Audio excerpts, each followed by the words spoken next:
to promote the economy of CamSur, being awarded as the Most Outstanding Young Chamber in 2005, a finalist to the Most Outstanding Chamber in 2018, 2020 recipient of Bangko Sentral ng Pilipinas Parangal para sa Kawang sa Lingkod Bayan, and recipient of the Most Outstanding Chamber Award 2019 in South Luzon. The CamSur Chamber of Commerce and Industry Incorporated is beyond inspired to uphold its vision of a robust business community lighting up at all levels of national and global economies, with a combination of breathing life in its mission to secure the long-term interest of all members and take a lead role in policy advocacies of all spheres of the economic activities, in pursuit of its commitment and advocacy of improving and sustaining competitive position of local businesses in both national and international markets. CSCCI continues to promote its Giant Steps objectives through its CamSur Business Expo. CSCCI held its 6th Regional Youth Entrepreneurship Congress, or RYEC, on September 6 to 7, 2019, with more than 2,000 participants. This two-day summit centered on engaging the youth to a wide range of entrepreneurial opportunities, management tools, business skills and frameworks articulated by highly successful and well-seasoned speakers. On October 3 to 5, 2019, the third Food and Beverage Expo, or FABEX, an equally beneficial four-day event whose main target exhibitors and manufacturers of cooking and bakery equipment and implements was held. It provided a successful venue for food producers to showcase their agricultural produce, as well as aquatic and fishery products. One of the goals of providing beneficial programs is to inspire the community to partake in the chamber movement. The influence it brought, ranging from student attendees to the business persons patronizing the chamber initiative program, has become the transcendental fruits of the continuous run of the CamSur Business Expo. With my engagement in CSCCI programs such as the Regional Youth Entrepreneurship Congress and Food and Beverage Expo, I was inspired to start my own novelty craft business, and now I continuously own my entrepreneurial skills being part of CSCCI Secretariat. I was able to attend the very first Regional Youth Entrepreneurship Congress during my college days in Ateneo. It gave me ideas on how a young person can enter into business. More importantly, it gave me inspiration to establish Team Baker, my own online-based bakery business. Fast forward to 2020, I continuously witness how CSCCI inspires the youth to dream big. The success of CamSur Business Expo affirms it as one of the most sought-after business expos in the region and heightens our desire to introduce innovations even amid situations where we are challenged. The COVID-19 pandemic that we face is a newly opened gate of challenges wherein CSCCI greatly takes on by providing the business industry regular platforms for inspiration and mentoring. CSCCI remains positive in reimagining and promoting business as usual environment with considerations to COVID-19 protocols through its grand launch of the CamSur Business Expo 2020, the New Normal Series. This features eAgri Summit 2020 New Normal Farming and Marketing is a webinar series program in cooperation with the Department of Agriculture that aims to support local entrepreneurs in the agricultural industry to survive, reboot, and grow in these trying times of ASF and COVID. In response to the growing concerns on the lack of access to affordable and well-developed packaging materials that can compete with market-ready products and with the adverse effects of COVID-19 on the business industry, CSCCI, in partnership with the Department of Trade and Industry, or DTI, will be hosting PAC-PINAS, Packaging Solutions to Kickstart Your Business, a webinar workshop on the latest trends in packaging, proper branding, and labeling of products for the local entrepreneurs and online sellers in CamSur and other provinces in the Bicol region. In the promotion of sustainable development and finding solutions to key challenges faced by the business sector, the CamSur Chamber ensures proper representation to national, regional, and/or local policymaking bodies to actively participate in the steering of public programs, fuel economic growth, and foster good public-private partnership. This 2020, CSCCI has influenced a local policy on truck ban, affecting easy access to and from of our prime commodities and trade. Its leadership steers the region by strongly opposing Provincial Ordinance Number 011-2020, which prohibits trucks from traversing the National Road or Maharlika Highway within the province of Albay. Strengthening Chamber's influence in the localities in its membership and affiliations to private and funding institutions as well as governmental entities. The CamSur CCII, in partnership with its member training institution, the Center for Creative and Technical Skill Institute, or CCTSI Incorporated, recently launched its first industry-based education and training program for the cooperative sector, the TESDA Co-op Competency Courses. This framework provides a consistent foundation upon which all programs, policies, and requirements is mapped to ensure that a focus on cooperative competence is maintained. Recognizing the importance of collaboration and partnership for both local and international business success, CSCCI officers and members joined forces and voluntarily traveled to Taiwan for a business benchmarking trip in early January 2020 to gain insights on innovative business strategies and explore global business opportunities. The CSCCI also utilizes Hanap.com, an online shopping destination designed and created by CamSur CCI past president Rico Evangelista, showcasing chamber members' products and services in a click. The organization banks on partnership with various entities, contributory efforts with its members, and the empowerment and capacity building programs for the marginalized groups. It regularly collaborates and closely supports social outreach projects and advocacies of the province and nearby areas. Other services and activities of the CamSur Chamber focus on situational analysis and evaluation of the effects of COVID-19. I would like to thank the PCCI and CSCCI for nominating Balerosa Farm Adventure Resort to be one of the possible agritourism pilot project of the USA. A cohesive and closely knit group, member involvement in chamber activities has been consistently commendable, from attendance in regular meetings to individual assignments and participation in various committee works where members readily provide inputs and share time and resources selflessly to pursue chamber endeavors, as well as in chamber participation in social, civic, and cultural commitments.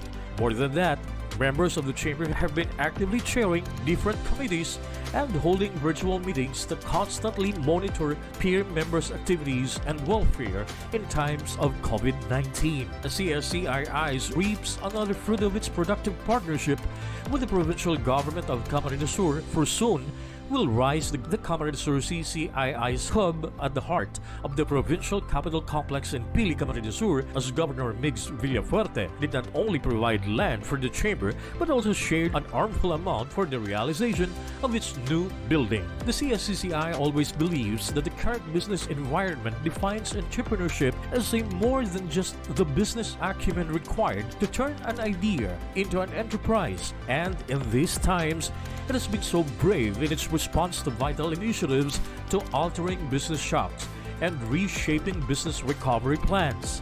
Every program we envision is anchored on the growing potentials and the challenge of innovations. The Camarines Sur Chamber of Commerce and Industry Incorporated, now more than ever, has proven to be resilient as it remains to be the premier chamber in the Bicol region. Please secure a strong internet connection for a more reliable and stable viewing experience.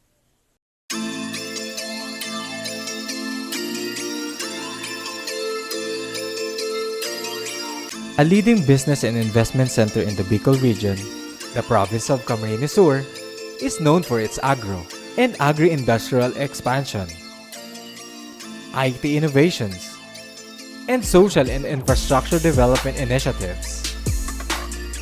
Confidence in the local economy and the provincial government is driving entrepreneurship and accelerating financial transactions. And with sustained peace and order across community in the province, business and investors are assured of a secured environment. sustained public investments in critical infrastructures and facilities, capitalizes on the province's strategic geographic locations, expansive agricultural lands, and scenic tourism destinations, while protecting its gifted and hardworking human resources, continuously enhancing their skills, have built a local economy resilient to external shocks and threats, such as the ongoing COVID-19 pandemic.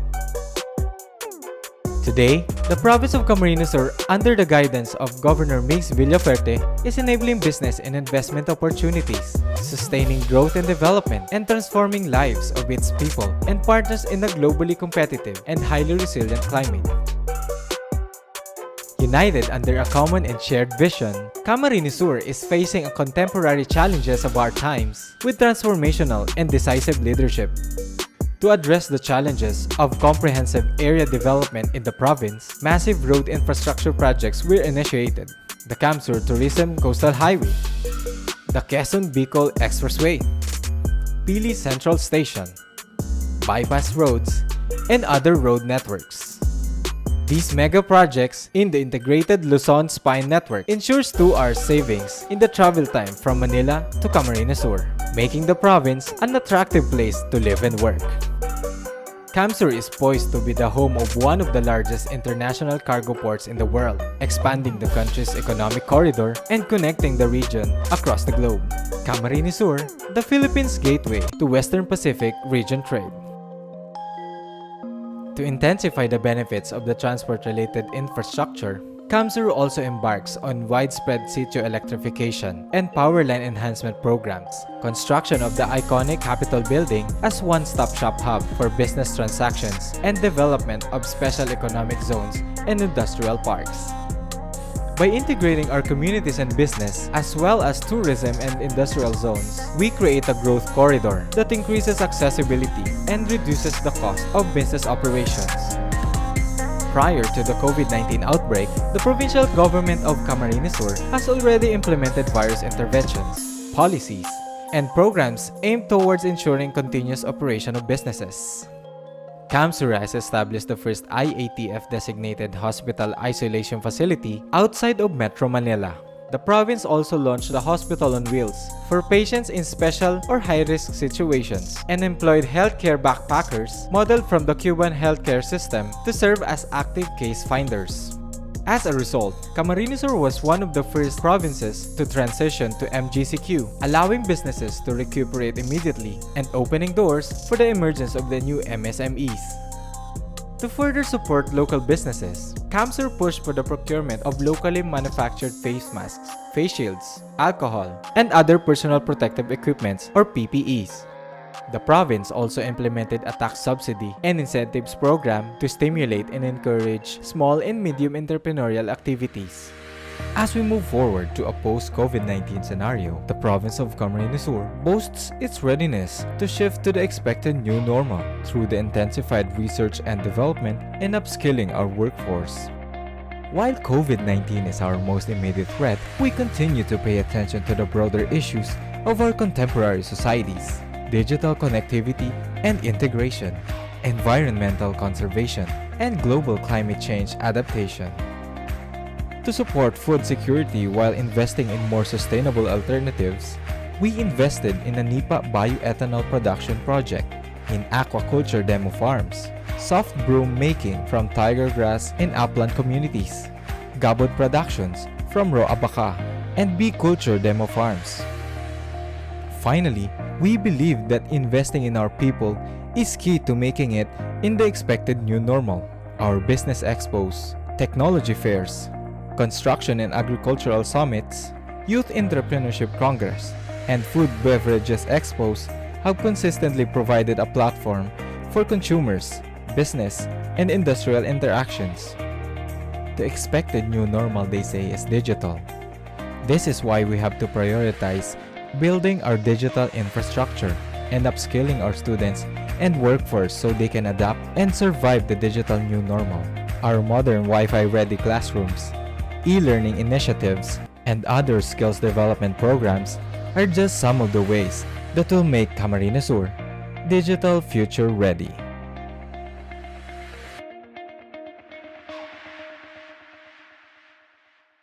We would like to thank our valued partners for the year 2021. Province of Camarines Sur, Department of Agriculture, Region 5, Department of Trade and Industry, Angena Trading, GCI Construction and Development Corporation, Jurassic Construction and Supplies, Pixeled Solution, Medlane Enterprises, Ngo & Sons Trading and Industries Incorporated, SVM Marketing Solutions OPC, Tugawi Cove Resort. Our gold sponsors: Department of Public Works and Highways Region 5, White Gold Earth Builders. Our silver sponsors: Adjed Builders and Development Corporation, Naga Queenstown Realty and Development Incorporated, RD Dio Aggregate and Construction Services, Landis Poultry Farm. Our bronze sponsors: Arbin Beach Resort, Jamaica Realty and Marketing Corporation, LDN Builders and Construction Supply, NHB Real Estate Management Services, Olivan Hardware Depot, Standard Insurance, Sterling Insurance Company Incorporated, Pacific Paint Boysen Philippines Incorporated. Our donors: Akim Enterprises, Centerline Construction Equipment Rentals, Centerline Hardware and Construction Supply, Del Par Construction and Supplies, JAJV Construction and Development Corporation, Jerope Engineering Services, Leo Ross Enterprise, Bridge Bicol. Please secure a strong internet connection for a more reliable and stable viewing experience.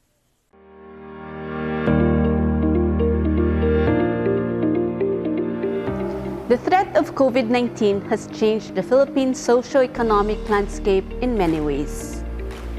Over a year, we have been forced to choose between safeguarding our personal health and our own economic survival. But now, there is a better choice. There is a safe space where we are free to work, to socialize, and do business, where we can be a community. Welcome to the world of CSCCI Vertex. Experience our immersive and interactive digital platform where online meetings, webinars, and virtual events are just one click away. Where you never have to leave the comfort and safety of your own home. Bringing together all the elements of a real business expo. This digital platform not only hosts virtual events, but also features an interactive virtual exhibition hall where consumers can explore, shop, learn, and be entertained. With CSCCI Vertex, businesses can showcase their products and services, link to external websites, offer downloadable content, monitor participation, generate electronic certificates, manage mass SMS and email distribution, and create a consumer database effortlessly in real time. This is the power of CSCCI Vertex, and now we are putting this power into your hands, powering your business for a better normal.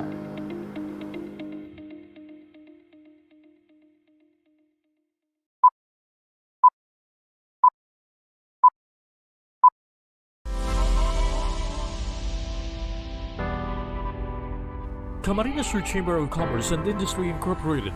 Culture for economic resiliency and industry innovations on New Normal.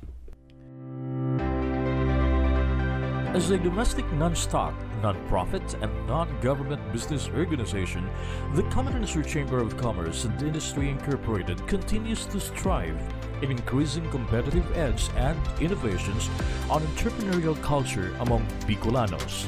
Since 2002, The CSCCI serves as a province-wide organization of committed businessmen and entrepreneurs who will serve, among others, as a private sector arm of the provincial government in the thrust to promote the economy of Camarines Sur. Being awarded as the Most Outstanding Young Chamber in 2005, a finalist to the Most Outstanding Chamber in 2018, 2020 recipient of Bangko Sentral ng Pilipinas, Parangal para sa Katuwang sa Lingkod Bayan, and recipient of the Most Outstanding Chamber Award 2019 in South Luzon, the Camarines Sur Chamber of Commerce and Industry Incorporated is beyond inspired to uphold its vision of a robust business community legging up at all levels of national and global economies, with a culmination of breathing life in its mission to secure the long-term interest of all members and take a lead role in policy advocacies of all spheres of economic activities, in pursuit to its commitment and advocacy of improving and sustaining competitive position of local businesses in both national and international markets. CSCCI has continued to promote its Giant Steps objectives through its CamSur Business Expo. CSCCI held its 6th Regional Youth Entrepreneurship Congress, or RYEC, on September 6 to 7, 2019, with more than 2,000 participants. This two-day summit centered on engaging the youth to a wide range of entrepreneurial opportunities, management tools, business skills and frameworks articulated by highly successful and well-seasoned speakers. On October 3 to 5, 2019, the 3rd Food and Beverage Expo, or FABEX, an equally beneficial 4-day event whose main target exhibitors are manufacturers of cooking and bakery equipment and implements, was held. It provided a successful venue for food producers to showcase their agricultural produce, as well as aquatic and fishery products. One of the goals of providing beneficial programs is to inspire the community to partake in the chamber movement. The influence it brought, ranging from student attendees to business persons patronizing this chamber initiative program, has become the transcendental fruits of the continuous run of the CamSur Business Expo. With my engagement in CSCCI programs such as the Regional Youth Entrepreneurship Congress and Food and Beverage Expo, I was inspired to start my own novelty craft business, and now I continuously own my entrepreneurial skills being part of CSCCI Secretariat. I was able to attend the very first Regional Youth Entrepreneurship Congress during my college days in Ateneo. It gave me ideas on how a young person can enter into business. More importantly, it gave me inspiration to establish Kim Baker, my own online-based bakery business. Fast forward to 2020, I continuously witness how CSCCI inspires the youth to dream big.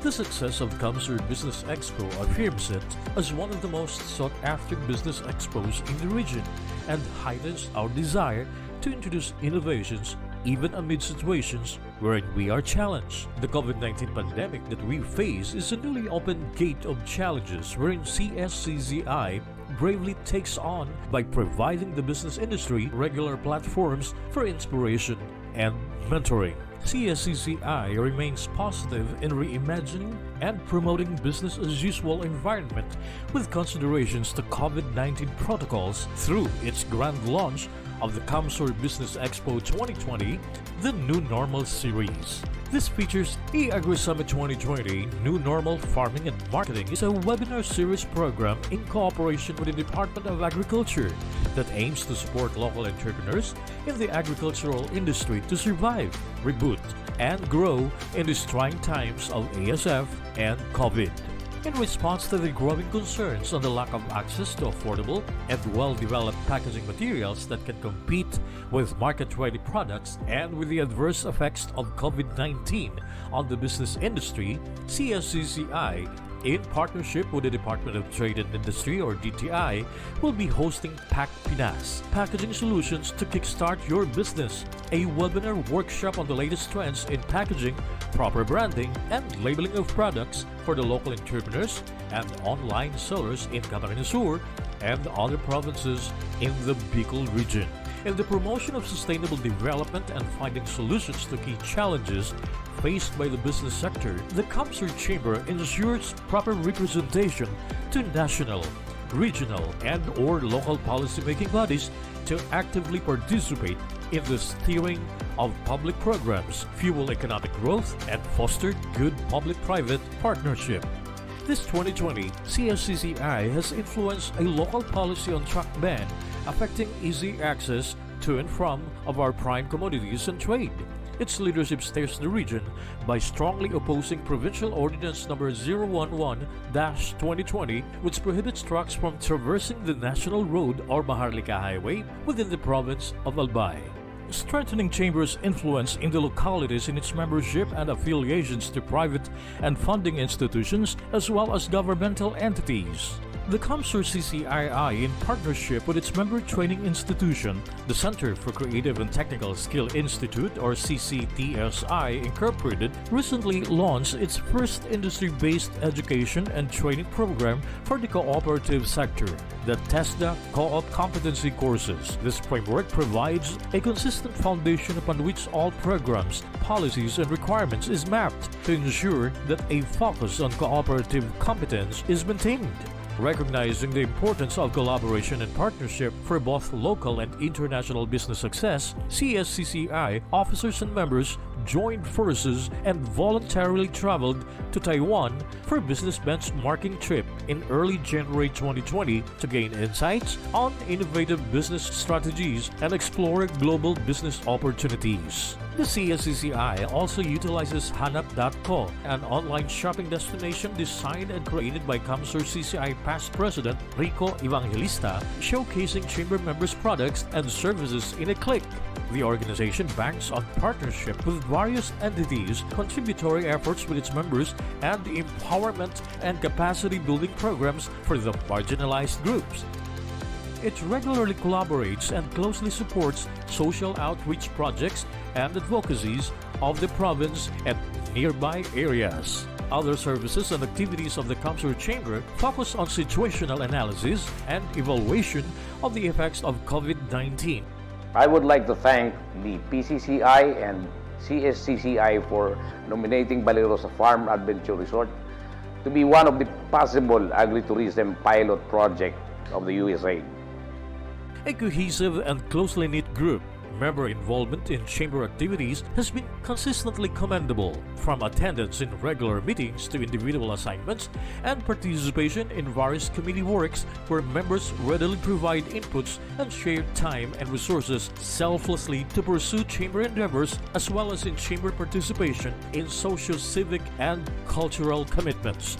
More than that, members of the chamber have been actively chairing different committees and holding virtual meetings to constantly monitor peer members' activities and welfare in times of COVID-19. The CSCII reaps another fruit of its productive partnership with the provincial government of Camarines Sur, for soon will rise the Camarines Sur CCII's hub at the heart of the provincial capital complex in Pili, Camarines Sur, as Governor Migs Villafuerte did not only provide land for the chamber but also shared an armful amount for the realization of its new building. The CSCCI always believes that the current business environment defines entrepreneurship as a more than just the business acumen required to turn an idea into an enterprise, and in these times, it has been so brave in its response to vital initiatives to altering business shops and reshaping business recovery plans.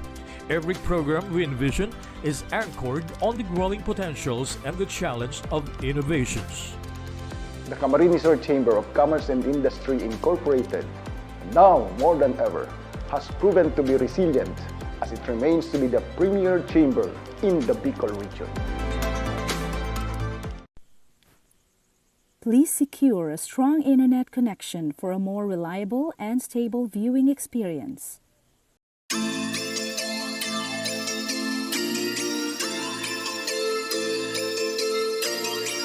A leading business and investment center in the Bicol region, the province of Camarines Sur is known for its agro and agri-industrial expansion, IT innovations, and social and infrastructure development initiatives.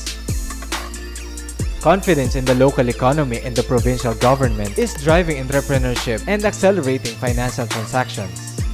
And with sustained peace and order across community in the province, business and investors are assured of a secured environment. Sustained public investments in critical infrastructures and facilities capitalizes on the province's strategic geographic locations, expansive agricultural lands, and scenic tourism destinations, while protecting its gifted and hardworking human resources, continuously enhancing their skills, have built a local economy resilient to external shocks and threats, such as the ongoing COVID-19 pandemic. Today, the province of Camarines Sur, under the guidance of Governor Mix Villaferte, is enabling business and investment opportunities, sustaining growth and development, and transforming lives of its people and partners in a globally competitive and highly resilient climate. United under a common and shared vision, Camarines Sur is facing a contemporary challenges of our times with transformational and decisive leadership.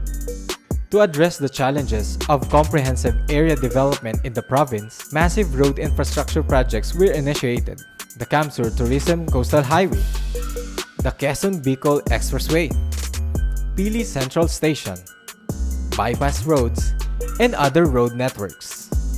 These mega projects in the integrated Luzon Spine Network ensures 2 hours savings in the travel time from Manila to Camarines Sur, making the province an attractive place to live and work. CamSur is poised to be the home of one of the largest international cargo ports in the world, expanding the country's economic corridor and connecting the region across the globe. Camarines Sur, the Philippines' gateway to Western Pacific region trade. To intensify the benefits of the transport-related infrastructure, CamSur also embarks on widespread sitio electrification and power line enhancement programs, construction of the iconic Capitol building as one-stop shop hub for business transactions, and development of special economic zones and industrial parks. By integrating our communities and business, as well as tourism and industrial zones, we create a growth corridor that increases accessibility and reduces the cost of business operations. Prior to the COVID-19 outbreak, the provincial government of Camarines Sur has already implemented various interventions, policies, and programs aimed towards ensuring continuous operation of businesses. CamSur has established the first IATF-designated hospital isolation facility outside of Metro Manila. The province also launched the Hospital on Wheels for patients in special or high-risk situations and employed healthcare backpackers modeled from the Cuban healthcare system to serve as active case finders. As a result, Camarines Sur was one of the first provinces to transition to MGCQ, allowing businesses to recuperate immediately and opening doors for the emergence of the new MSMEs. To further support local businesses, CamSur pushed for the procurement of locally manufactured face masks, face shields, alcohol, and other personal protective equipments or PPEs. The province also implemented a tax subsidy and incentives program to stimulate and encourage small and medium entrepreneurial activities. As we move forward to a post-COVID-19 scenario, the province of Camarines Sur boasts its readiness to shift to the expected new normal through the intensified research and development and upskilling our workforce. While COVID-19 is our most immediate threat, we continue to pay attention to the broader issues of our contemporary societies: digital connectivity and integration, environmental conservation, and global climate change adaptation. To support food security while investing in more sustainable alternatives, we invested in a NIPA bioethanol production project, in aquaculture demo farms, soft broom making from tiger grass in upland communities, gabot productions from raw abaca, and bee culture demo farms. Finally, we believe that investing in our people is key to making it in the expected new normal. Our business expos, technology fairs, construction and agricultural summits, youth entrepreneurship congress, and food beverages expos have consistently provided a platform for consumers, business, and industrial interactions. The expected new normal, they say, is digital. This is why we have to prioritize building our digital infrastructure and upskilling our students and workforce so they can adapt and survive the digital new normal. Our modern Wi-Fi ready classrooms, e-learning initiatives, and other skills development programs are just some of the ways that will make Camarines Sur digital future ready.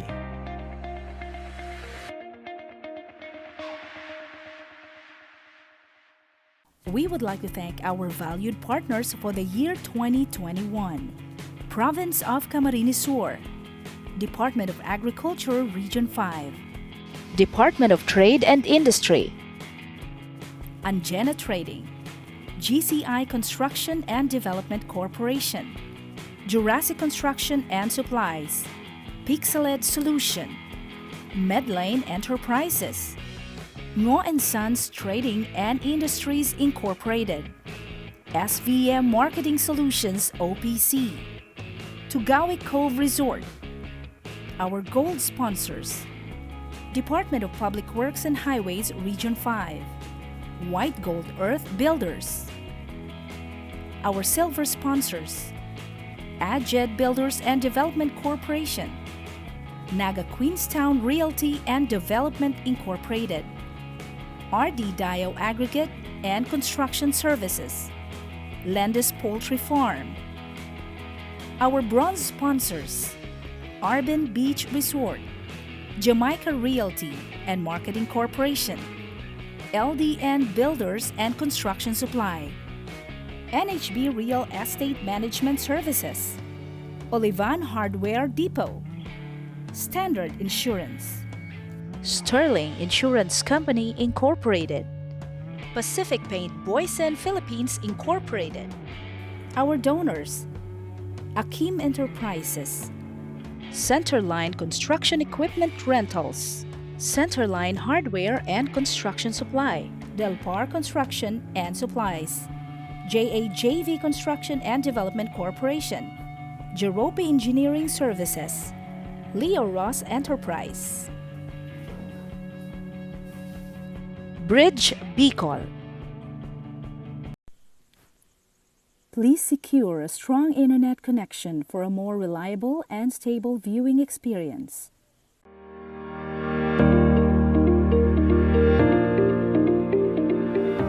The threat of COVID-19 has changed the Philippine socio-economic landscape in many ways. Over a year, we have been forced to choose between safeguarding our personal health and our own economic survival. But now, there is a better choice.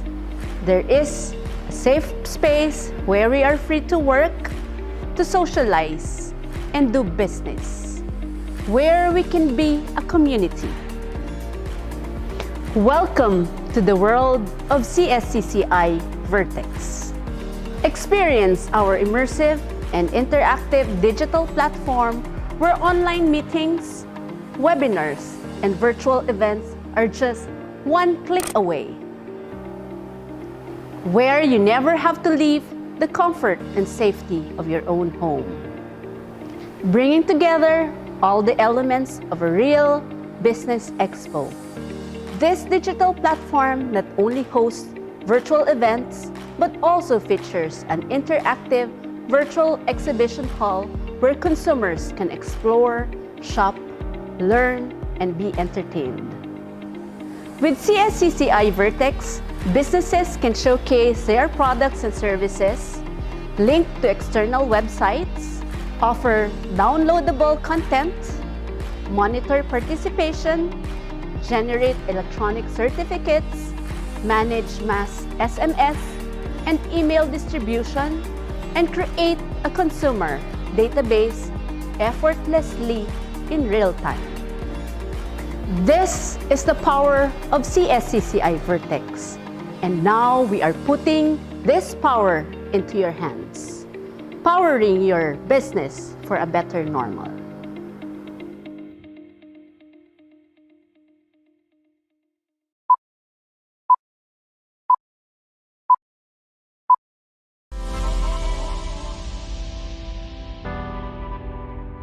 Camarines Sur Chamber of Commerce and Industry Incorporated, culture for economic resiliency and industry innovations on New Normal. As a domestic non-stock, non-profit, and non-government business organization, the Camarines Chamber of Commerce and Industry Incorporated continues to strive in increasing competitive edge and innovations on entrepreneurial culture among Bicolanos. Since 2002, the CSCCI serves as a province-wide organization of committed businessmen and entrepreneurs who will serve, among others, as a private sector arm of the provincial government in the thrust to promote the economy of Camarines Sur. Being awarded as the Most Outstanding Young Chamber in 2005, a finalist to the Most Outstanding Chamber in 2018, 2020 recipient of Bangko Sentral ng Pilipinas, Parangal para sa Katuwang sa Lingkod Bayad, and recipient of the Most Outstanding Chamber Award 2019 in South Luzon, the Camarines Chamber of Commerce and Industry Incorporated is beyond inspired to uphold its vision of a robust business community legging up at all levels of national and global economies, with a culmination of breathing life in its mission to secure the long-term interest of all members and take a lead role in policy advocacies of all spheres of economic activities in pursuit to its commitment and advocacy of improving and sustaining competitive position of local businesses in both national and international markets. CSCCI has continued to promote its Giant Steps objectives through its CamSur Business Expo. CSCCI held its 6th Regional Youth Entrepreneurship Congress, or RYEC, on September 6 to 7, 2019, with more than 2,000 participants. This two-day summit centered on engaging the youth to a wide range of entrepreneurial opportunities, management tools, business skills and frameworks articulated by highly successful and well-seasoned speakers. On October 3 to 5, 2019, the third Food and Beverage Expo, or FABEX, an equally beneficial 4-day event whose main target exhibitors are manufacturers of cooking and bakery equipment and implements, was held.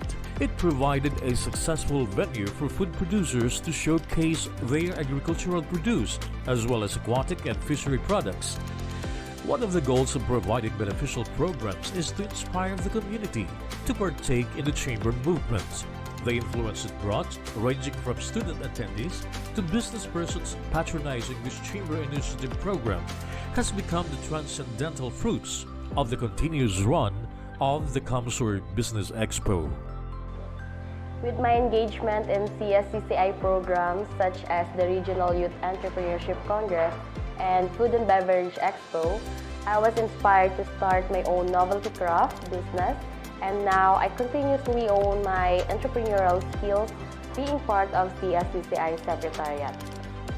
I was able to attend the very first Regional Youth Entrepreneurship Congress during my college days in Ateneo. It gave me ideas on how a young person can enter into business.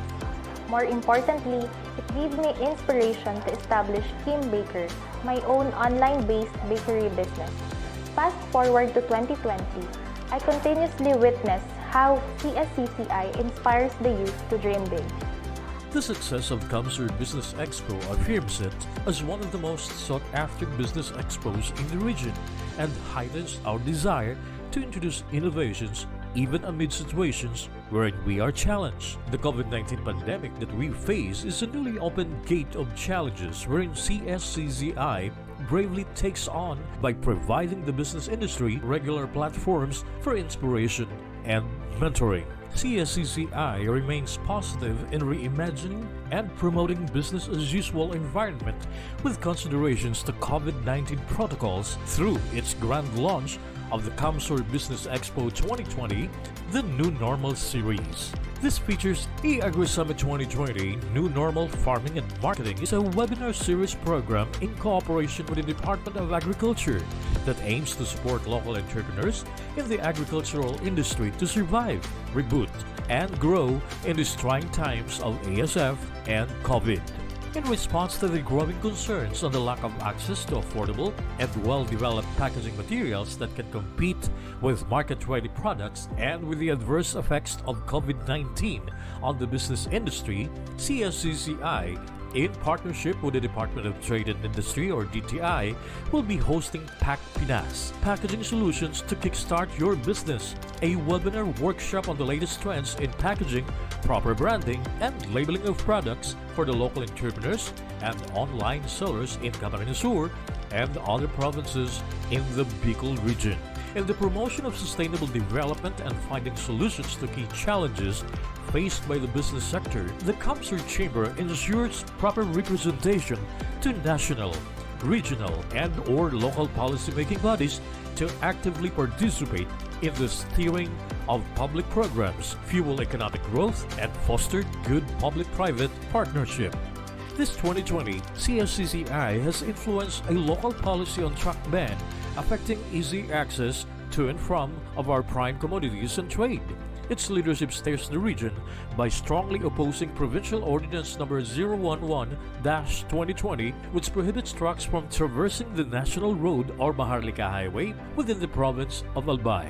Strengthening Chamber's influence in the localities in its membership and affiliations to private and funding institutions as well as governmental entities. The CamSur CCII, in partnership with its member training institution, the Center for Creative and Technical Skill Institute or CCTSI Incorporated, recently launched its first industry-based education and training program for the cooperative sector, the TESDA Co-op Competency Courses. This framework provides a consistent foundation upon which all programs, policies, and requirements is mapped to ensure that a focus on cooperative competence is maintained. Recognizing the importance of collaboration and partnership for both local and international business success, CSCCI officers and members joined forces and voluntarily traveled to Taiwan for a business benchmarking trip in early January 2020 to gain insights on innovative business strategies and explore global business opportunities. The CSCCI also utilizes Hanap.co, an online shopping destination designed and created by CamSur CCI past president Rico Evangelista, showcasing chamber members' products and services in a click. The organization banks on partnership with various entities, contributory efforts with its members, and the empowerment and capacity building programs for the marginalized groups. It regularly collaborates and closely supports social outreach projects and advocacies of the province and nearby areas. Other services and activities of the CamSur Chamber focus on situational analysis and evaluation of the effects of COVID-19. I would like to thank the PCCI and CSCCI for nominating Balerosa Farm Adventure Resort to be one of the possible agritourism pilot project of the USA. A cohesive and closely knit group, member involvement in chamber activities has been consistently commendable, from attendance in regular meetings to individual assignments and participation in various committee works where members readily provide inputs and share time and resources selflessly to pursue chamber endeavors, as well as in chamber participation in socio-civic and cultural commitments.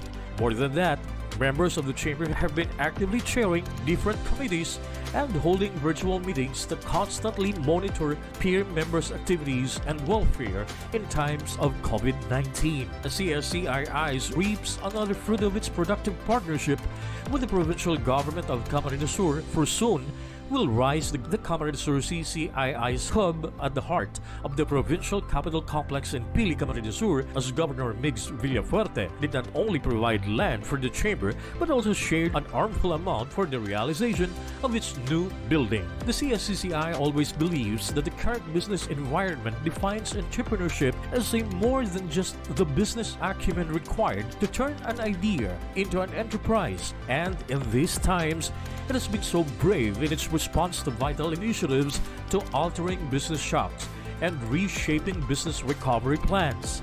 Every program we envision is anchored on the growing potentials and the challenge of innovations.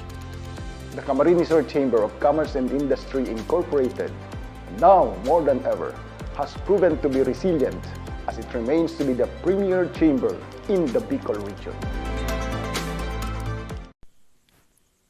Please secure a strong internet connection for a more reliable and stable viewing experience.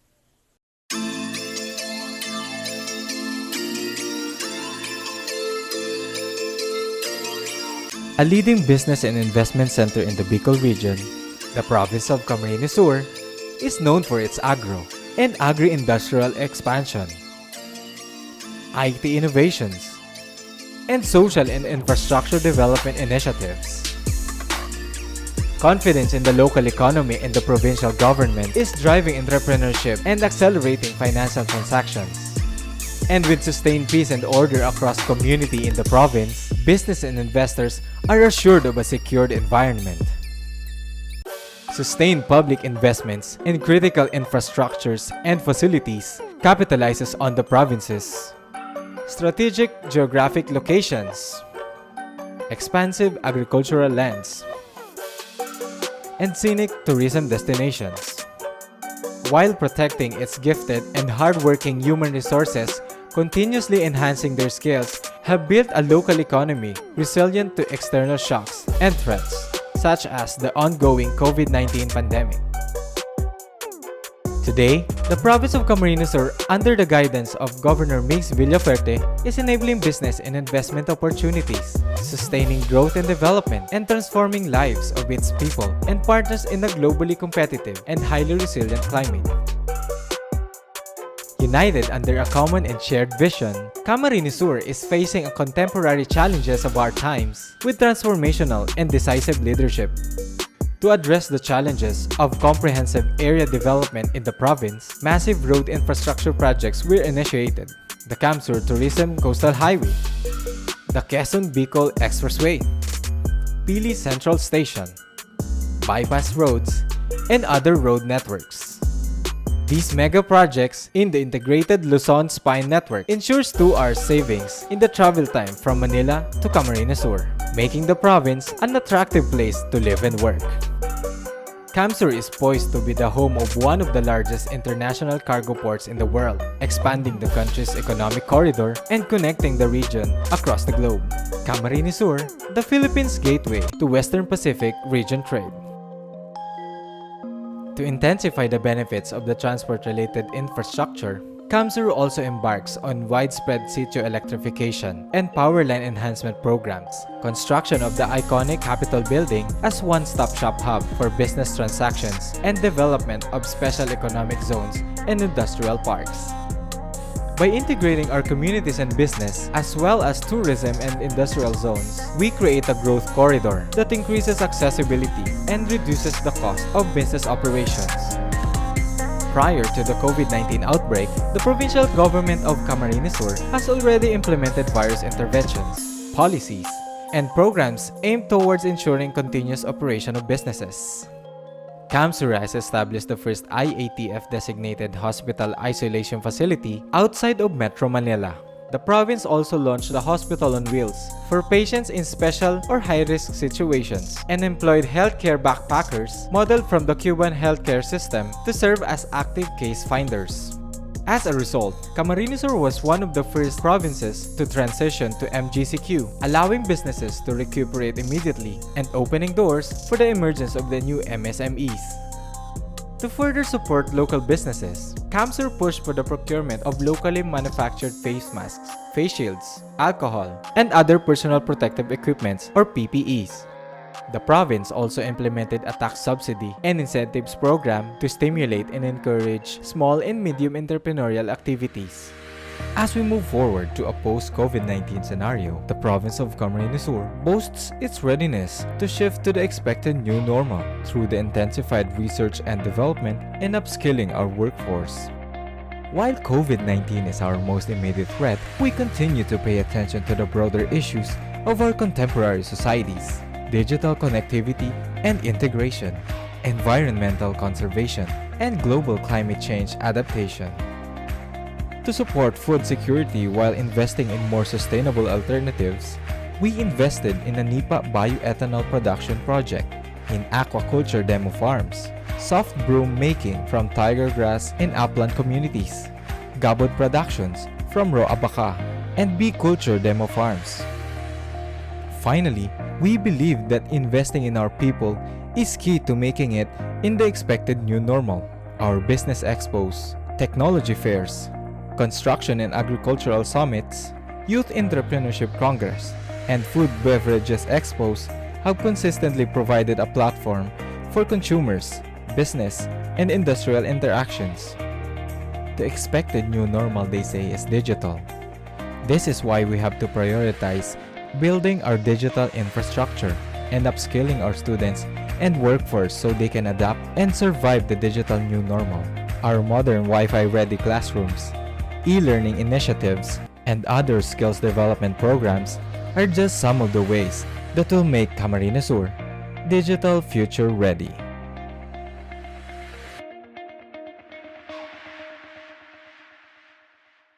We would like to thank our valued partners for the year 2021. Province of Camarines Sur, Department of Agriculture Region 5, Department of Trade and Industry, Angena Trading, GCI Construction and Development Corporation, Jurassic Construction and Supplies, Pixeled Solution, Medlane Enterprises, Ngo & Sons Trading and Industries Incorporated, SVM Marketing Solutions OPC, Tugawi Cove Resort. Our gold sponsors: Department of Public Works and Highways Region 5, White Gold Earth Builders. Our silver sponsors: Adjed Builders and Development Corporation, Naga Queenstown Realty and Development Incorporated, RD Dio Aggregate and Construction Services, Landis Poultry Farm. Our bronze sponsors: Arbin Beach Resort, Jamaica Realty and Marketing Corporation, LDN Builders and Construction Supply, NHB Real Estate Management Services, Olivan Hardware Depot, Standard Insurance, Sterling Insurance Company Incorporated, Pacific Paint Boysen Philippines Incorporated. Our donors: Akim Enterprises, Centerline Construction Equipment Rentals, Centerline Hardware and Construction Supply, Delpar Construction and Supplies, JAJV Construction and Development Corporation, Jerope Engineering Services, Leo Ross Enterprise,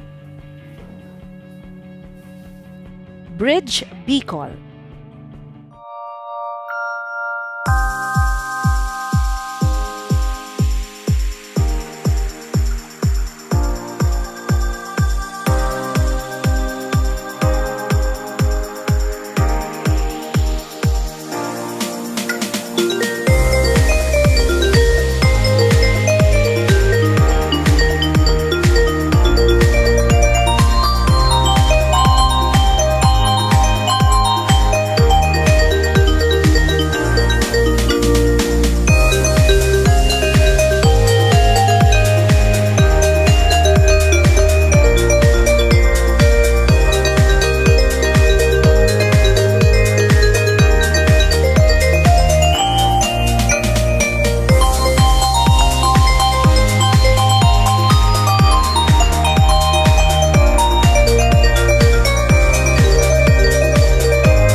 Ladies and gentlemen, the invocation followed by the Philippine National Anthem.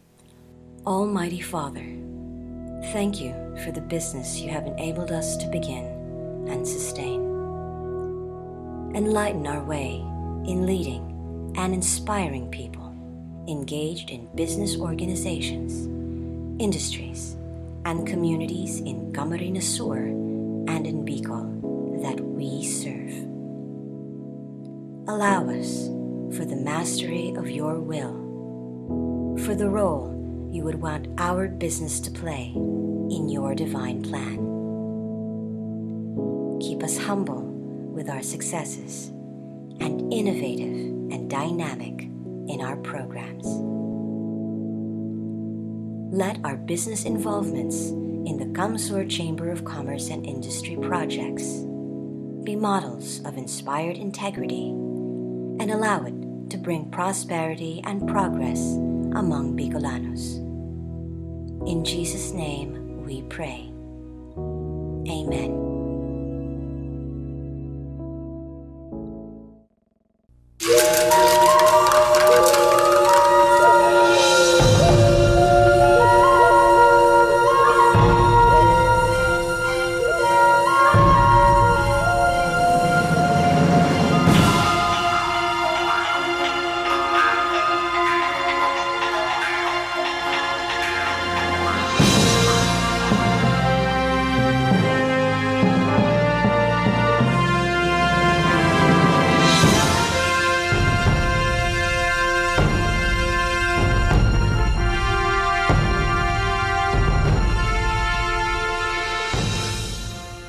Kababayan, ang pambansang awit ng Pilipinas.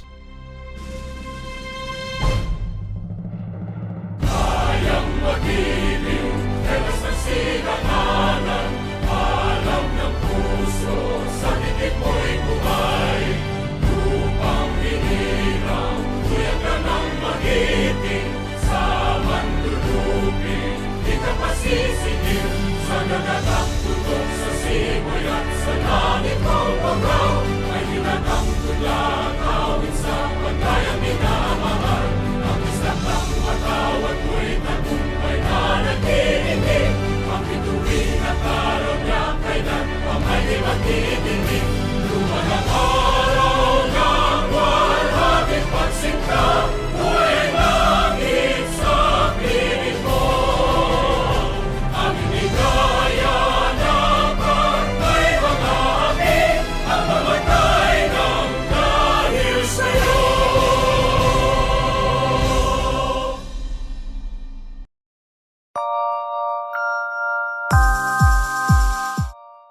Message by Ms. Clarine P. Tobias, PCCI Area Vice President for Luzon. Ms. Mergy Moraleda, Regional Governor, Region 5. Ms. Maria Soledad Magtuto, President, CamSur Chamber of Commerce and Industry. Ms. Marisa P. Cerezo, Director 3, Renewable Energy Management Bureau. Ramon L. Abiera, Director, Infrastructure and Construction Focused Group. Distinguished colleagues at the PCCI Board, local chamber presidents and officers, our distinguished speakers and panelists, friends and colleagues in the chamber movement, dear members and expo delegates, ladies and gentlemen, a pleasant morning to all of you. On behalf of the Board of Directors and Officers of the Philippine Chamber of Commerce and Industry, it is a great pleasure to join you this morning on the second day of the third CamSur Construct with the theme Resilient and Sustainable Infrastructure in the New Normal.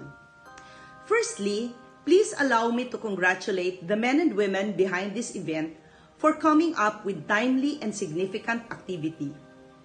The Bicol region is one of the most vulnerable regions in the country. It is vulnerable to climate-related hazards such as typhoons, floods, and dry spells. About 20 tropical cyclones visit the region annually. The residents of Albay and Sorsogon also continue to be at risk given the two active volcanoes, Mayon and Bulusan. Indeed, the impact of these climate-related hazards to the region's economy cannot be overemphasized. Take for instance Typhoon Rolly, international name Goni, which is considered as the most powerful storm recorded worldwide in 2020, and which is heavily battered Bicol region left damages infrastructure amounting to over $260 million.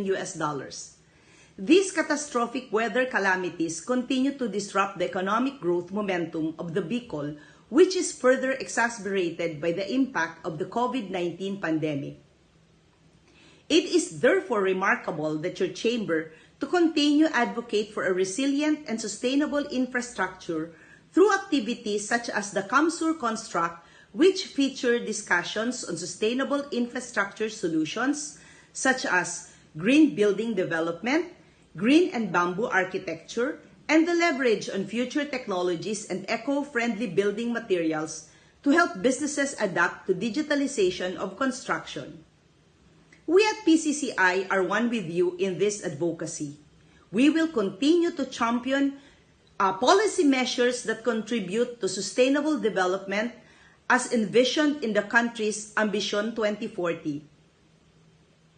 As the Vice President of PCCI South Luzon, I can affirm and assure all of you that our MSMEs in the Bicol region will always have opportunity to voice out their issues and critical problems as well as best practices regarding government policies, programs, and activities. I would also like to commend CamSur provincial offices for implementing projects and programs such as water and power networks, farm-to-market roads, and new school buildings. I am confident that this will positively impact the MSMEs in your area and will keep our economy moving forward. Infrastructure projects benefit all the lives of people, their livelihoods, and accessibility, such as tourism. Residents gain easier access in transporting their agricultural products from farm to market, and most especially, better safety from calamities that is usually experienced by areas. As mentioned by DPWH Secretary Mark Villar, the pandemic indeed has massively affected our lives. He posed an interesting question: how do we make infrastructure sustainable in time of pandemic? As the Department of Welfare and Highways believe that we will be able to stand and recover from these conditions, I firmly believe as well that we will be able to rise from these abrupt challenges brought about us since last year. Sustainable infrastructure indeed plays a vital role in advancement of people while responding to unexpected events. I encourage everyone to contribute to the national goal in poverty alleviation and sustainable approaches. As businessmen and women, we have the capability to provide opportunities to attract new investments, develop our traditional ways, and consequently generate larger employment rates in our areas, the Bicol region, and the country. Again, congratulations to the officers and members of Camarines Sur CCI. Thank you and good morning. Green building refers to both a structure and the application of processes that are environmentally responsible and resource efficient throughout a building's life cycle. From planning to design, construction, operation, maintenance, renovation, and demolition. Our next segment is our session on green building development. Introduction of speaker for the topic entitled Green Architecture.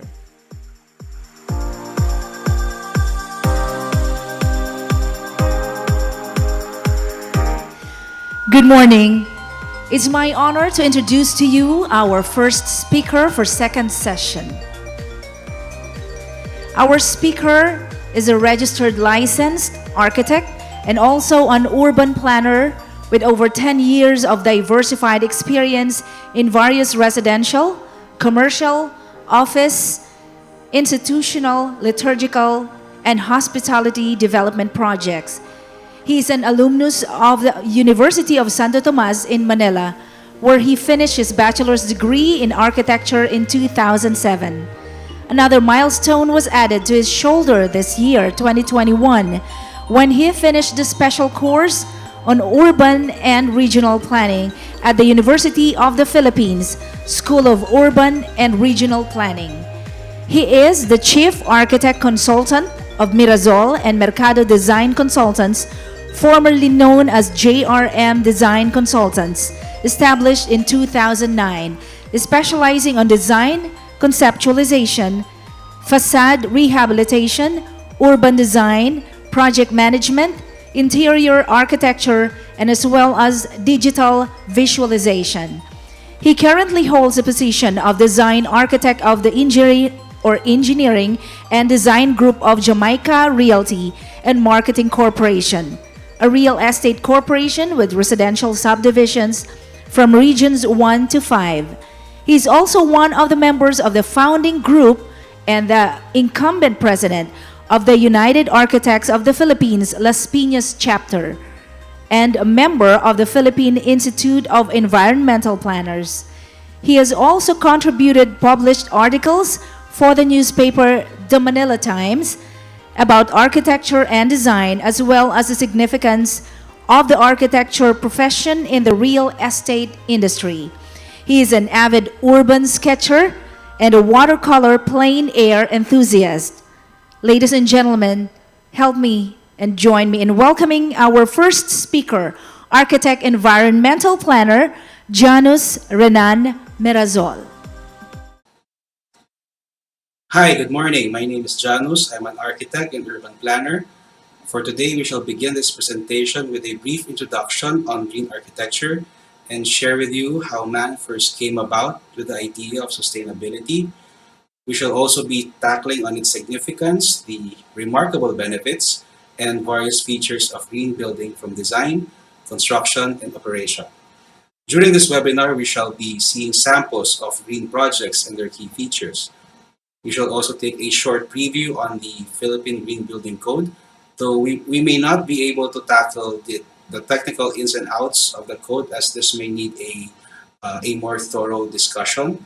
But most importantly, what I wanted to share with you today are the green concepts and strategies that you can do on your own, whether to your house or place of work, which would progress this advocacy up to greater heights and improve your quality of life.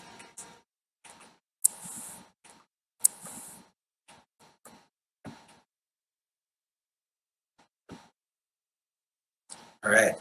So green architecture is a philosophy or a sustainable method of green building design, wherein your primary objective is to put the environment first in mind by using sustainable strategies to reduce energy use by safeguarding air, water, and earth with effective concepts that makes a building both energy efficient and eco-friendly throughout the building's entire life cycle. Now, the concept of green architecture started with the Anasazi Indians AD 1.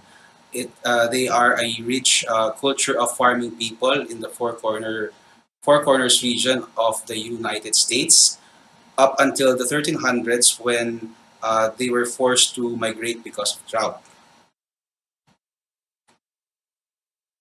Now, they introduced apartment house style villages that were built on the tops of mesas, which includes multiple room dwellings of beautiful stone and masonry.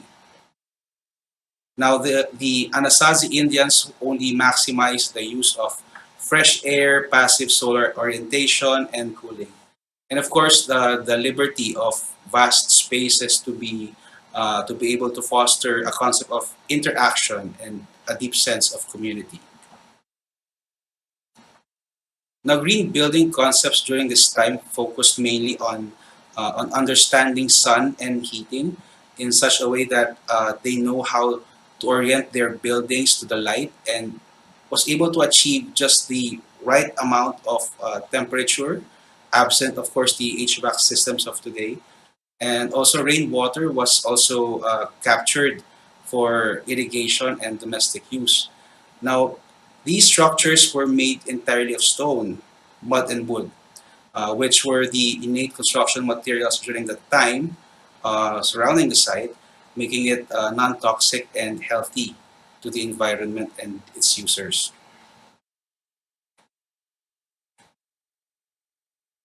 But the first modern example of green building was pioneered in 1977 by Norman Foster, the architect of Willis Faber and Dumas headquarters, which is now called the Willis Building, located in Ipswich, Suffolk, UK. Now, this building featured a landscaped roof garden, a grass roof, a naturally lit atrium, a black curtain wall to counter solar gain, which exhibits low energy consumptions as well. And best of all, this building was designed to encourage social interaction, which was realized in the building's plan. In the Philippines, the first certified green project was designed by Oppenheim Architecture and Design.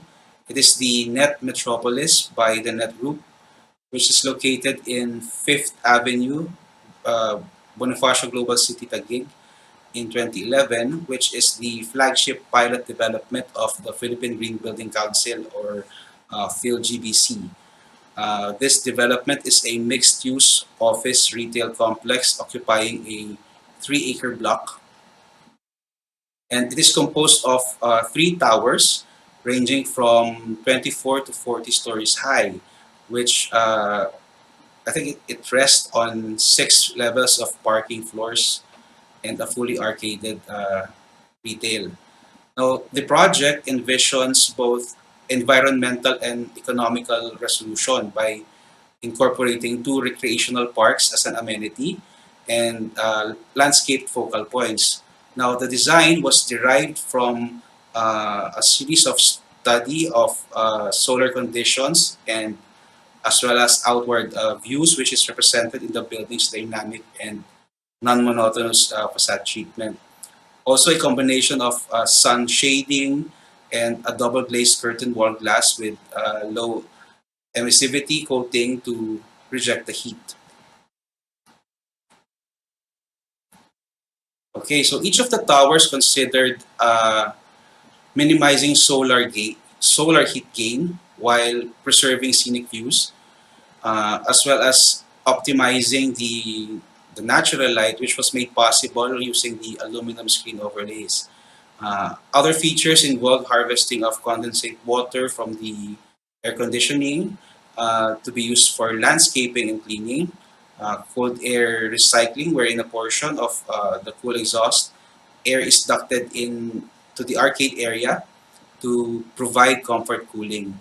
Now, this development showcased green building practices adapted to the local context as evaluated by the Philippine Green Building Rating System, or BERDE. Now, it is harmless to say that green building is a guilt-free and fail-proof practice in design, construction, and operation, as this significantly provides healthier, more comfortable environments and occupant satisfaction. The multiple benefits that can be derived from its application can address many of our global concerns, such as climate change, uh, sustainable economic growth, and even wellness. Now, green building makes our built environment adaptable and resilient to all sorts of changes. Of course, with the assistance of modern day technology. Now, according to World Green Building Council, or WGBC, green building reduces or eliminates the negative impacts and creates positive impacts on our climate and natural environment.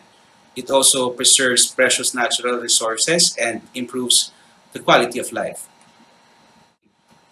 From the efficient use of energy, water, and other resources through the advancements of technology to make renewable and sustainable, to enabling the recycling and reuse of materials to support pollution and waste reduction measures, to providing good indoor environmental air quality using non-toxic materials and finishes, And of course, taking into consideration the quality of life of the occupants from the start of the building's design by including them as early as the planning stages. Now, in construction, you can consider strategies on site that will save money and resources, even at the first day of construction. So, this is by reducing unnecessary construction activities due to the lack of pre-planning actions.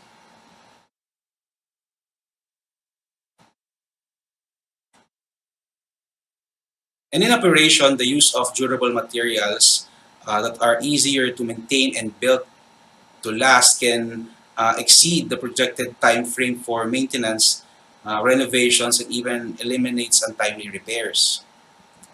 Now, in all projects, cost acts as the pin of a grenade because once you lose control of it, you're done.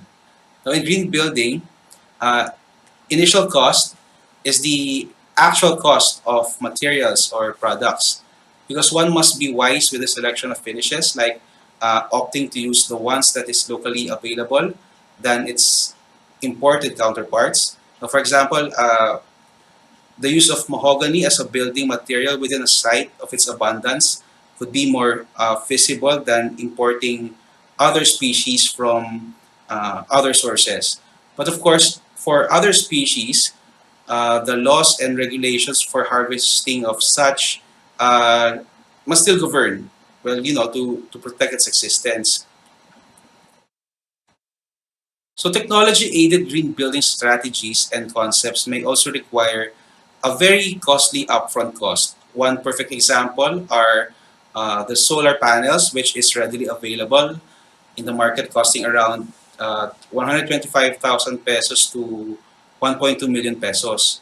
However, you must account that this will produce solar energy upon its installation and will lessen or eliminate your uh, monthly electrical bill consumption right away.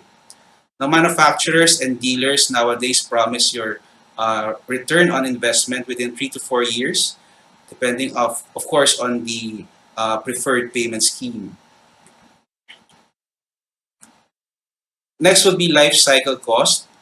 It is the cost of material over its entire life, not at the time of purchase and installation.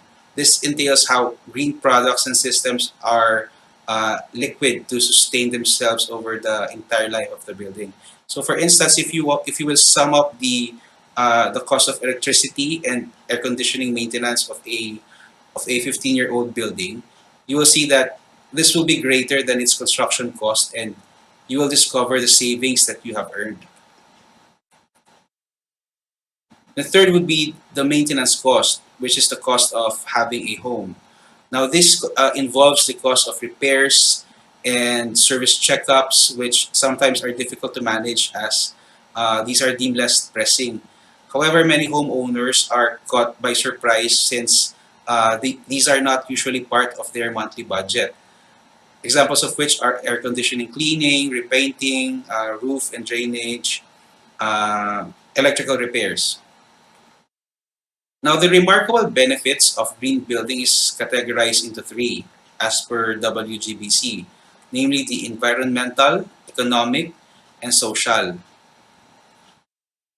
So green buildings reduce negative impact to the environment by using less energy, also less consumption of water or natural resources by generating their own energy or increasing biodiversity. As energy efficiency in buildings play a critical role in reducing carbon emissions, especially in the power generation sector, since at a global level, the building sector is about 36 to 40% of and it has the largest potential for reducing carbon emissions significantly as compared to the other sectors. Now, these can be done through direct measures such as energy efficiency, fuel switching, and uh, renewable energy use. Now, it's also a good fact to know that LEED certified green buildings have shown to consume about 25% less energy, and 11% less water than the non-green buildings.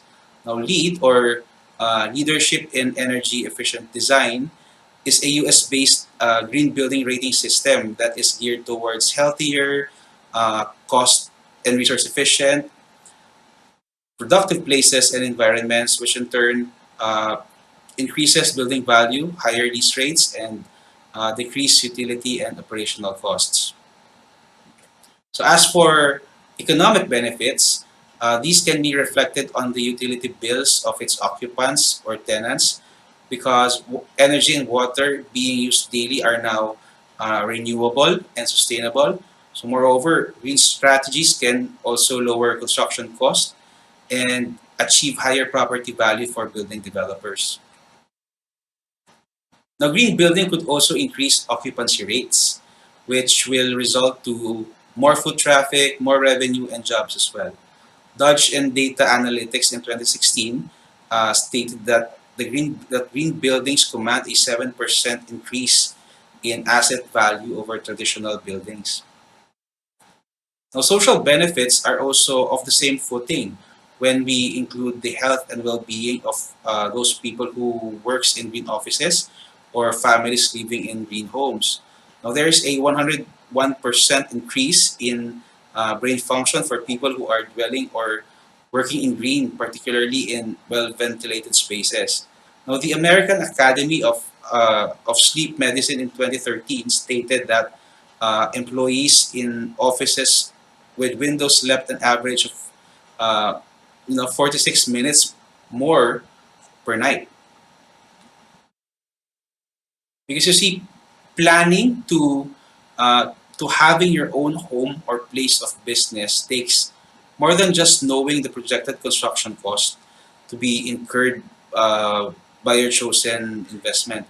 Because the more time you spend on planning, considering all the green concepts, strategies, and discussing these ideas with your architect, you are setting the path to sustainable living. And hence, you will achieve good value for money. And isn't it the greatest noble thing to be investing into saving the very planet you're living in? So now I'm going to show you some examples of LEED certified buildings in the Philippines.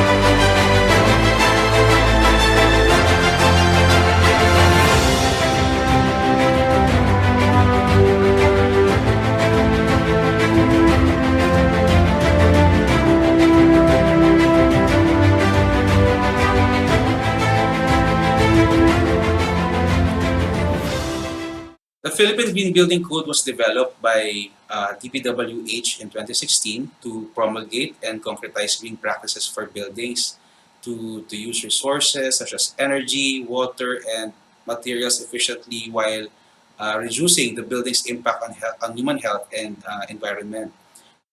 Measures such as energy efficiency, water efficiency, material sustainability, solid waste management, site sustainability, indoor environmental quality.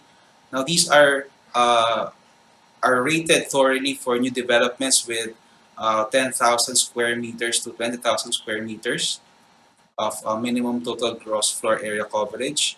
Now this code also is applicable to additions, conversions, or renovations of the same area coverage. Now, just to give you a glimpse of the things considered for energy efficiency under the building envelope, we have air tightness and moisture protection, which involves air infiltration and exfiltration. We have window to wall ratio, or WWR, which primarily focuses on solar heat gain coefficients. We have the natural ventilation, or the use of operable windows. We have the building envelope color, which points out the solar reflectance of the building's exterior surface, and roof insulation, which is on the reduction of heat transfer through the roof. Now, for energy efficiency of mechanical systems, this is also a section to be accounted for, no? Starting with the efficiency of air conditioning equipment, energy efficient water heating systems under the PSVARI standards on energy efficient buildings, the variable speed drives and high efficiency motors, which regulates the mechanical system operations, including the enthalpy recovery of exhaust air for fresh air supply. Well, these are all mechanical terms, and honestly, my knowledge of such is not as profound as those of the mechanical engineers. For electrical systems efficiency, for this measure, daylight provisions and controlled lighting system are put into the spot, which concerns how natural lighting is being harvested and how artificial lighting is controlled. Now, light power density, on the other hand, regulates power consumption due to lighting. We have the occupancy sensors or the controlled use of artificial lighting due to demand. Then the lifts and escalators efficiency, transformers, and the overhead and elevated water storage for the distribution of water or for the water distribution system. Right, so water efficiency. Now this includes efficient water fixtures and wastewater management. Under this tab, we will see the coverage on the rainwater harvesting as well as the water recycling for the resulting water from sewage treatment plants. For material sustainability, this covers the use of non-toxic materials with the least impact to the environments and to the human beings. Solid waste management covers the efficient waste management and segregation. Now, this is how material recovery facilities or MRFs are being rated. For site sustainability, which concerns on site preparation and earthworks, how to produce impact of construction activities as well as open space utilization or provision of green and permeable areas to recharge the groundwater reservoir. Now, for indoor environmental quality, this responds on the minimum fresh air rates following the PSVARI standards, the designation of the smoking areas under the RA 9211 or the Tobacco Regulations Act are also considered to maintain a good indoor air quality.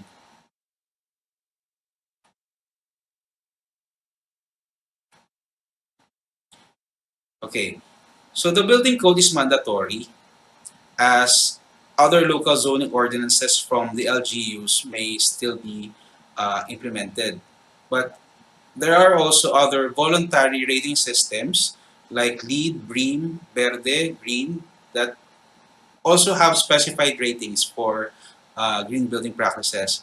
Now, checklist is being used by the local building official for all the trades to carefully review and assess the project's conformity with the code. Now, in addition to detailed drawings, documentations, or schedules may be deemed necessary under the areas of concern. Ocular inspections, as well as built plans, presentation of product labels and brochures, which were installed for the materials that were installed, are also required in the occupancy clearance process. All right. So green building basically is the use of common sense to have a better quality of life. And you may never know it, but you are already practicing in your own home the key concepts of green building. But nevertheless, here are some of the green concepts and sustainable ideas you can apply.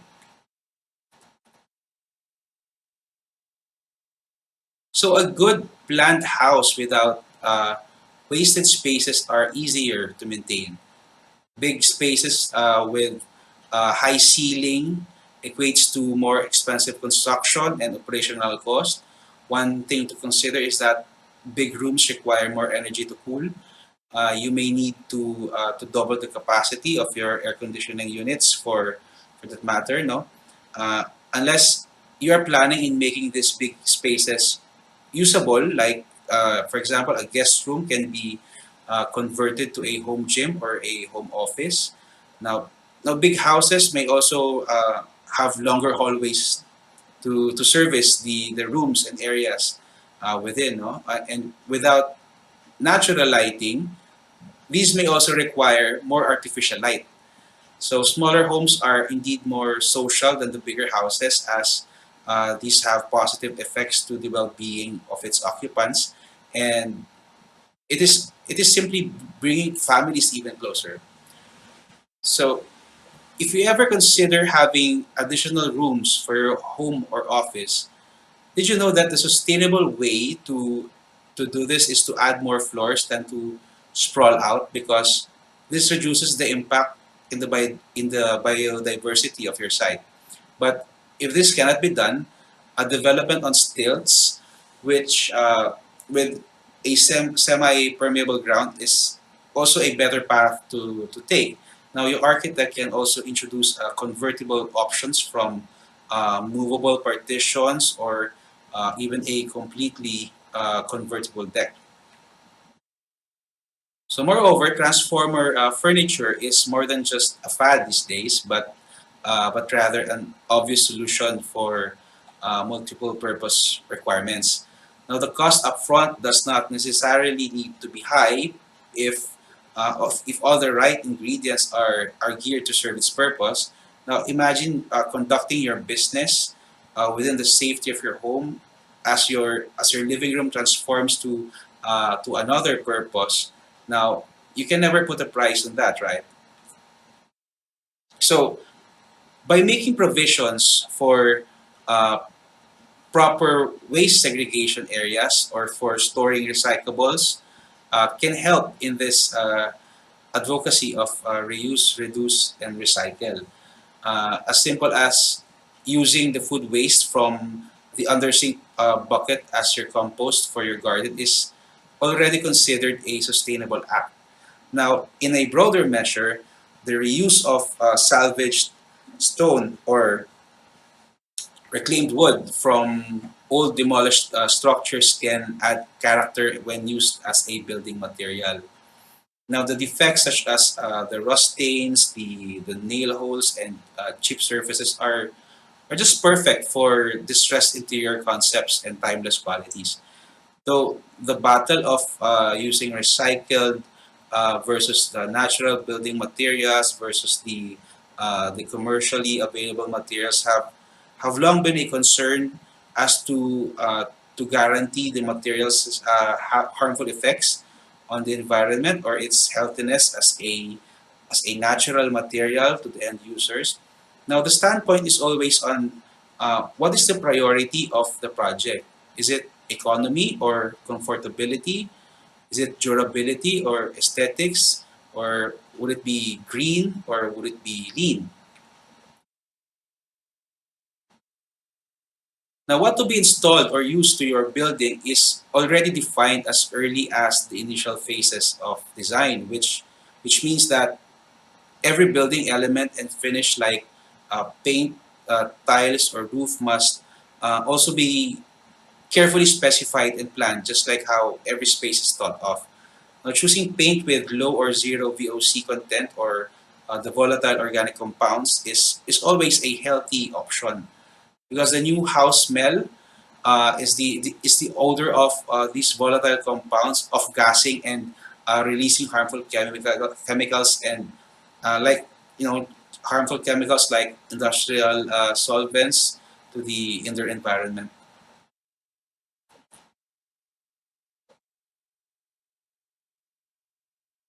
Now, the use of formaldehyde-free oriented strand board or OSB or a type of engineered wood like particle board is an efficient alternative to plywood, as these are made from low wood particles, and it also has a distinctive finish too. Moreover, you may also consider the use of natural linoleum over the vinyl flooring, as the former is made from cork and linseed oil. Now, the latter, on the other hand, is petroleum based or made from chlorinated chemicals such as PVC. So, linoleum is more eco friendly, low toxic, less flammable, antimicrobial. It is easier to repair, and it can last up to 40 years, whereas vinyl typically lasts about 7 to 10 years. But the cost may vary as per design, and the other features such as water resistance features will be also considered for the price. Now, vinyl has replaced linoleum in the market because of its comparable durability, and it is more, of course, DIY friendly. So light colored roofing reduces the heat buildup through the roof, so increasing the thermal comfort for the users, and decreasing the need for air conditioning. Now, stone coated metal roofing is another option. It's lightweight, fire resistant, it is sound absorbent, and it is durable to stand all weather conditions. So energy efficiency. Now this is the cornerstone of any green building project. The use of energy in its generation contributes mainly to air pollution and climate change. Uh, Using renewable energy lowers utility expenses, and the consumers can get to reap its benefits or could allot the savings to other expenses. So from solar water heaters, photovoltaic panels or solar panels, drip irrigation systems, biomass, or use of any natural building product that is easily renewable, energy efficient, and non-polluting is being efficient, so to speak. Now, appliances like refrigerators and freezer are among the largest chunk of your household energy. So it's about 25% apart from your ACU consumption. So when you find one for your homes, always look for the Energy Star label.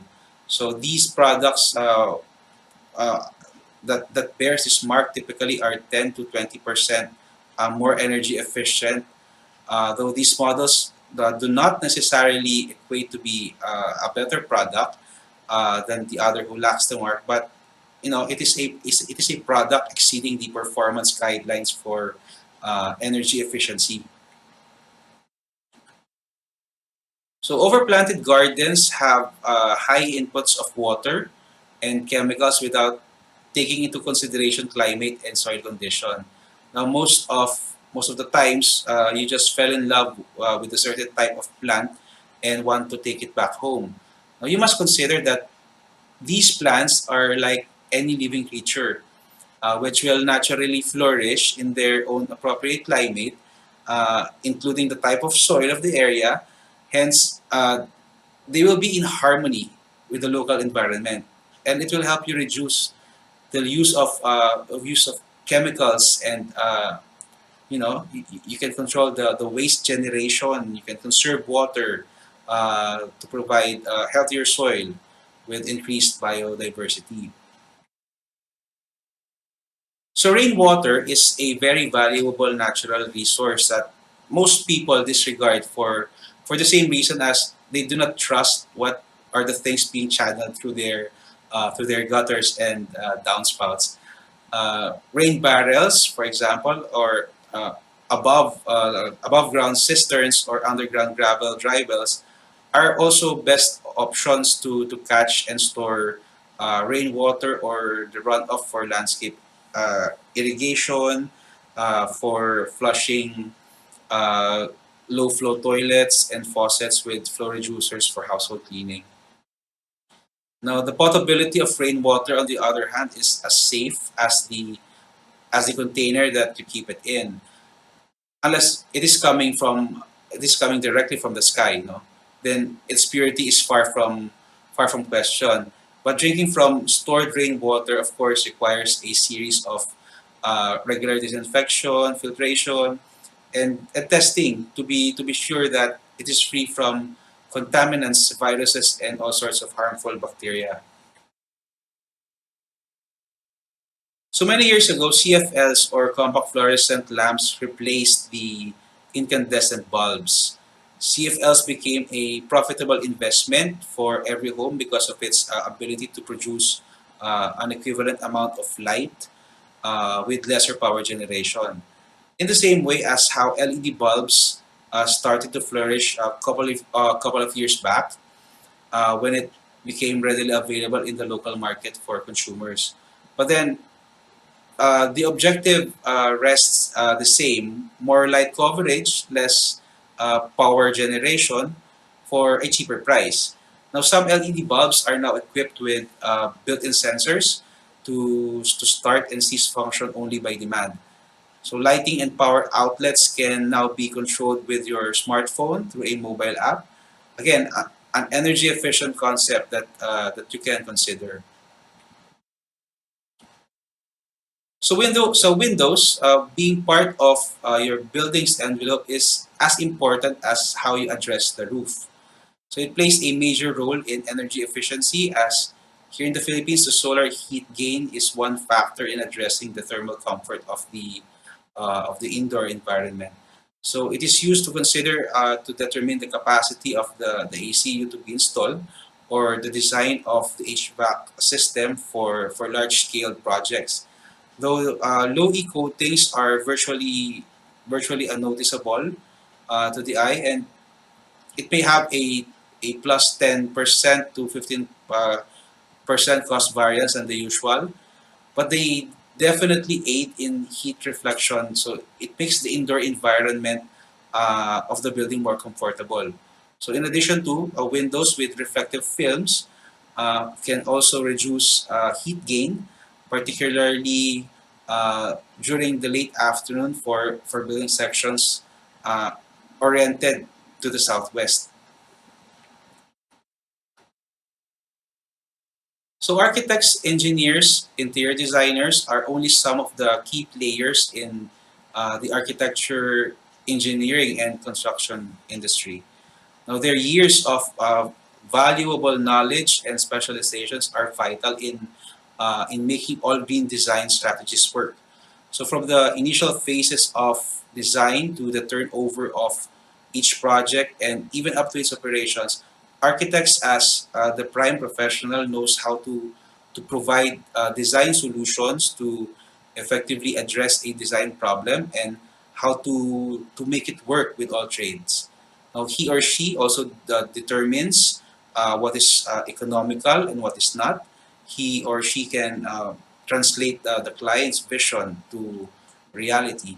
Now, the architect then consults to structural engineers for the skeletal facets of a building, in the same way as seeking consult to electrical, sanitary, and mechanical engineers for matters concerning the electrical, plumbing, fire protection, and HVAC systems. So the design of specialized furniture, on the other hand, can be successfully done through an interior designer. So aside from these key players of the AAC, building owners also need various professionals who are trained in their field of expertise, to address concerns of the projects, like uh, the doctors, the landscape architects, the accountants, the lawyers, uh, IT, and even HR professionals. So the architecture of today is geared towards wellness. So gone were the days where architecture was designed from a majestic grandeur perspective, then becoming utilitarian in nature, to being ergonomic by how it functions, to becoming a beacon of wellness to its users. Now, considering all the dimensions of wellness to a building, uh, it can be achieved with the concepts of green building. Now, the realms of one's physical, emotional, spiritual, social, and intellectual magnitudes, and more importantly, the environmental and occupational dimensions, can be addressed both actively and passively through every design intervention, which leads to the betterment and the better quality of life. Now, people are the greatest resource. So, from a small family to a bigger organization. So, come to think of it like this, no? Having economy in mind. Now, these rooms to be designed would be designed at minimum cost. Now, having environment in mind, we'll have these social spaces designed at optimum eco-friendly levels. But having wellness intertwined in such can create a gold mine within your entire development. So I want to end this talk with just a few words. Sleeping patterns, food waste, compost may be a very minute subject for some as compared to the pressing issues of economy. But in green building, the leanest, most unrecognized things once taken into pedestal can solve bigger problems that economy could not solve on its own. So for almost a couple of years, we have learned to become more resilient, or rather withstand and just adapt to the new normal. Now our body clocks have changed. Our usual businesses have been disrupted together with our bank accounts. Though during this time of man taking cover in our own cocoons, nature or the environment began to heal and recover. Now, knowing all the harmful effects this pandemic has struck to us all, uh, it has created thicker and stronger cocoons for all of us. We have been ever health conscious. We were exercising more. We were watching our calorie and vitamin intakes. We have started our own backyard gardens, which have brought agriculture to our cities. We learned how to play the guitar, start a journal. Some of us learned how to paint, which have greatly improved our senses and concentration. Now, during this time, we valued our families and their physical presence more than ever, which promoted belongingness and interaction. We have been more creative with those business ideas to be sustainable, and most importantly, all of us have prayed more, which I believe that helped all of us survive. You see, the concept of green building is as easy as that: efficiency, sustainability, and quality. Now, the challenge lies not in the concept, for it is just a baseline, but to you. Now, as we are coming out, let us keep that green light on. Let us grasp the new learnings and get ourselves ready for the new challenges, take new opportunities with a joyful heart, and together let us improve the quality of life that this new world has in store for all of us. Thank you for this great opportunity, and may the great architect in heaven bless us all.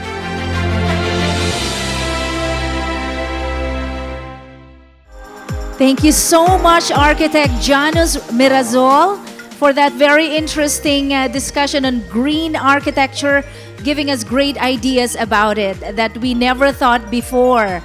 Now, friends, joining us live for the question and answer portion, we have here our speaker, Architect Janus Renan Mirazol. Good morning, sir. Hi, good morning. Good morning po, Am I and here? thank you so much for joining us.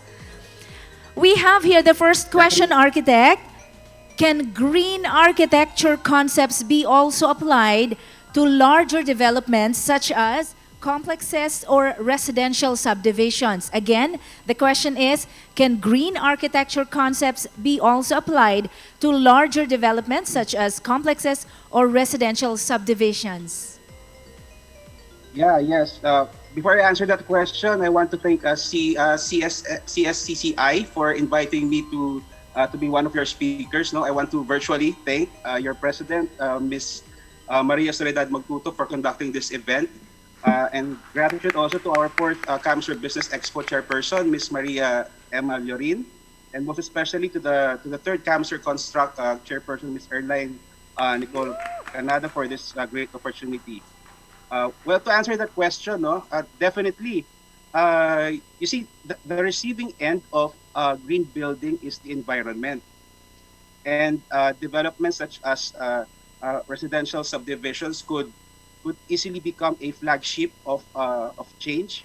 And honestly, uh, I envy these developers, no, because they have the power in their hands to set the path towards green developments, and they have the ability to become catalysts and benchmarks. So imagine if you have a subdivision project that is designed towards the direction of environmental sustainability, uh, it will eventually create green communities. And because the people's mindset is more important than just being an enticing selling point statement, no? So because people living in these developments, uh, they would then absorb the fact that, hey, I am living in a green subdivision. So my action should be more mindful with towards the environment. Like my house should have those rainwater harvesters or those solar water heaters, or maybe I use my roof deck as a vegetable garden because my kapitbahay has it. So you know, no. So it's all in the mindset.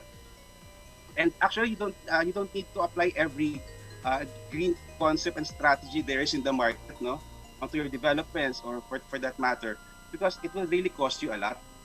But having one is better than having none. So that's the point. And surely all great good things will come to you because you started it right. So I think that answers the question, no? If it can be applied, yes. Yes, thank you so much, Architect, for that beautiful answer. And the second question is, with the current pandemic situation, how could green architecture intervene to get us back on track? Again, that's with the current pandemic situation, how could green architecture intervene to get us back on track? Right. So this is a very timely and loaded question nowadays. No. So during this time, all of us have lost our freedom to leave our houses, even just to breathe fresh air outside. And we have conducted all of our activities online, just like this one. And it is a brave thing to admit, no, that this current pandemic situation can never be solved by green architecture alone, since it is a dilemma that only medicine and science could overcome, no. But interventions, either it is big or small, can definitely create uh, new tracks for all of us. You see, getting back on the old track or the old normal is the same banana that put us in this condition, no? So one example, I know you get my point, no? One example is that in the old normal we have these small cluttered public spaces. Definitely, these are not applicable, adaptable to the social distancing regulations to begin with. So, if you're gonna ask me, I don't want any of this, but I don't want to get back to the old ways either. So, I think the best foot forward is uh, or with less impact to the cost is for all of us property owners or the real estate developers to be mindful of our open spaces. So maybe this time around, why not plan its location more efficiently, be generous on its size, and maybe make them the focal points of your project, not just on the sidelines, no. So the reason why is because these open spaces are the breeding points of every development. Now, maybe we could have converted these open spaces to become transient community marketplaces during the lockdowns, no? So hindi na natin kailangan lumabas pa sana, or hindi na kailangan na i-risk yung ating mga sarili, because we have our marketplace inside our community, no, using that open spaces. Now, if these open spaces could also have a renewable energy technology or a water supply, then talagang full blast talaga ito, no.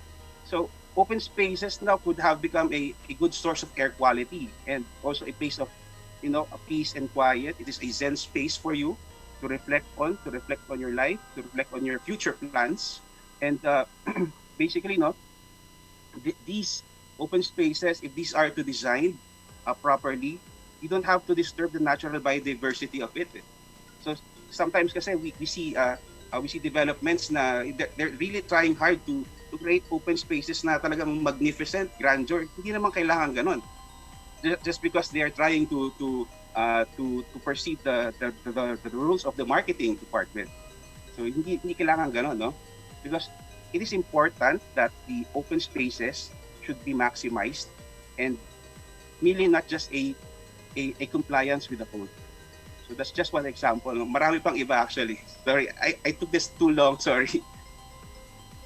Yes, thank you so much, Architect. Di kailangan ang magnificent spaces. Small spaces, pwede na yon to start with our green architecture.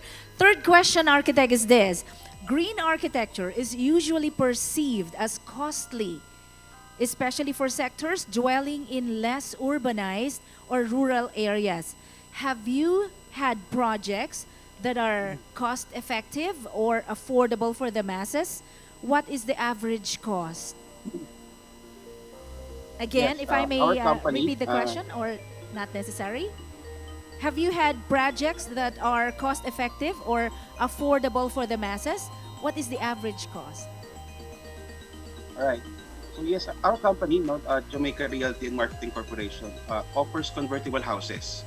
So just like what I showed earlier, we also have townhouses that are open for socialized housing. So it would be impossible to have these designed with renewable technologies because it would definitely create an impact with the cost and of course the issues of affordability. Now, but the very essence of preparing these structures to be manageable and convertible in the future is already a green concept strategy. Now, both in space planning and in spacious rooms and areas, is already a plus with proper orientation of the building's entire plan to harness the right amount of sunlight in case the owners decide to have renewable technology in their structures like solar panels or the solar water heaters. No, now in construction naman, in these structures, our company making sure that we have the shortest construction time frame so that we would have a shorter impact to the environment. So we are eyeing that we do not disrupt the natural environment for too long, but then we are doing this using efficient construction methodologies that are easier to build, easier to manage, and of course easier to finish. Now, as for the cost, you're asking for the cost. The price of our socialized housing with lot, it's a package deal. No, it's about 750,000 pesos, or that's 23,000 per square meter, approximately. Okay, thank you for that idea. I'm taking note of green concept strategy. At this point, we thank you so much, Architect Mirazol, for joining us. We hope we can see a lot of green architecture themed houses around the community. Right now, we would like to thank you on behalf of the whole CSCCI family. We thank you so much. Our speaker, Architect Janus Renan Mirazol. Camarines Sur Chamber of Commerce and Industry Incorporated, in partnership with the Provincial Government of Camarines Sur, CamSur Business Expo 2021, ready for a better normal. Third CamSur Construct, present this plaque of appreciation to Architect Janus Renan Mirazol for extending his invaluable contribution and unwavering support as our resource speaker, contributing to the success of the Third CamSur Construct webinar with this year's theme, Resilient and Sustainable Infrastructure in the New Normal. Signed by Chairperson of Third CamSur Construct, Erlene Nicole Canada. Chairperson of CamSur Business Expo 2021, Maria Emma F. Llorin. And President of Camarines Sur Chamber of Commerce and Industry Incorporated, Maria Soledad V. Magtuto.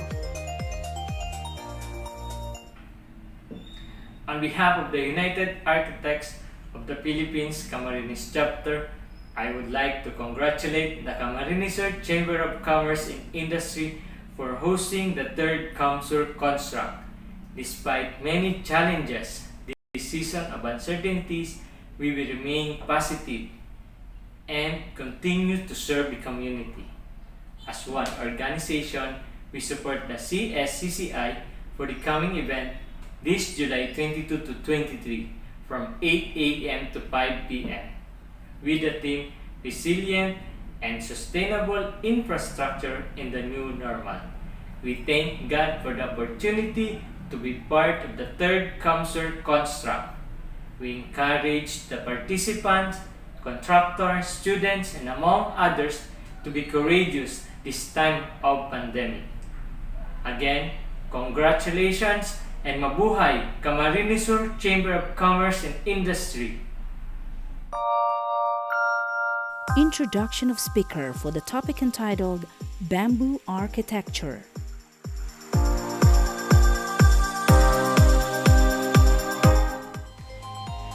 It's a great pleasure to introduce to you our second speaker. She was born in Tabaco, where she spent her high school years. She is a graduate of BS Architecture in Bicol University. She passed the licensure examination for architects year 2012 and was hired by Bicol University after she took oath. For 5 years, she worked as a part-time to contractual instructor, at the same time a private practitioner. By the year 2015, she passed her second profession, the board exam for environmental planners. She belongs to a family of public servants and leaders, so she took every opportunity to serve. She became a member of Junior Chamber International, Daragat Chapter, and Legazpi City Lions Club, where her leadership skills were improved. She enjoyed her every chance to serve as a volunteer during every humanitarian and CSR projects almost regularly since 2012. She's been awarded by Philippine Air Force several times and chosen as Best Stakeholder for the year 2016 and 2018 for her volunteer service as an architect, making the Master Development Plan for Tactical Operations Group 5 and many more project proposals. She's been chosen by the Fantastic Philippines organization to represent Filipino architects in 2 exhibits in different malls in Manila in celebration of National Heritage Month entitled 100 Women, 100 Ways of Life. She's also an advocate of bamboo architecture as a result of her training in Bamboo University, Bali, Indonesia. She explored her versatility by trying different challenges in life, such as putting up a restaurant. And then she eventually, it's with her partners and best friends, Renee Cope and Aya Medel. Then she eventually put up her own company and small business, the KL Architectural Services, which serve clients in need of architectural design and construction services. She served United Architects of the Philippines Tabaco Chapter twice as a chapter president, year 2014 to 2015, and year 2019 to 2020. Friends, ladies and gentlemen, let's all welcome our second speaker, architect, environmental planner, Christine Magallanes Lagman. Hello everyone, I'm architect Christine Magallanes Lagman, the founder and the principal architect of KL Architectural Services and also the past president of UAP Tabaco Chapter. I'm very honored to be one of your resource speakers for this event, and also I'm very excited to share with you my knowledge about the topic that we will be discussing. So imagine a material that is beautifully engineered, that to produce it will consume very minimal energy, and that it grows anywhere, so there's no need to manufacture it. a material that actually sinks carbon dioxide, a material that will employ people actually, and that a material that we can harvest in 3 to 5 years. We have that material, and that is bamboo. So that's what we are going to discuss today, the future with bamboo. So it's all about bamboo, the potential of bamboo, what we can do and what we can build with bamboo. So before we start, I would like to show you a video. This is a video from YouTube that I want to share with you. It's about the Green Village Valley. The Green Village Valley is a village composed of several bamboo structures. So here it is. Green Village basically is the private residence here. So we use bamboo as a sustainable material. So we want to prove, especially to Indonesian, to the world, that we can use bamboo as a sustainable material. We can build the luxury of the bamboo house in Indonesia.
The video that I showed you is one of the developments that I really want to share with you, and that one of the developments that we want to bring here to the Philippines. So why bamboo? Building with bamboo looks back on an ancient tradition in the regions in which the plant grows in abundance, such as South America, Africa, and Southeast Asia. Bamboo is one of the oldest construction materials, and bamboo is high-yield renewable natural resource. Ply bamboo is now being used for wall panelings and for floor tiles. Bamboo pulp is used for paper making and for fuel. Bamboo can be used as a raw material for housing construction and rebar for reinforced concrete. When it comes to environmental sustainability, bamboo is a local available renewable resource and grows in 3 to 4 years, up to 10 times faster than tropical wood. Bamboo is the fastest growing canopy for the regreening of degraded areas. Bamboo generates more oxygen than the equivalent stand of trees. When it comes to economical sustainability, bamboo as a fast-growing local resource does not need to be imported. Therefore, supply costs are very low. Bamboo and its related industries already provide income, food, and housing to over 2.2 billion people. There is a 3 to 5 years return on investments for a new bamboo plantation. When it comes to structural capacity, bamboo is also called the green steel because of its high mechanical properties when it comes to compression and then when it comes to traction.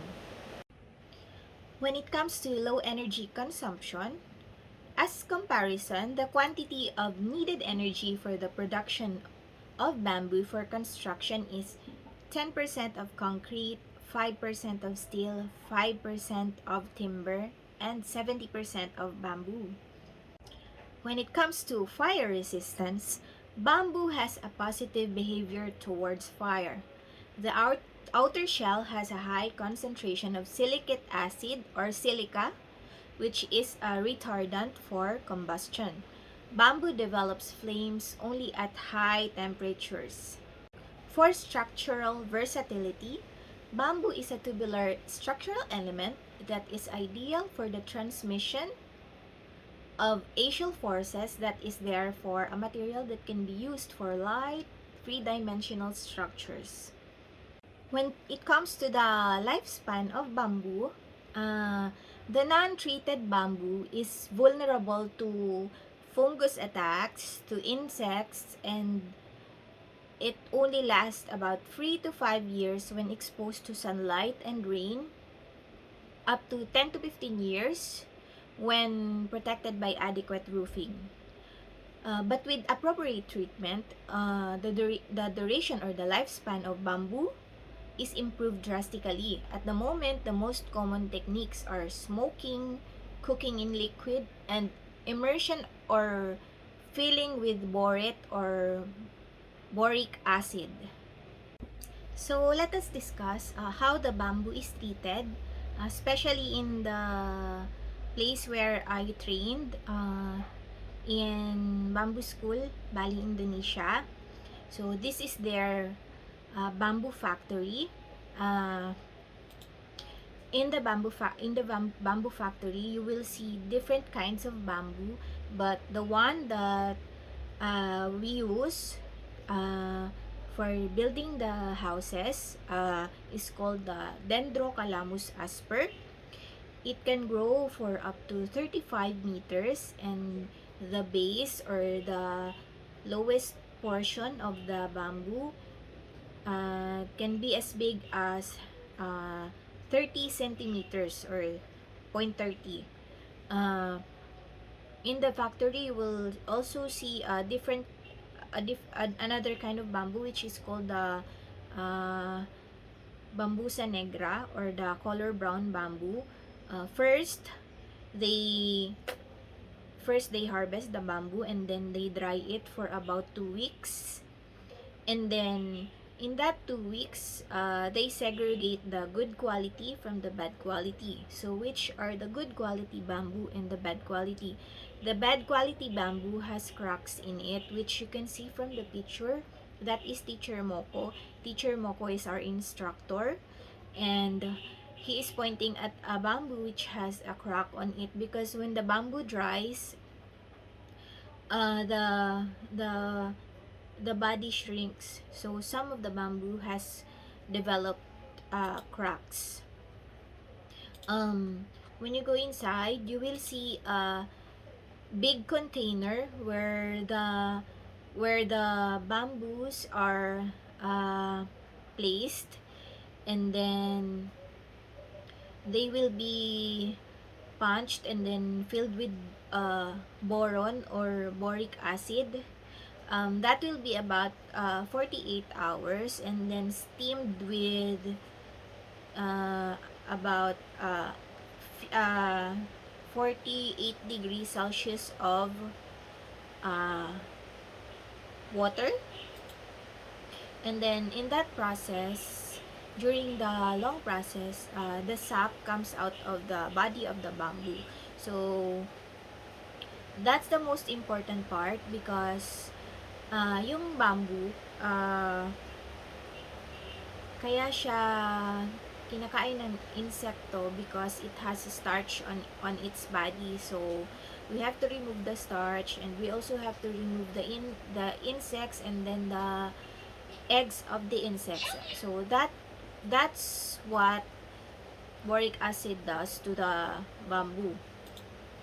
And after the treatment, after dipping the bamboo or ibababad siya sa boric acid, it will then be cleansed with pressure washer, and then it will be placed in a room where it will be dried. So when you go to the different parts of the building or of the bamboo factory, you will see some of the bamboos are already cut, some of them are already dried, and some of them are in a room just for storage, and some are also put on the machine where they are pressed and they are glued together to become a bamboo plywood. The bamboo pulp or yung parang powder, they are used as bamboo paper, and yung mga reject na part ng bamboo, they are also made into bamboo pegs or yung parang stick na pinapako sa bamboo structure, because we don't use nails. So after that, some of the bamboos which are parang mga reject, they are used for furnitures, some are for wall panels, but those good quality bamboos, they are the one used for columns, for trusses, and then for beams. So you will see some of the photos inside the factory. So I'm going to show you the examples of the bamboo used in buildings on the next pictures.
So we have already discussed the details about bamboo, the characteristics about bamboo, and how bamboo is treated. So let's now discuss what we can do with bamboo, its potential, and let me use the Green Village Valley as an example. Why? Because it is where I trained, and I've seen right from my eyes how beautiful the bamboo structures really are. So the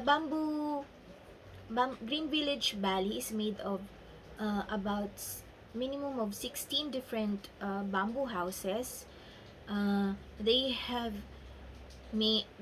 about mostly 2 to 3 levels of houses. They are designed by the Ibuko Architects. Ibuko Architects is founded by, the owner is John Hardy and his daughter Elora Hardy. John Hardy he's not an architect. He's a designer of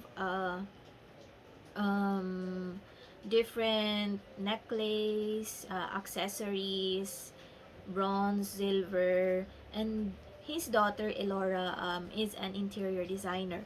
So together they founded the Ibuko Architects, composed of architects from different parts of Asia, Indonesia, Singapore, Hong Kong, and they design houses and structures entirely made of bamboo. I mean, not 100%, but about 80% of the material of the structures are bamboo. So many years ago, John Hardy bought this piece of land in Abian Siman, Indonesia, and the slope of the lot is like a very difficult terrain where the owners or the villagers do not know how to use the lot because of its terrain. So John Hardy bought it and then thought of a way to employ its people, and so he built these bamboo structures without disturbing the form of the lot. So it's very near a small river, so the location is very perfect. And for every house that he builds, he sells it to chosen people. It costs for so very very expensive for us Filipinos, but if we build it here, I think it can be very cheap because bamboo is very abundant in our area. So if you see some pictures of the structures in Green Village Valley, even the enclosures, the divisions of the houses, they are all made of bamboo, and the bamboo only sits in a very big rock, because the bamboo should be protected from the rain. So that's the good thing about Indonesia. They do not have typhoons. So let me show you some more pictures. Even the wires inside the structures are hidden inside the bamboo. So before they design the bamboo structures, they make first a model, and then scale it through bamboo sticks, and then that's where it all starts. So the Dendrocalamus asper, we also have that here in the Philippines. Actually, here in Albay, some of our friends just bought seedlings from Mindanao, and right now we already have a different group of people and architects doing some trainings on how to use bamboo, and these are what we can make with bamboo. So many beautiful structures. So I'm also going to show you that here in the Philippines, we are already using this material even before, but now we are using this as a form of something versatile, something beautiful, something luxurious. Because before, using bamboo is a sign of poverty, but not anymore. We already have so many resorts here that use beautifully designed bamboo structures. So here they are.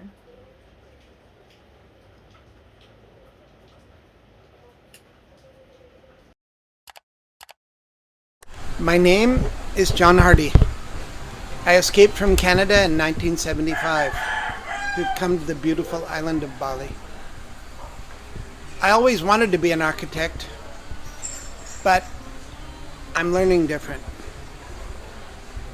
So I'm a builder, and I build bamboo. Architecture is beauty. For me, if it's not beautiful, it's not architecture. It's just more buildings.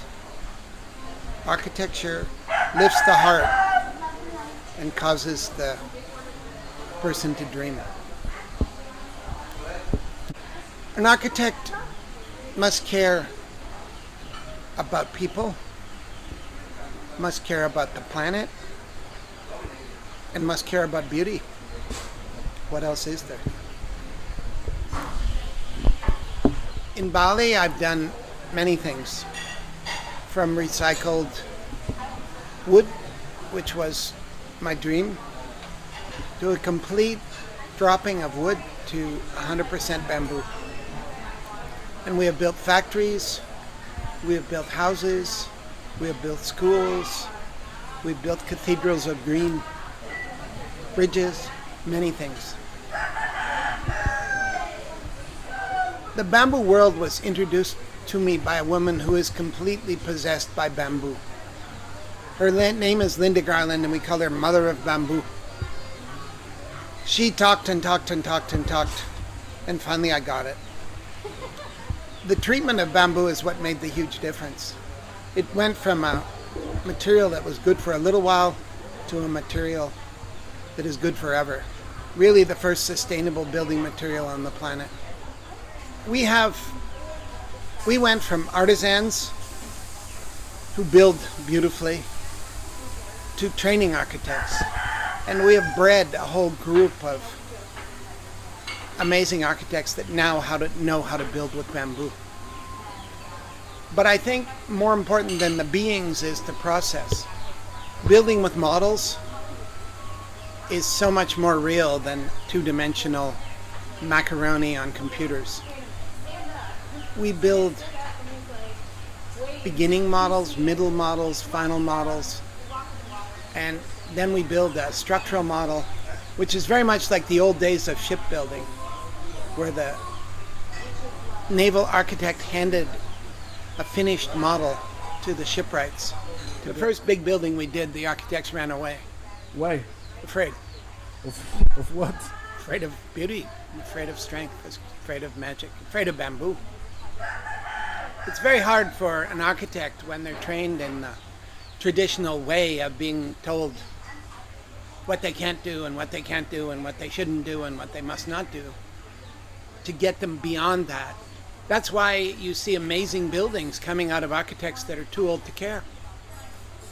They spend many, many years making things that don't care. And then when they get old, they go, what the hell? I'm going to build something amazing. I don't care. It's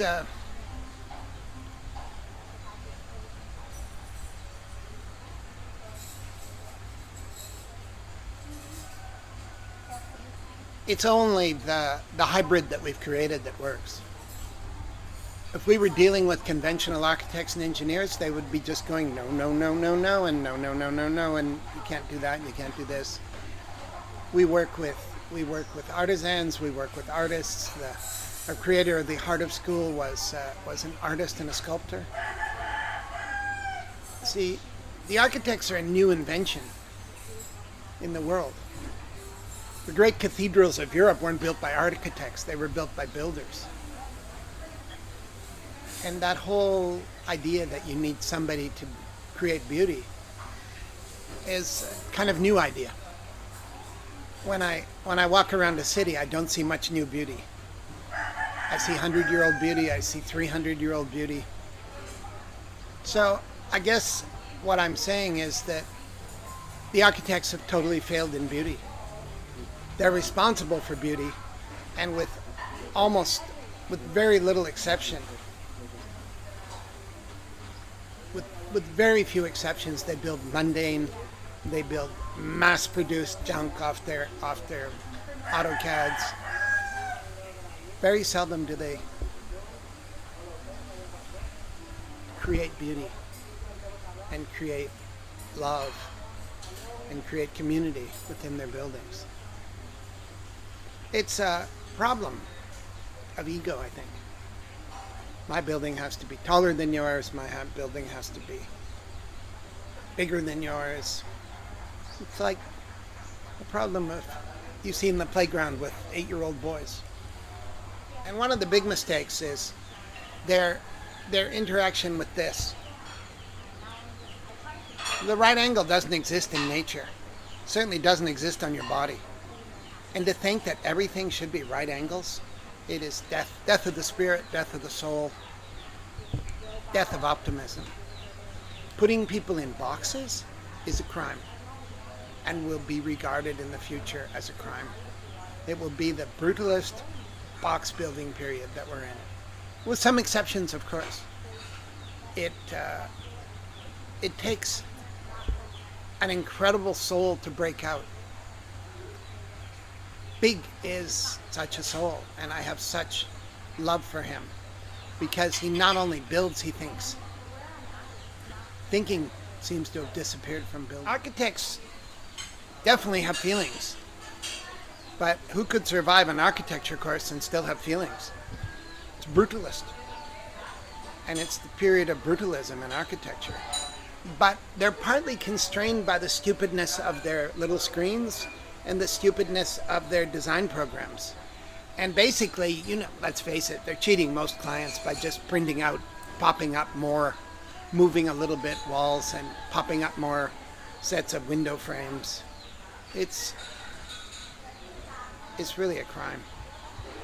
But as the technology improves, architecture will improve. When you have 3D modeling, it'll be interesting to see a guy in a 3D modeling hood making perfect little boxes. I mean, 3D, no, I'm not saying 3D, I'm saying VR. The thing that will change is the two-dimensional screen will drop away. The limited little programs of boxes will drop away. And virtual reality will take over.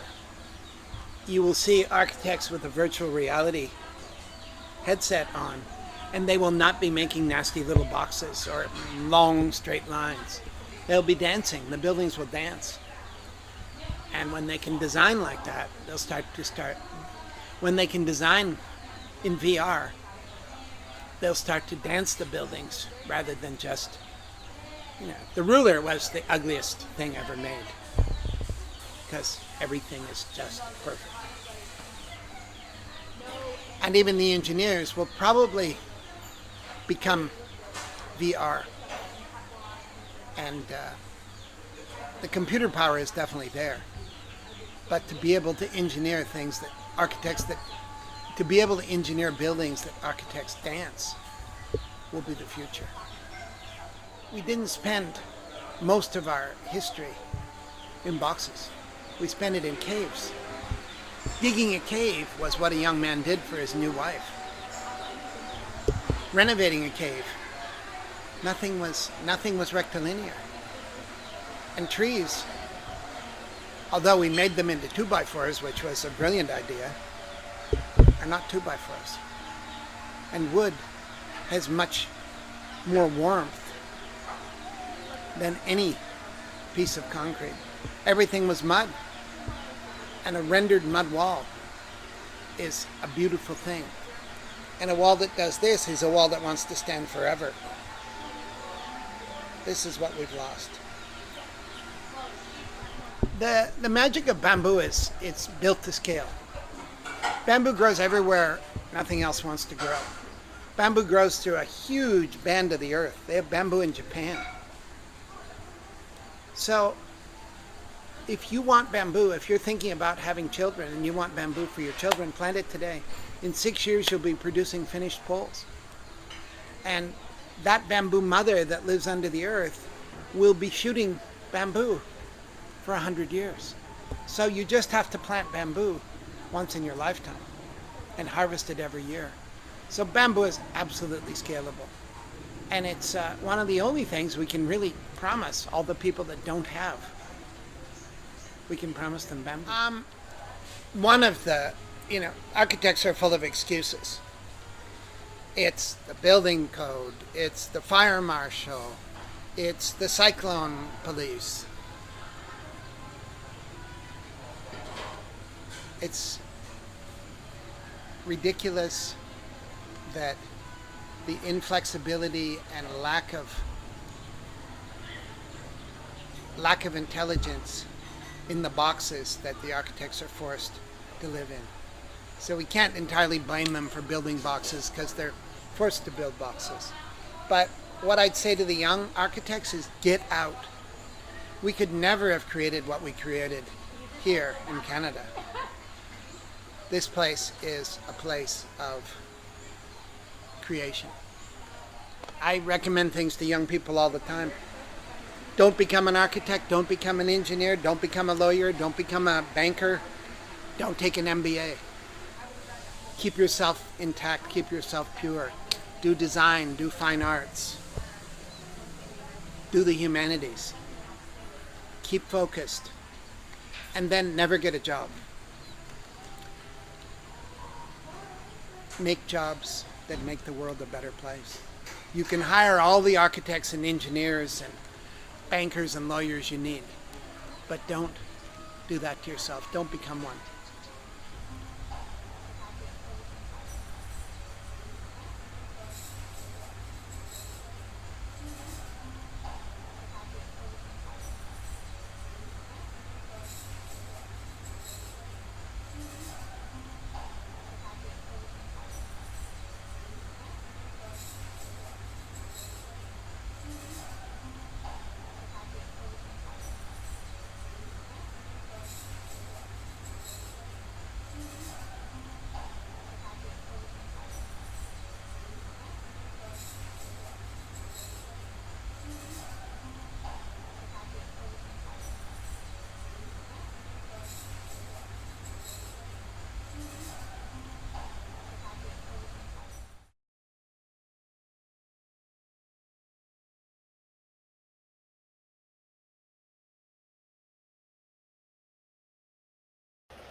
So you've already seen what the bamboo structures look like in Indonesia. So dito naman tayo sa atin. We have a very beautiful bamboo structure designed by the Sangay architects. And then we also have a bamboo factory which is in Negros. Actually, here in Albay, I am commissioned to design the development of the Silverenza farm in Nalilipot, Albay, and here are the pictures of the structure. A pavilion which is being built there. That is built by the team called Team Lakay, or they are skilled bamboo workers. So here they are. So that ends my presentation. I hope you learned about the details of bamboo, characteristics, about what we can do with bamboo, about the possibilities, about the architecture of bamboo. And the last thing that I want to tell you is that all you need to know is that it is possible. Thank you, and I hope you like my presentation.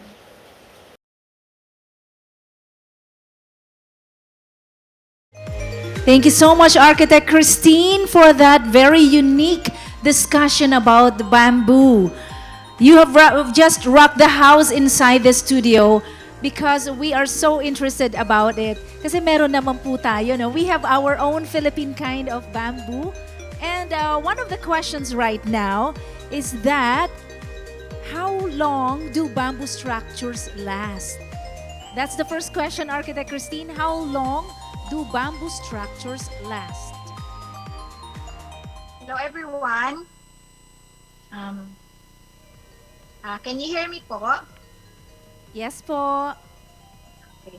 How long do the bamboo structures last? Actually, I also, when I went to the green school, I also asked that to our instructor, which is Teacher Moko. We call him Teacher Moko. So he answered, when properly treated, the bamboos can last for like 100 years. But I asked him how about the structures that they built in Bali. So he said they do maintenance in about 5 to 7 every 5 to 7 years. So and then they also said come back here after 35 years so that you will see how long they will last. So the point is when properly treated with and then kapag wala na siyang mga insects and then properly protected, because they said that the bamboo should be protected from the rain. Kapag all other elements nagawa doon, it will last for longer than we expect.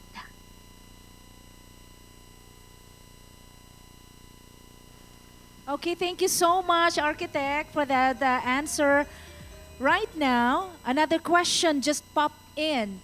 Eto po, how is the cost of bamboo structure compared to yung regular na structure or na may gumagamit ng regular construction materials natin available?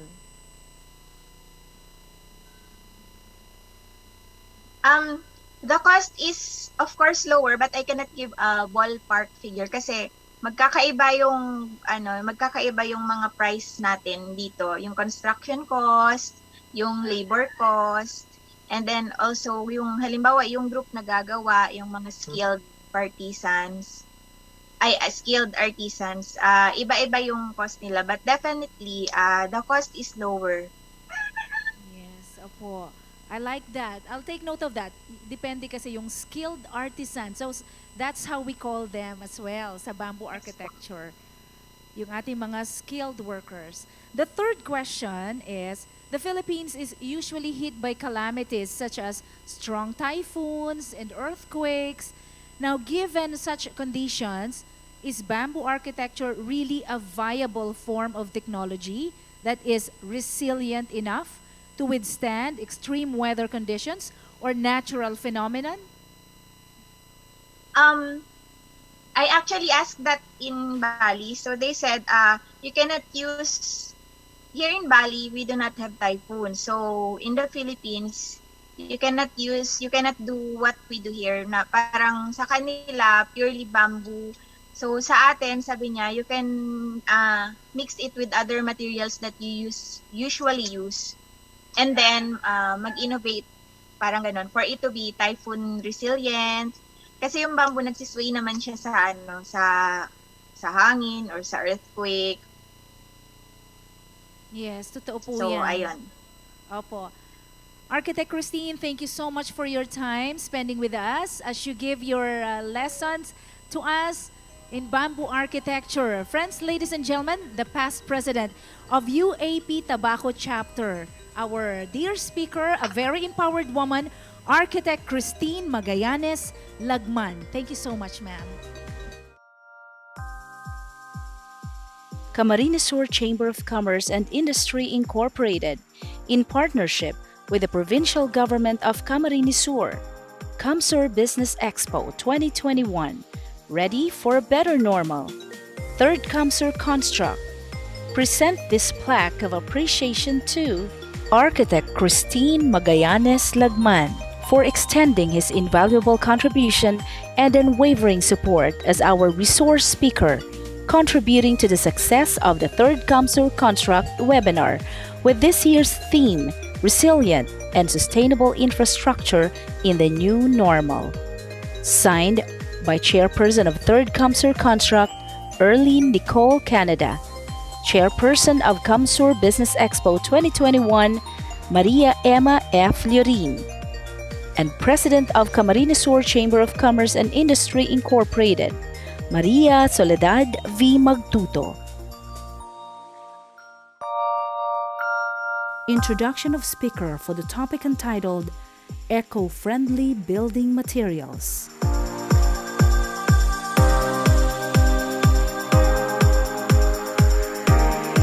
Our distinguished speaker is a director and at the same time the committee chair on urban development, green building and sustainability of the Infrastructure and Construction Focus Group Philippines, or ICFG.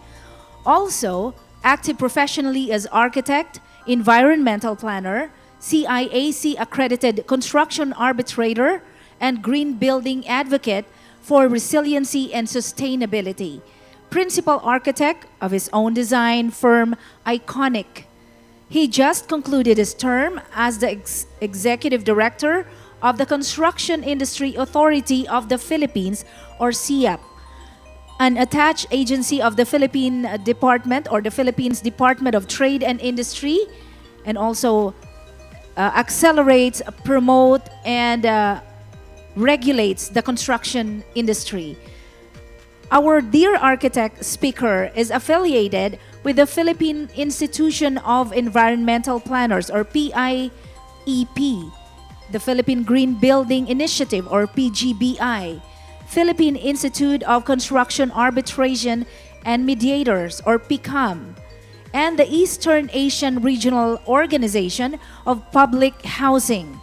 He is also current committee chair on resilience, intellectual property, invention, and innovation of the United Architects of the Philippines, for which in the past he also served as the UAP National Executive Vice President. With more than 38 years professional experience in the field of construction, architecture, green technology, design, and sustainable development involving international and local complex projects such as military facilities, palaces, hospitals, airports, evacuation center, among others. Our dear speaker is not only a licensed architecture but also an environmental, urban, city planner, and certified EDGE or Excellence in Design for Greater Efficiencies, an IFC or IFC, a member of the World Bank Group, EDGE expert, and accredited auditor. As an advocate for resiliency and sustainability, he's been an active volunteer for the UAP Emergency Architects and Alliance of Safe and Sustainable Reconstruction, or ASSURE, team with partnership with USAID, GIZ, OstAid, Humedica, Consuelo Foundation, AmeriCAID, Habitat, Oxfam. Actively involved in the technical assistance of 49 LGUs in Samar, Leyte, and Cebu aftermath of the Yolanda disaster event. Currently a mentor for Bloomberg Mayor's League and Livable Cities program, and a resource speaker, lecturer on innovative designs, green strategies, construction methodology, disaster risk mitigation, and climate change impacts, among others. Currently, a trustee of Zero Waste Philippines and a member of UAP Gold, or Guild of Liturgical Designers. Let's all welcome with a massive round of applause to our speaker architect, Ramon L. Abiera. Magandang hapon sa inyong lahat. Naririnig niyo ako? Hello? Am I clear? Yes, architect, you are audible. Okay. Thank you very much. First of all, I'd like to thank the organizer of this CamSur event for inviting me. Actually, I was invited by DMCI to be the speaker for this particular topic. So, can I share the screen? My screen, where is that? Share screen, share screen.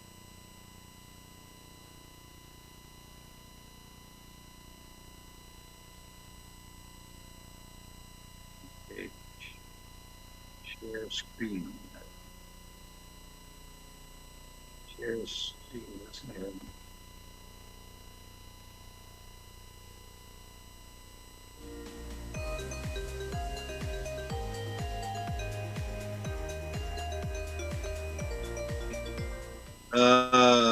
First of all, actually, I should start from the start. In this case, I am, because we have previous speakers, I would like to, number one, I listened to the previous speakers, and I am very happy that everybody now is getting into the business of changing our mindsets towards more green structures. The topic that I have been provided is eco-friendly materials and added construction systems. You see, eco-friendly materials are in different forms. Like for example, if you look at the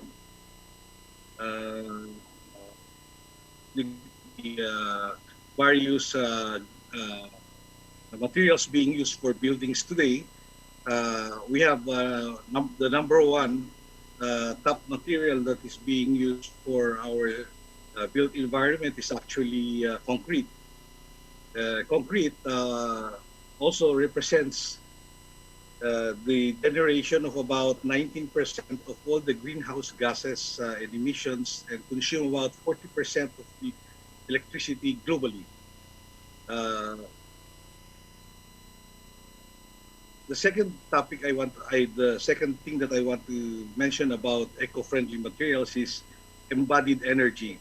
This one is a lot of non-technical people would be, uh, I would say, unfamiliar with embodied energy. But for those who are practicing green designs, embodied energy is no other than the amount of energy that is consumed in the process of from mining to production to a square meter of material. So the value of embodied energy for different materials are all different.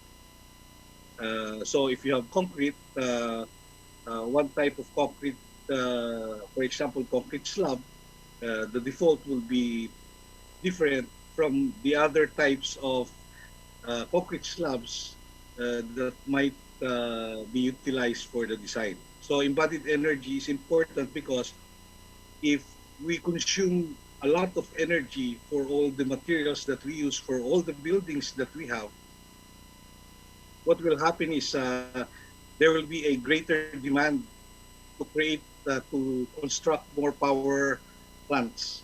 It's actually the power plants that provide the electricity that consume most of these that generates most of these greenhouse gases. So embodied energy also is the front end component of a life cycle impact of a building. In other words, if you start with very high embodied energy materials, uh, you will have a lesser, you have a greater impact of the building at the end of its life cycle because you must be able to reuse this energy or these materials so that they can be further appropriated for our built environment. So next one is, as I mentioned, our main problem with climate change is actually our CO2 emissions. And the CO2 emissions are, in general, being caused by cement production. Iron and steel sector amount to 11%, while cement uh, is about 5 to 7%. And the 5% is of entire electrical generation is spent on the production of aluminum, which we use for many components of our built environment also.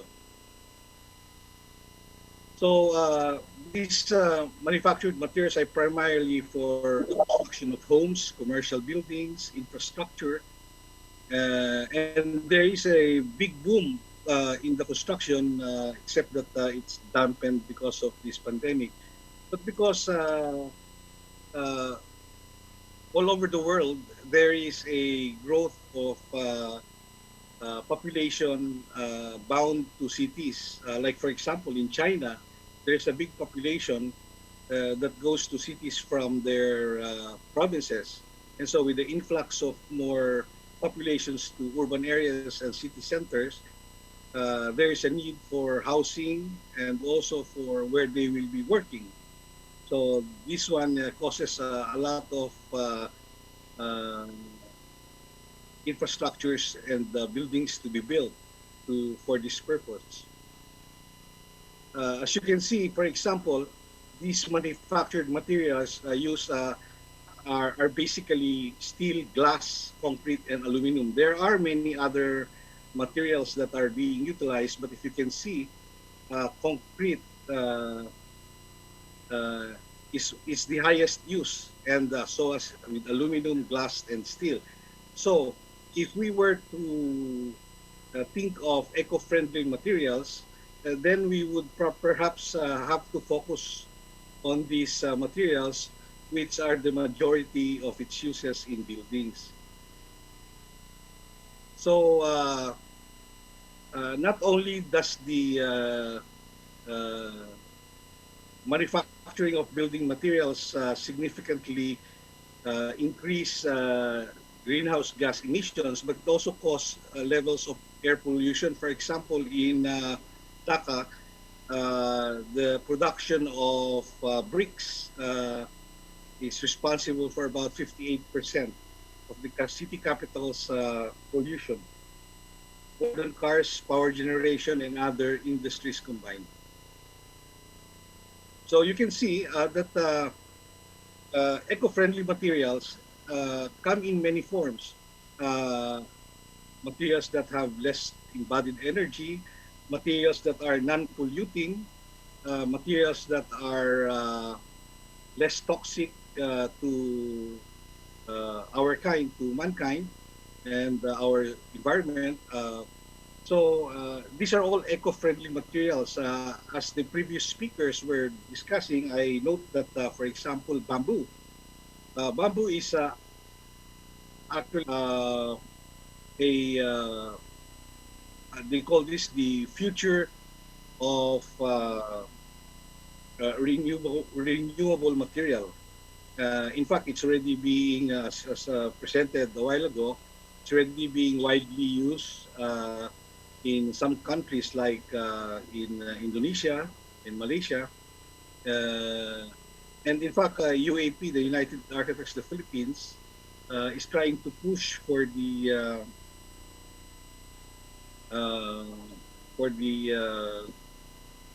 training of tradesmen and architects and designers to better understand the materials. So bamboo and other materials, not only bamboo, but there are other materials like hemp and other fibrous materials are actually being manufactured in many different kinds of building materials, such as flooring. They have this also done in fibers, in woven thing, and also in free-flowing concrete shapes. Use also fiber materials. As a global trend, there is a tightening of regulations in the operational energy consumption of buildings. In fact, our national, what do you call this, our Green Building Code tells us to reduce certain conditions so that we will become a more positive building built environment in its 40 years or 50 years of operation. You see, buildings, unlike other creation of man, they last long. Not only that they last long, about 40 years to 100 years. In fact, in historical buildings lasted all 2,000 years, 1,000 years. But more importantly today, it's that it will last long, but at the same time it will be safe, because now society demands and the governments demand more safety for its population. So we don't only do buildings that last long, but also are safe. And because I'm also an environmental planner and a very experienced in disaster risk reduction, I can tell you that there are so many types of disasters. And for this, I think we need the materials that will be able to at least withstand or not support disasters to happen, and protect people who utilizes all this built environment. Okay. For example, if you want to find a realistic way to reduce embodied energy, for example, of the roof and floor structure, number one is you have to reduce the quantity of material. This is you see, if you produce material in this volume, there is a equivalent embodied energy. If you use lesser material, therefore, you will be having a reduction in embodied energy. I will show you a little while in another slide the various type, for example, of floor slabs. There are many kinds. Yung nakikita natin is just one. There are many kinds, and all of them have a different what you call this embodied energy.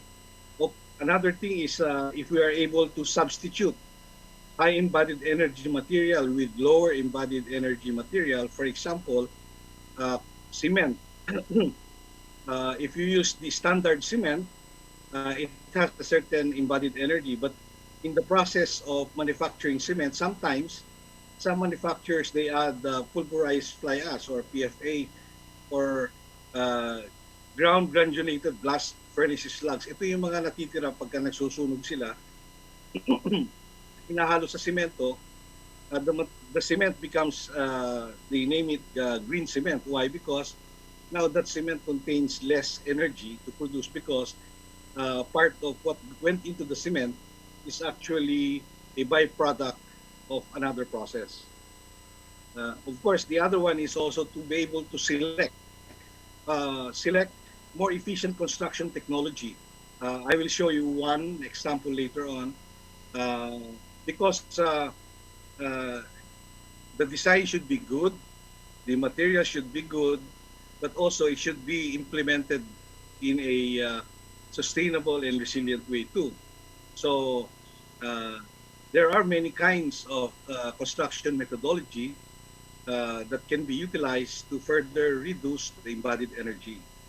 And the other one is identify completely different materials. This is where, for example, bamboo and other indigenous materials that we have are being researched upon and being developed into products and substitute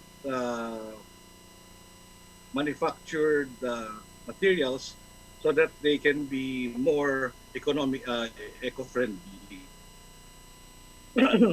Here, for example, just to show you about floor slabs, this one here shows you actually the default, which is just the in situ reinforced concrete slab that we can all see in the many structures that we have.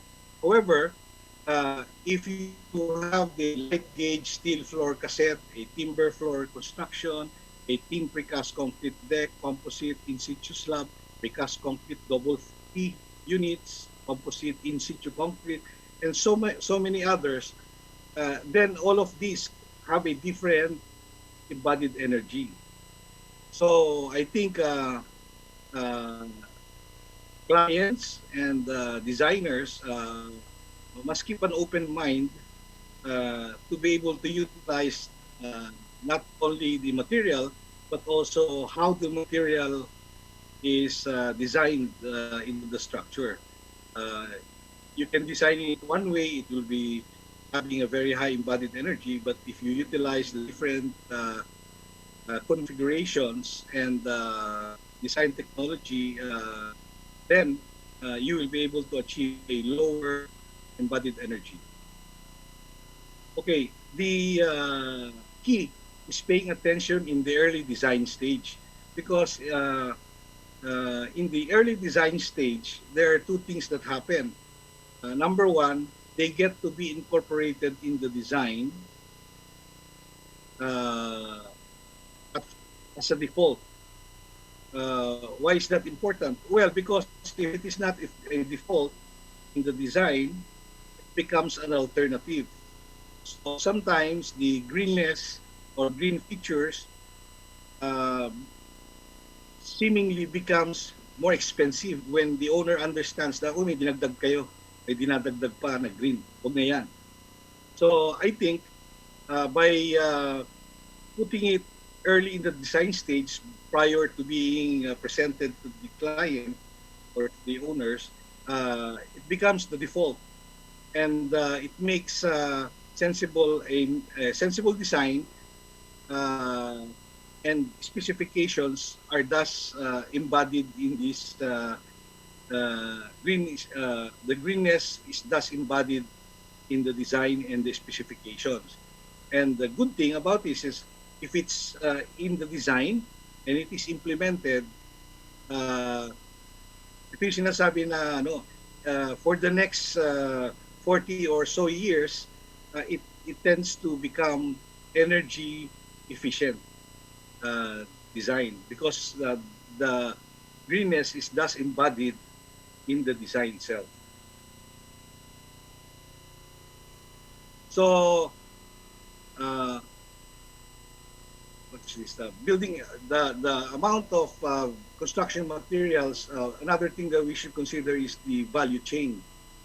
The value chain is also important because we have to understand what is, for example, one example is steel. It's actually principally composed of iron ore, carbon, and requires substantial energy to be produced. For example, concrete. Concrete is a product used for buildings, mostly of aggregates, including gravel and sand. So, concrete does not only utilize energy, it also utilizes a lot of gravel and sand and also cement and water. And these are all resources. And you know, resources are not infinite. So, sooner or later, maubusan tayo ng sand if we continuously use too much of it, and gravel also. So that's why sometimes they tend to use crushed gravel rather than the natural gravel because wala na makuhang gravel. And this is one of the greatest contributor to the use of sand and gravel by sector. So if we all understand what materials are components of certain building materials, then we get to understand how to save on all of this and how it impacts our environment. Correctly, today, the first speaker, architect Jonus, actually mentioned about the wise use of these materials because all of these, number one, are God-given, and because of our natural resources that were God given to us, we have to make wise use of it and use it according to our needs, not according to our greed. Okay, cement, sand. Okay, I said this already. Okay. The other components of cement, for example, are made of limestone, clay, shells, chalk, shale, slate, silica, sand, and sometimes even blast furnace slag, the one I mentioned a while ago, and or iron ore. These ingredients are crushed and heated to a high temperature and they become clinker.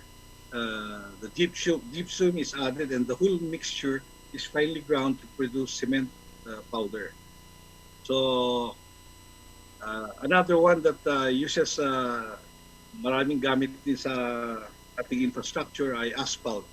The main ingredient of asphalt used for construction, transport infrastructure, mostly roads, is composed of petroleum byproduct and aggregate. And there's a lot of other materials and that are being utilized in construction. You know that there are about 30% of our world population living in ramp earth construction. And at the moment, it is regaining interest even in industrialized countries. Ramp earth is just compacted earth, and I am surprised with also that about 30% of the world population still to this day live in ramp earth construction. Okay, there are, as I mentioned, other alternative construction materials can also be locally sourced depending on their availability and application to construction as a construction material. You have sugar cane, bagas, bamboo, and all the other fibers, abaca, jute, uh, are now being studied and for its applicable applications to construction.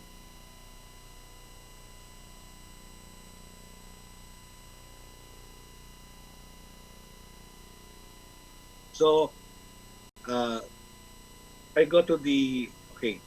The most important thing to make certain economic choices, eco-friendly choices. Number one, the cheapest is actually the change of mindset. This is the change of mindset of the client, of the designers, of the contractors, and everybody in the whole construction industry. You see, mindset is very cheap. You don't have to pay for it. Unfortunately, it's not something that can be gifted to you. It's not something that you can buy. It's not something that your mother can give you as an inheritance. But it's something that you have to embrace. The only way you can get a change of mindset is you have to personally embrace it. So, at this time in our global pandemic and also our climate change, we, the people of this planet, need to change our mindset. We have to change a mindset that we need to develop, use, and build our built environment according to green standards in order for our environment to be sustainable and for us to develop more resiliency to the various disasters that come our way. We cannot do anything about these natural disasters. They come on their own. However, we can reduce the mitigate the effects on us and our built environment. The other thing, aside from change of mindset, which of course will embody everything, will be to reduce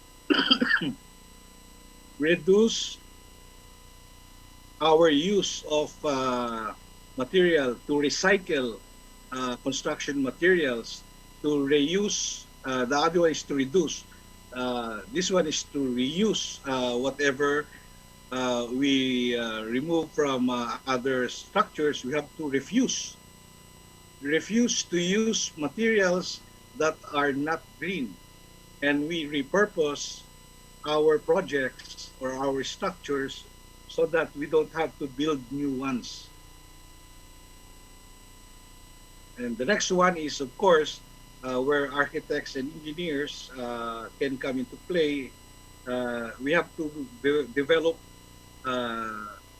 better green designs. However, these designs can only be implemented if the owners were to accept them, because as I always say, if you understand the cost to you that you'll be wasting on energy throughout its entire life cycle, then you would be able to decide that this one should be included in the design, because it's a big amount. If you were to say, for example, so much multiplied by 40 years, if you do anything about it, then it's good. You save that money. However, if you do not do anything about it and you say, oh, let's not put it in the building, you do not know that you will be spending the same amount as the waste in its 40 years. So whether you do anything or not, you're going to either lose or get back that savings. The other thing is we have to use low embodied energy materials as much as we can in our design. So number one is knowledge. Designers must be aware of these different embodied energy materials so that they can use it in application in their design. Timestamp. Oh, yeah. And then we also use non-polluting materials. Example are formaldehyde, and other like used oils that are being thrown on the ground is a polluting material, and VOC in paints. Uh, these are very polluting materials. And the other one is to use innovative construction methodology. Sometimes the way we construct uh, is almost the same as before. But there are new technologies, new equipments that are now available and have been used for a long time in other countries and found them to be very successful. Uh, I will show you one example later. So here I will show you another kind of slide. Oh,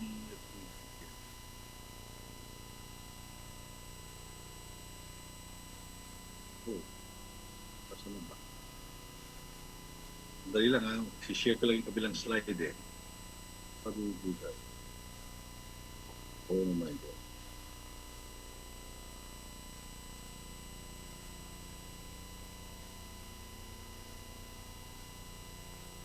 Ay, ito.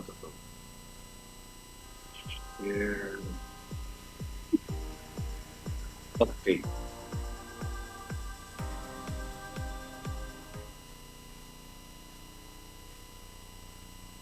Okay, the other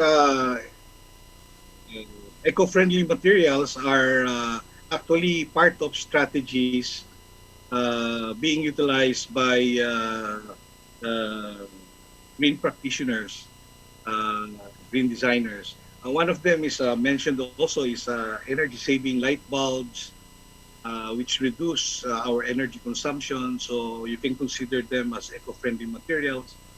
Lighting controls for corridors and outdoor spaces. Ito yung tinatawag na wherein you can actually reduce areas kung wala silang tao. We have solar hot water collectors, solar photovoltaic smart meters.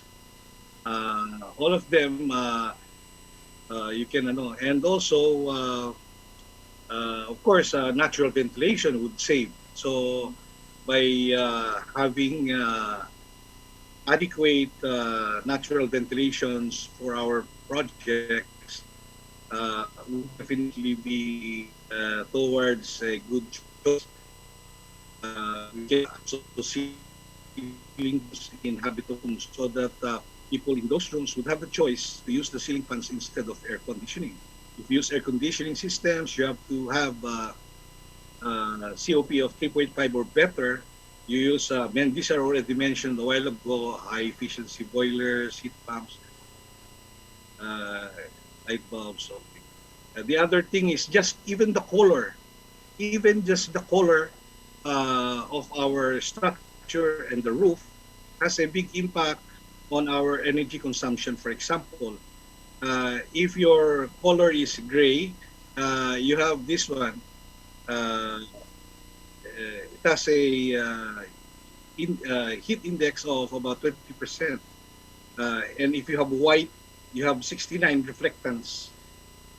So even the color has something to do with our energy consumption inside the building.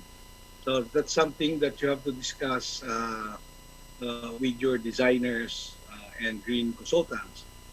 So a reflective finish for walls can reduce the cooling load in air-conditioned spaces and improve thermal comfort in uncooled spaces. So dalawang bagay, it can reduce the cooling load in air-conditioned space, and for those uncooled spaces, they can improve thermal comfort for the users.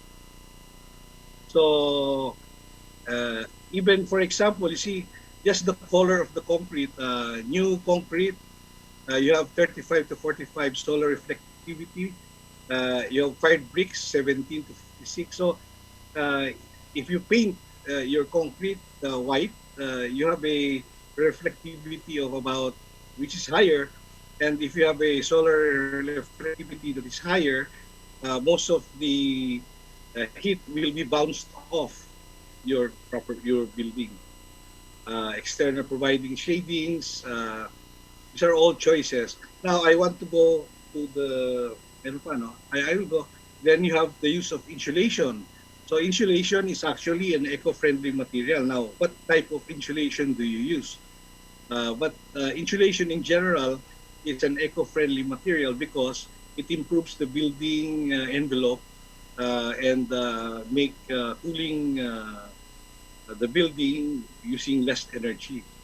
So different types of insulation have different types of conductivity.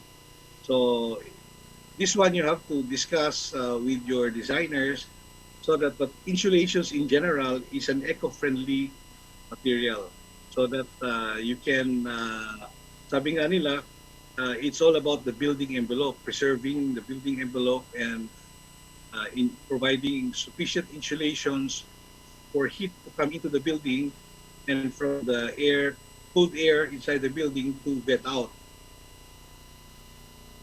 So, type you have vacuum insulated panels. These are strategies or different types of systems that you can use. You have phenolic foams, expanded polystyrene, wood, but even vacuum air gap provides insulation. So also glasses, low E glass is an eco-friendly material because although it's more expensive, it definitely helps in preventing uh, heat, coldness coming out and heat going in. So low E glass, that's why there's another strategy wherein you have to reduce the window to wall ratio in order to reduce also the ability of heat from the outside coming into the cold space.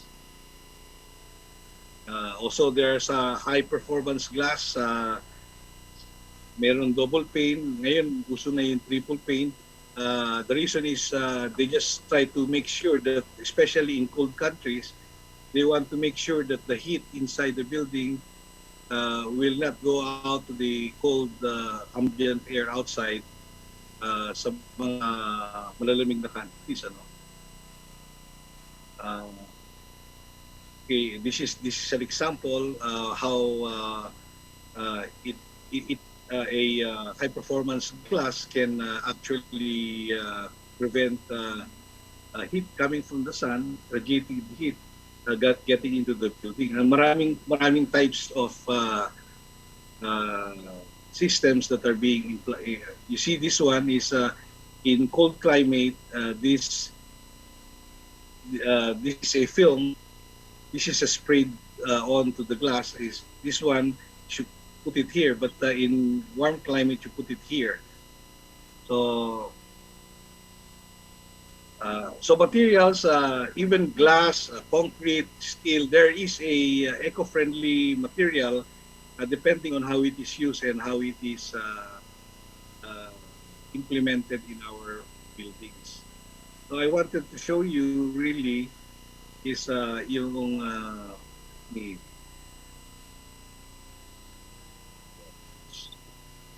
ito. For example, these are the different types of finishes. Ano? Different finish you apply for building has a different embodied energy. Each one, you have stone, you have vinyl flooring, they all have different embodied energy being in megajoules per square meter. So the higher the megajoules per square meter being utilized, you have a very high embodied energy. So, iba-ibang materials, you don't have to memorize any of these. These are resource materials that your designers need to check on them to determine the total embodied energy of your building. And also, there's a new one which is the net zero. Besides having very low embodied energy for the building is also generating its own power, ability to generate its own power and its own energy. So in Japan, they have many of these. In the Philippines, we have a net zero building certified structure that we have in Makati. So I will go to the next one. I'm just looking at the watch and um, I need to share here. Is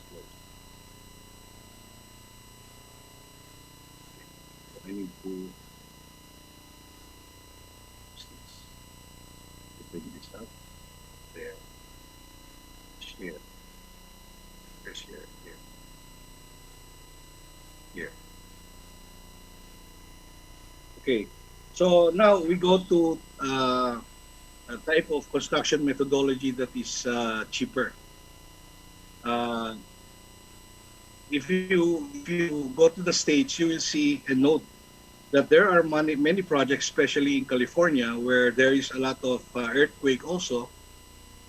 There is a lot of if I stayed in the States for almost 8 years. You know, if you pass by one area, sometimes what happens is you see that the buildings are being constructed after just a few months, a month or so. Makikita mo nakatayo na yung structures, ang bilis. So one of the rationale why these buildings are being executed quickly is because of tilt-up construction methodology. So tilt-up construction methodology is almost similar to precast. The difference between precast and this one is in precast, it is done in a factory and then afterwards it is hauled. It is hauled to the site. One of the problems of that is that, of course, the precasting company does not only have you as a client, they also have so many clients. So what happens is in the delivery process, nagkakaroon ng bottleneck. And so sometimes there is a delay in the schedule. The other thing is it costs money to transport these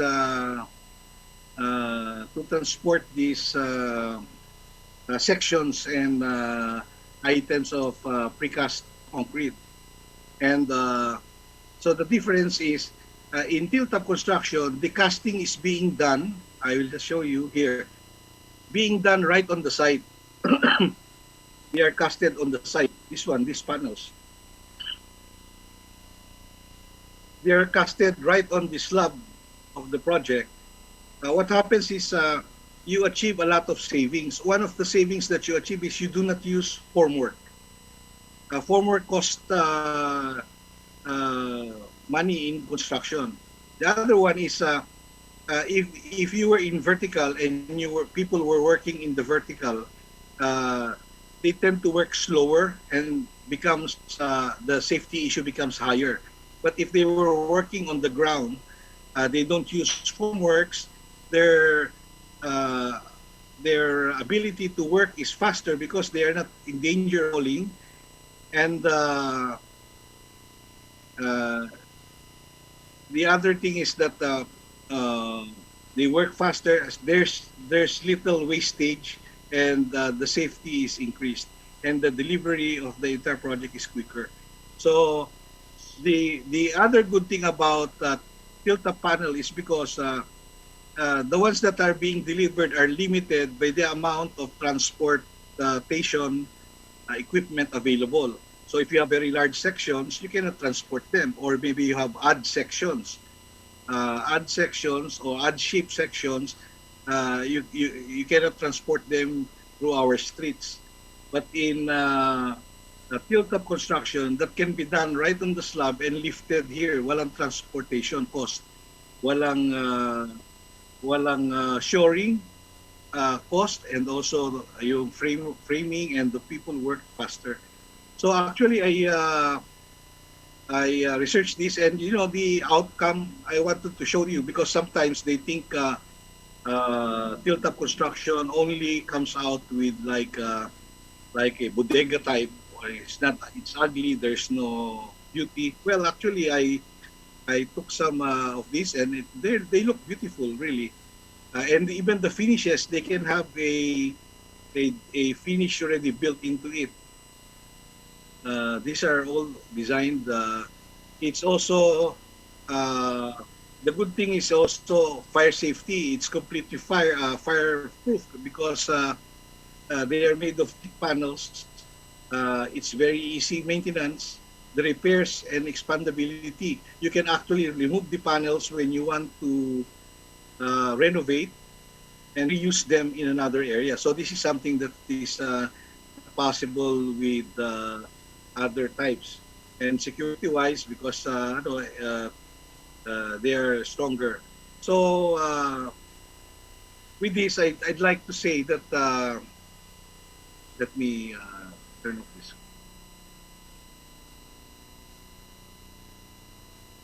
Okay. Uh, with this, I'd like to mention that in our eco-friendly materials, we need to expand a little bit. That includes not only eco materials but also a change of mindset, a good green designs. We also have to have use of non toxic and polluting materials. We have to use materials with low embodied energy. We have to use materials that are locally available, that are innovative and uh,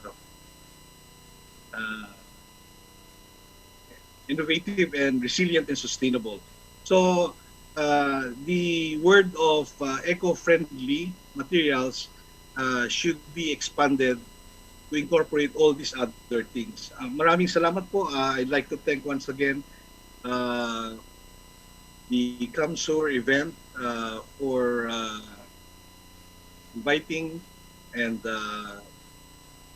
for having a wonderful topic regarding green. I am an advocate, and I am very happy that the other speakers and the CamSur event invited and had these topics. Maraming salamat po. Thank you very much. Thank you so much, Architect Abiera. If I may add, sir, I would like to take note of this.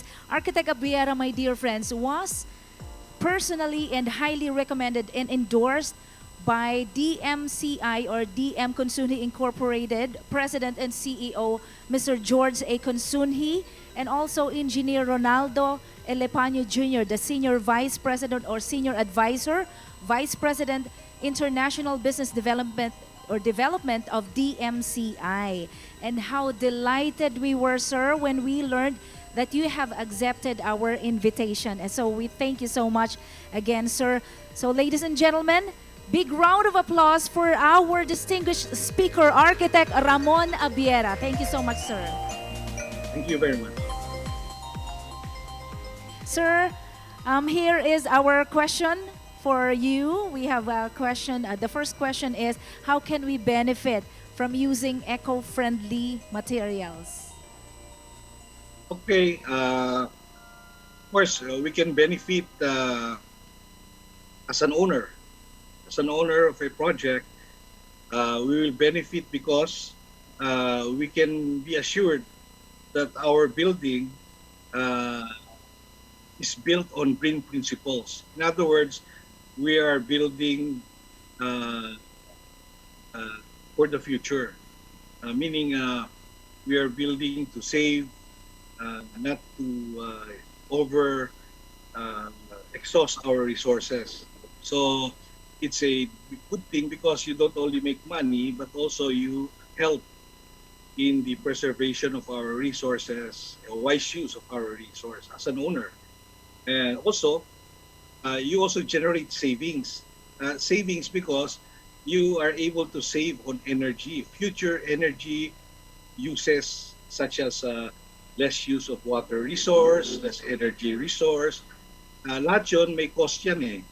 And the owners will be the number one beneficiary of this one because when they operate their buildings will be using less, paying for less of these resources to operate their buildings. Secondly, as mentioned by the previous two speakers, that green buildings have certified green buildings have a higher cost for rentals, and also the appreciation of its value is faster. So for the architects and the designers, uh, building using green, eco-friendly materials, number one, provides you with expertise that you can continue to deliver to your future clients. And you are also taking part in saving resources for our future generations.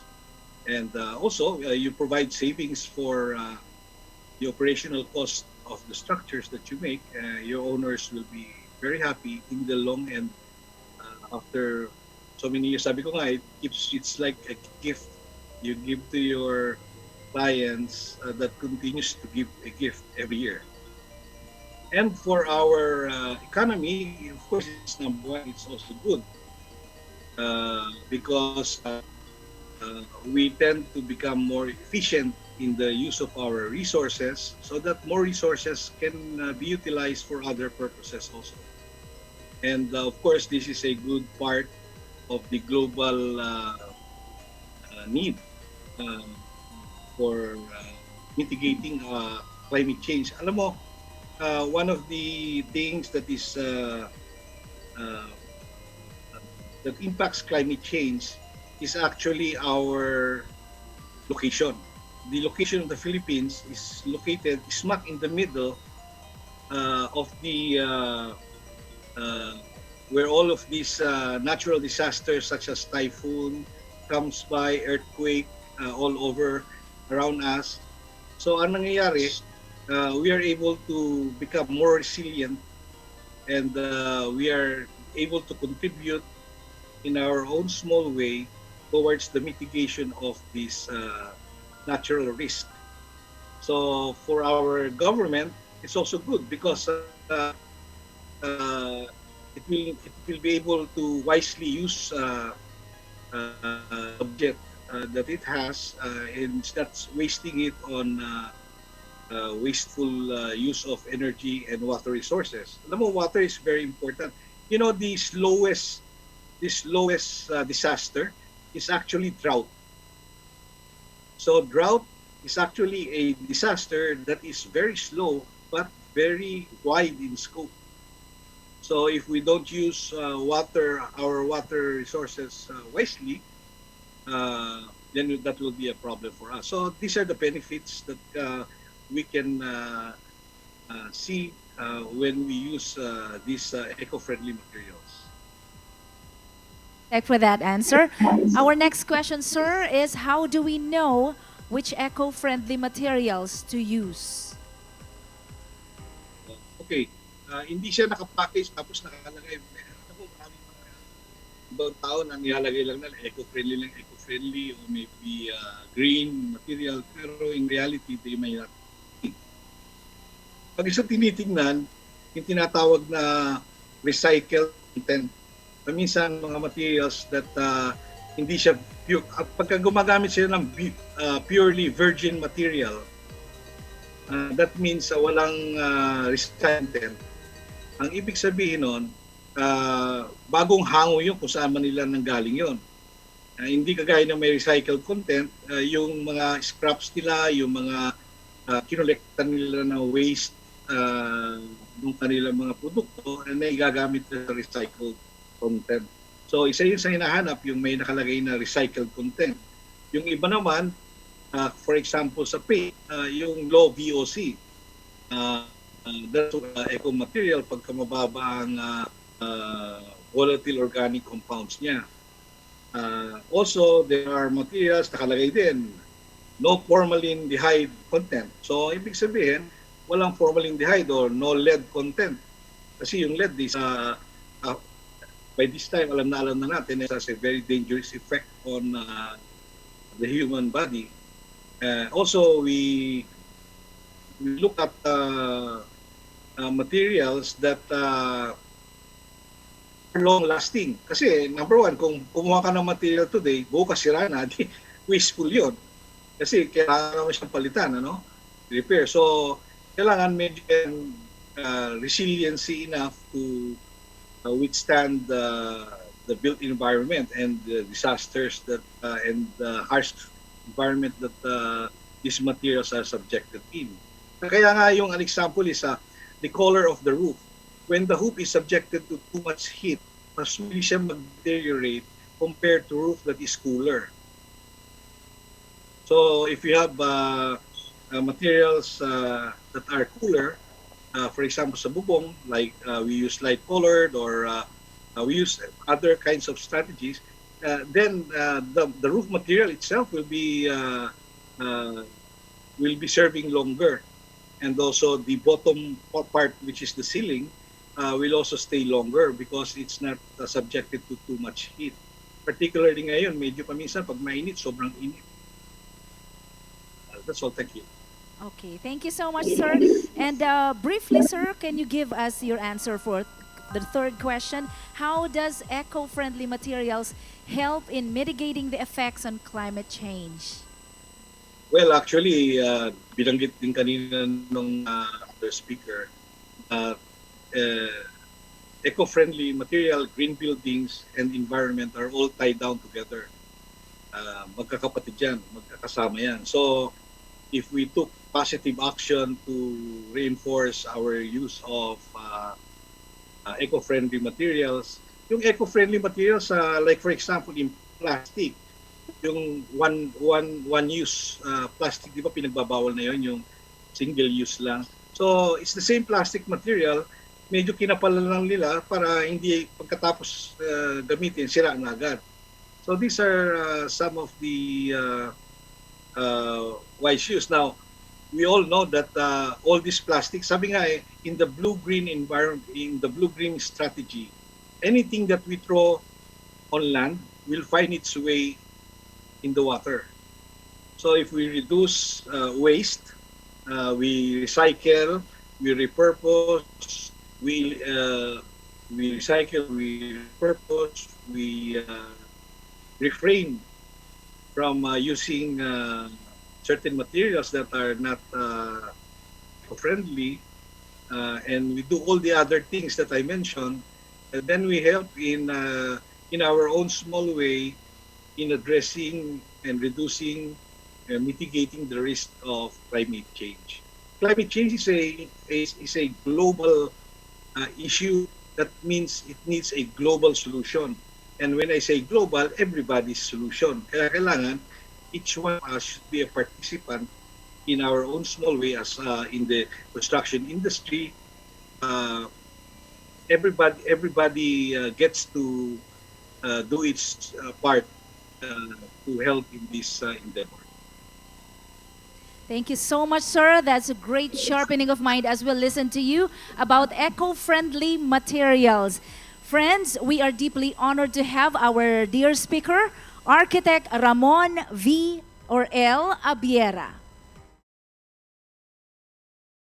Camarines Sur Chamber of Commerce and Industry Incorporated, in partnership with the Provincial Government of Camarines Sur, CamSur Business Expo 2021, ready for a better normal.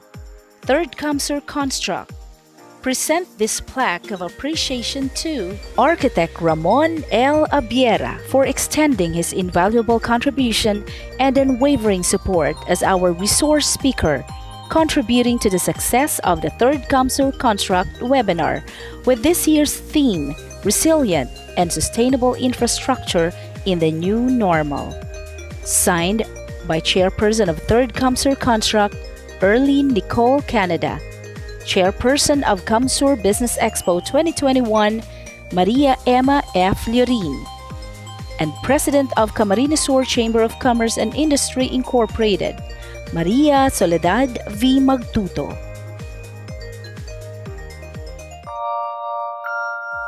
Introduction of speaker for the topic entitled Clean and Renewable Energy.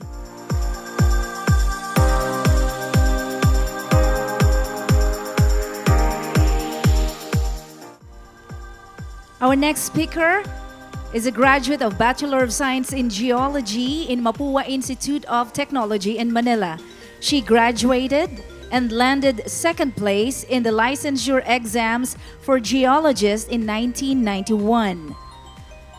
And she also took her Bachelor of Laws in Manila or Manuel L. Quezon University in Manila, and she graduated and passed the bar examinations the same year of 2003.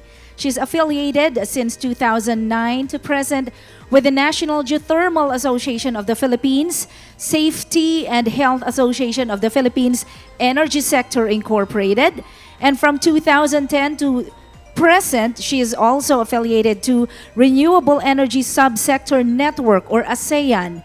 From 2011 to present, she's with the International Renewable Energy Agency or IRENA and Expert Group on New and Renewable Energy Technology or APEC. Our dear speaker has been in the energy sector for over 20 years.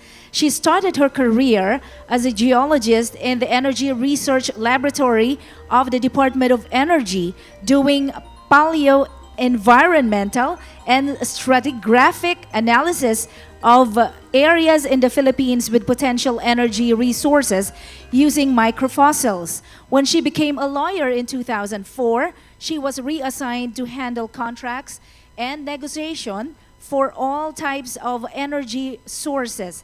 She focused on renewables in 2011 and was appointed to her current position as the Assistant Director of the Renewable Energy Management Bureau of Department of Energy in the Philippines.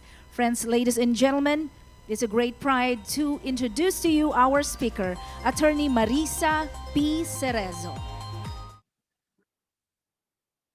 Magandang umaga po sa ating lahat. First of all, I would like to thank CamSur Chamber of Commerce and Industry for this invitation in order to give you an update on the topic clean and sustainable energy at this third CamSur Construct Expo and Conference. Clean and sustainable energy would always include exploration and development of renewable energy resources. In the Philippines, we have practically all types of RE resources, and we can easily remember them in this acronym Big SHOW, which stands for biomass and biofuels, geothermal, solar, hydro, ocean, and wind. We have been utilizing these resources, specifically biomass, geothermal, and hydro, for power generation many years ago. But in 2009, when RA 9513 came into force, interest on RE development, including solar and wind, and even ocean, has increased and kept on increasing.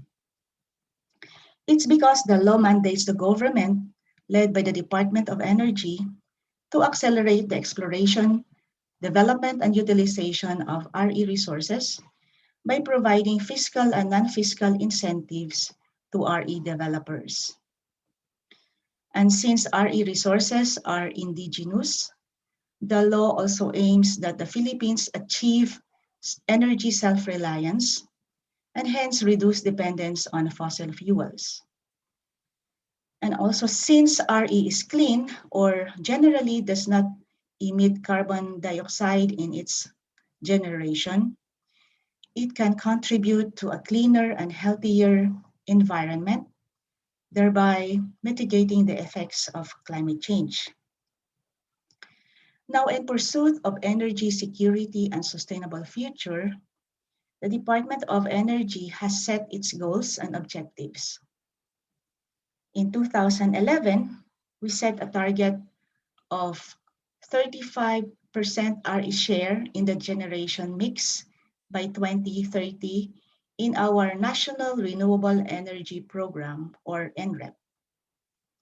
In view of the increasing number of RE projects, we would like to rewrite this target to 50% by 2040, or to dominate RE share in the mix by then. In this target, we believe that it will result in energy security, in sustainable development of our country, mitigation of climate change, capacity building, and overall inclusive growth of our economy. In 2009, or as of 2019, projects from renewable energy development have created almost 170 green jobs. Further, increased utilization of renewables has caused the reduction of CO2 emissions by 17 million tons. And these projects from renewables has provided the government investments of around 200 billion pesos. While some of these positive impacts came from RE systems for own use and net metering, the major contributors are actually from large scales or utility scales. From 2009 to 2020, the additional RE capacity installation has reached to more than 2.3 gigawatts. As we can see in this table, the topmost RE type is solar, with a total installed capacity of more than 1 gigawatts, or almost half of the total additional installed capacity from RE development since the effectivity of the Act. It is followed by biomass at 550 megawatts, then by wind at 409 megawatts, and then hydro by 263 megawatts, and lastly, by geothermal at 82 megawatts. In view of the attractive legislative infrastructure for RE development, the Philippines was touted as the second best investment destination for renewables in Southeast Asia. It is reported by Business World in April of this year. So what are these policy issuances that have created a positive investment climate in the country? In the implementation or crafting of new policies to support RE development, the Department of Energy is guided by the following general principles. Number one, we are committed to develop and utilize our RE resources without sacrificing the achievement of our national energy security. Number two, we focus on the resources that are readily available and extend all the necessary support to encourage and promote their developments. And three, we are currently giving special attention in increasing geothermal energy development, which is both baseload and indigenous. So what are these policy mechanisms or policy issuances? We have RPS, or Renewable Portfolio Standards, Green Energy Option Program, Green Energy Auction Policy, enhancement of the net metering arrangement, and feed-in tariff system. We have also embarked in the development of 25 competitive RE zones, and we have recently conducted the third open and competitive selection process for geothermal and hydro resources. On feed-in tariff system, which is the first policy mechanism that we have implemented under the law, this is a policy that provides the RE developer a fixed rate guaranteed for 20 years. As we can see here in this table, almost all RE types are eligible to apply for FIT, except for geothermal. Each type of RE resources has their corresponding installation target and FIT rates in pesos per kilowatt hour. As shown in this table, wind, solar, and biomass with installation targets of 400, 500, and 250 respectively have already reached their targets. On the other hand, hydropower has still a balance of 103 megawatts in its installation target of 250.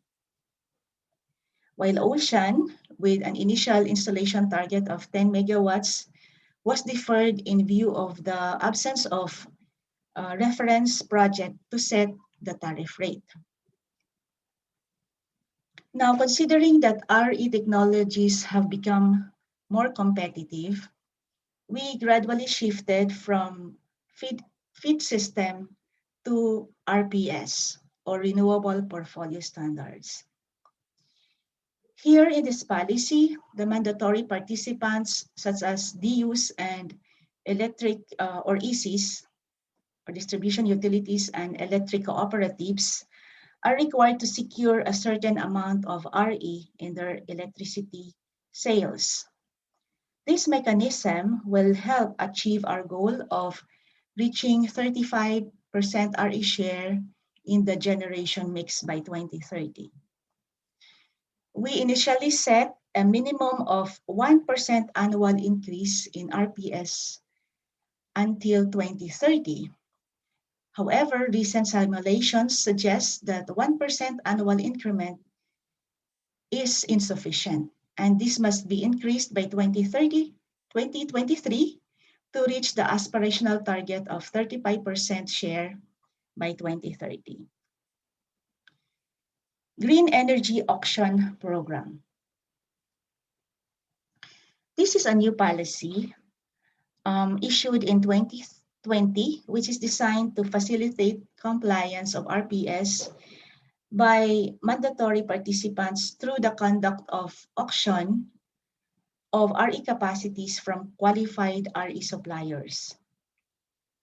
The Green Energy Auction Program, or GEAP, is held or will be held annually, and the first GEAP is targeted to be held in October 2021 with an initial capacity of 2,000 megawatts.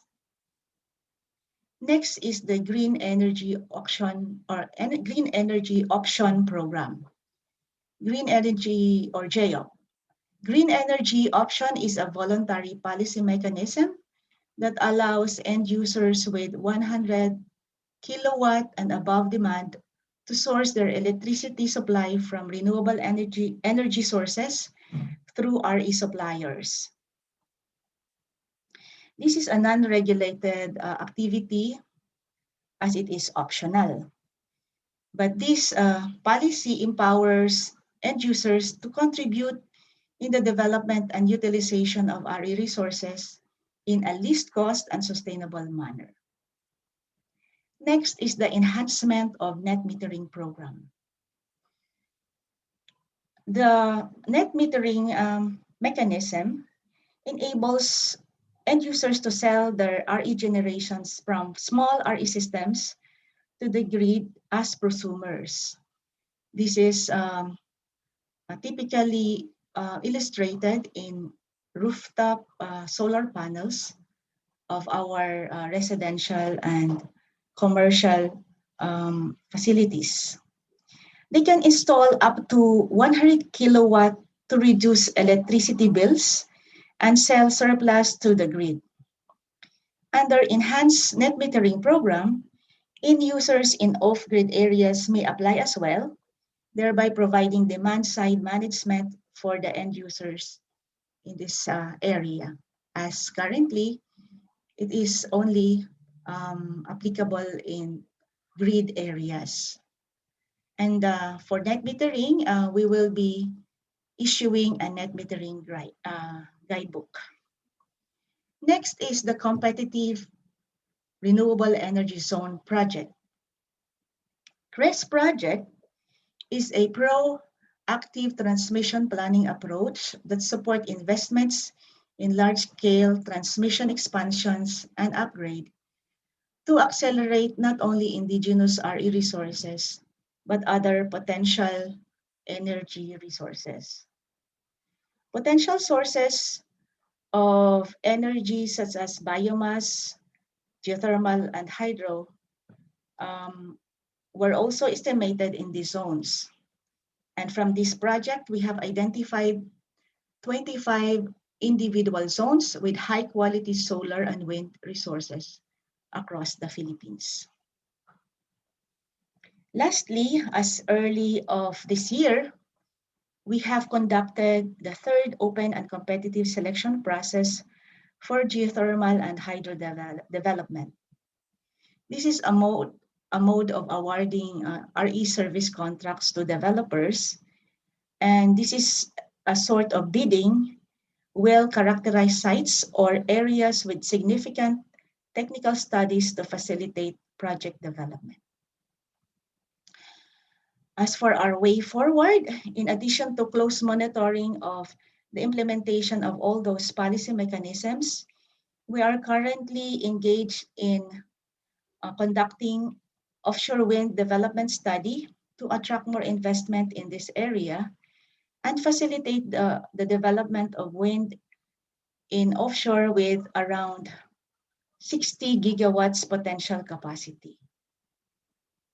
So with all these plans and programs to accelerate the development of renewables in the country, we believe that we are gearing towards our goal of having a clean and sustainable energy future. Thank you for your kind attention.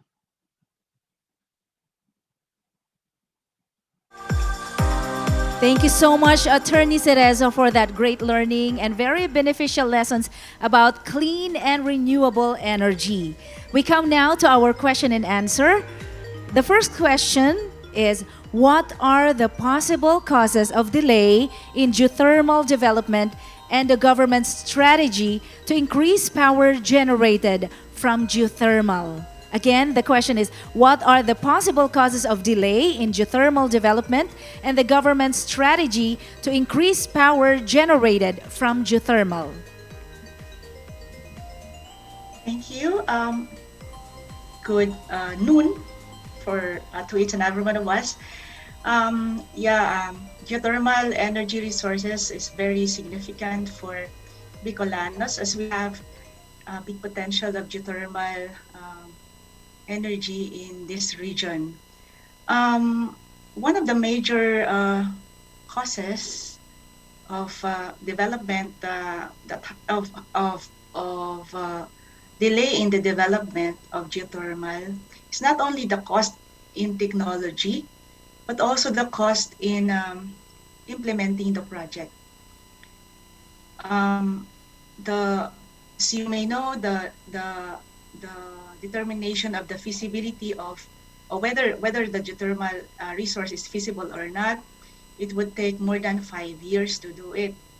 And the reason behind is mainly due to tedious permitting process. Actually, the developers are required to secure permits from concerned agencies such as DENR, NCID, and others, and it is quite difficult to secure these permits. But recently, the government, we have a new policy or a new law. I think that was 2019.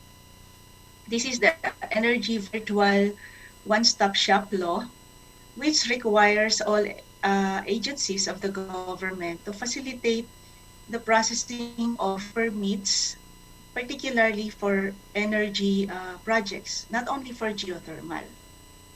Now, specific to geothermal, what are our strategies to increase its development. Just recently, since geothermal is defined by the law as a mineral, the Department of Energy has set parameters or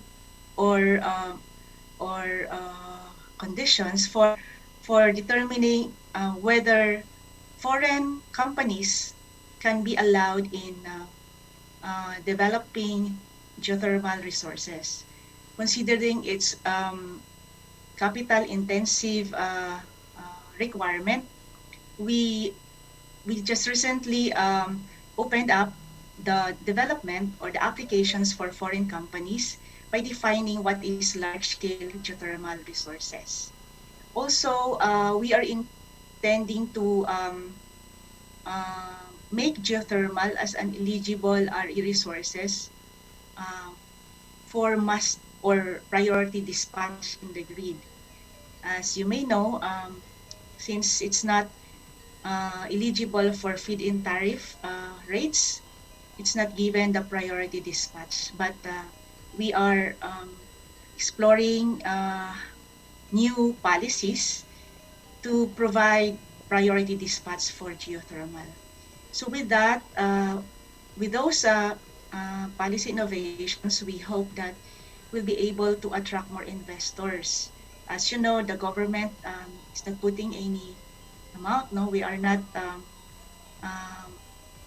are mandated to, or we are not allowed actually to invest in RE projects. That it is very risky. It requires, of course, a clearance from the house, no, in all our utilization of budget, and it's not really allowed. We are not allowed.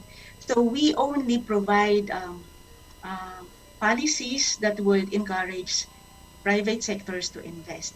So we are continuously innovating, and we hope that we will encourage more investors in geothermal. Thank you, Attorney.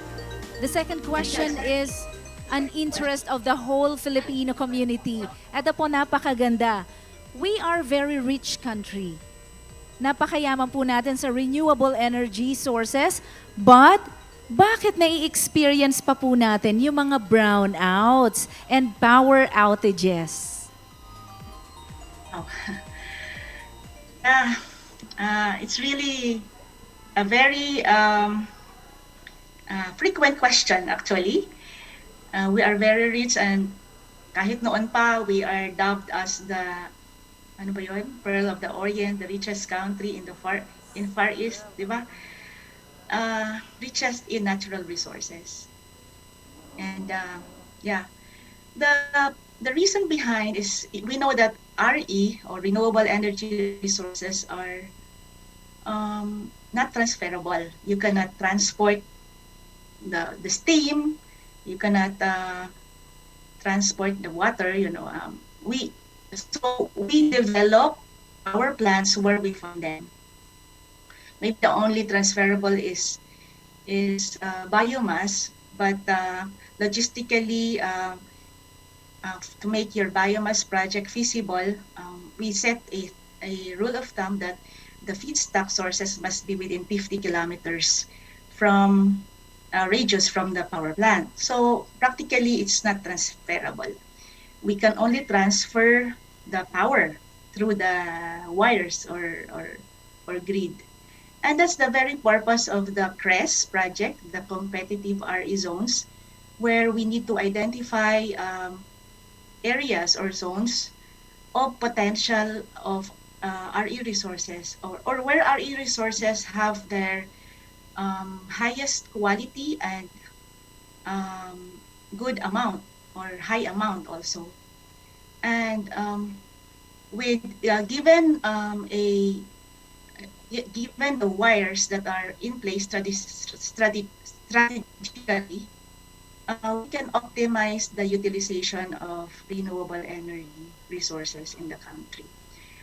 It's really challenging because, as we know, pulo-pulo kasi tayo eh. We are 7,640 na po yata ang ating isla, dumadami. At because of this challenge in interconnection of lines, may mga areas tayo na oversupply with power, just like Negros.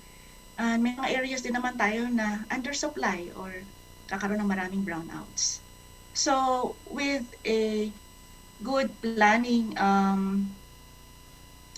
system for transmission, augmenting or upgrading our lines, transmission and distribution lines, and with good policies to attract more investors in developing renewable energy resources, we believe in the Department of Energy that as we put up more renewable energy resources in a more efficient and optimized manner, we'll be able to bridge the gap where the power is lacking. So, dadating din tayo dyan, ma'am.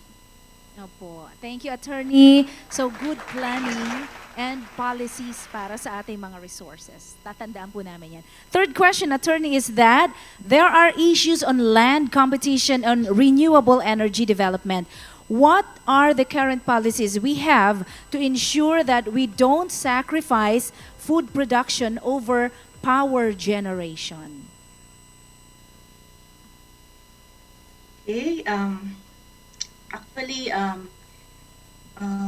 particular, we have these two RE resources where it is very, kumbaga, makain siya sa lupa, no? We have biomass or biofuels and solar, no? They require vast tracts of lands for the projects to be developed.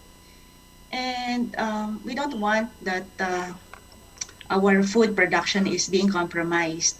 We know that both are important, no, for us to move our economic development. But of course, we want to make sure that our food, which is our basic need, is not compromised. So from the very start of our development or implementing the projects in renewables, we have this sort of protocol with concerned agencies such as DA and DAR in identifying areas that are considered open for energy projects or energy development. And since it's not easy po to convert agricultural lands to industrial lands, kasi the requirement before you can proceed to your project in energy, more interests are now coming in for solar projects in rooftop and also in the surface of bodies of water. So may mga floating solar systems or solar facilities po sa mga lakes and dams na may mga interest doon kasi there's no need for land conversion. Wala nga land, di ba? And with that, tingin namin more we can pursue our mandate to accelerate the development of renewables without compromising or without affecting food production as we shift or divert our development to non-land-based projects. Yun po, ang advantage actually ng renewables kasi it's scalable. And isa pa, as the innovation evolves, it becomes increasingly efficient while the price is going down. So, marami pa po mangyayari sa RE sector.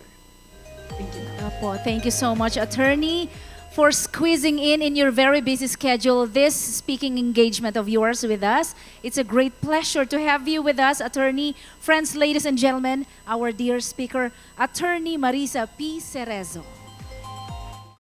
Camarines Sur Chamber of Commerce and Industry Incorporated, in partnership with the Provincial Government of Camarines Sur, CamSur Business Expo 2021, ready for a better normal.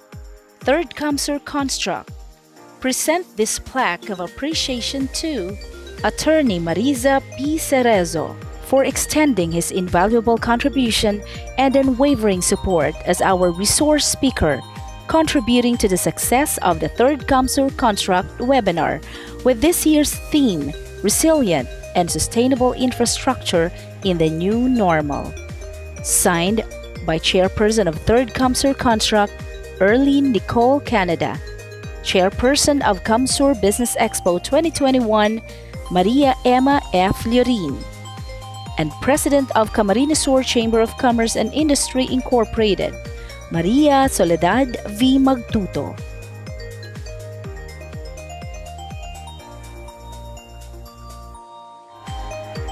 Thank you. And at this point, we would like to acknowledge our CSCCI officers. Ms. Maria Soledad V. Magtuto, the President of the Camarines Sur Chamber of Commerce and Industry Incorporated. Ms. Maria Emma F. Llorin, the Executive Vice President and Chairperson of the 4th CamSur Business Expo. And we have the members of the Board of Trustees, Vice President for Membership, Mr. Christian Carl E. Malazarte, Vice President for Finance, Mr. Simon L. D., Vice President for Interchamber Relations, Ms. Michelle T. Lim, Vice President for Public Relations, Mr. Abelardo M. Paglinawan Jr., the Board Secretary, Ms. Maria Isabel L. Concepcion, Treasurer, Ms. Jennifer O. Harris, Auditor, Ms. Maricel Ann M. Brioso, BOT Cynthia P. Arce, BOT Jerry A. Ilarde, BOT Ricardo V. Magtuto, BOT Rolando V. Salazar, Executive Director Ms. Annabel D. Tuy. And from the Council of Past Presidents, let us welcome Charter President Attorney Santiago G. Ortega Jr. And also we have the past President Dr. Fabio F. Figuracion, immediate past President Engineer Alexander G. or B. Gaite, past President Mr. Hoover S. Picar, past President Mr. Enrico Avelino A. Evangelista, past President Mr. Raymond L. Concepcion, past President Engineer Solomon Ngo, past President Mr. Jeremy S. Lo. The committee chairpersons of the 4th CamSur Business Expo.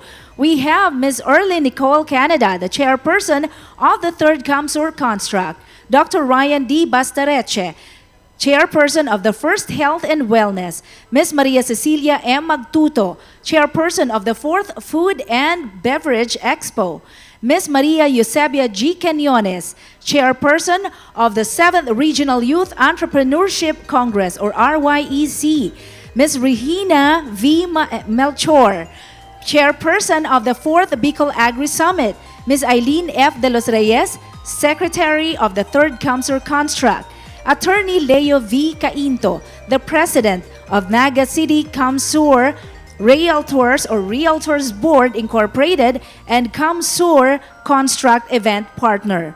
We also would like to thank Bridge Bicol, where public-private partnership bridges the passage of ideas and provision of industry support mechanisms for a stronger, resilient, and empowered Bicolano MSMEs. And right now, we would like to invite you once again at 1 o'clock. We will be back. Right now, we will be having our conference break, but stay with us until the end of the program because you may never know, you may win later in this afternoon's raffle. Good afternoon. We would like to thank our valued partners for the year 2021.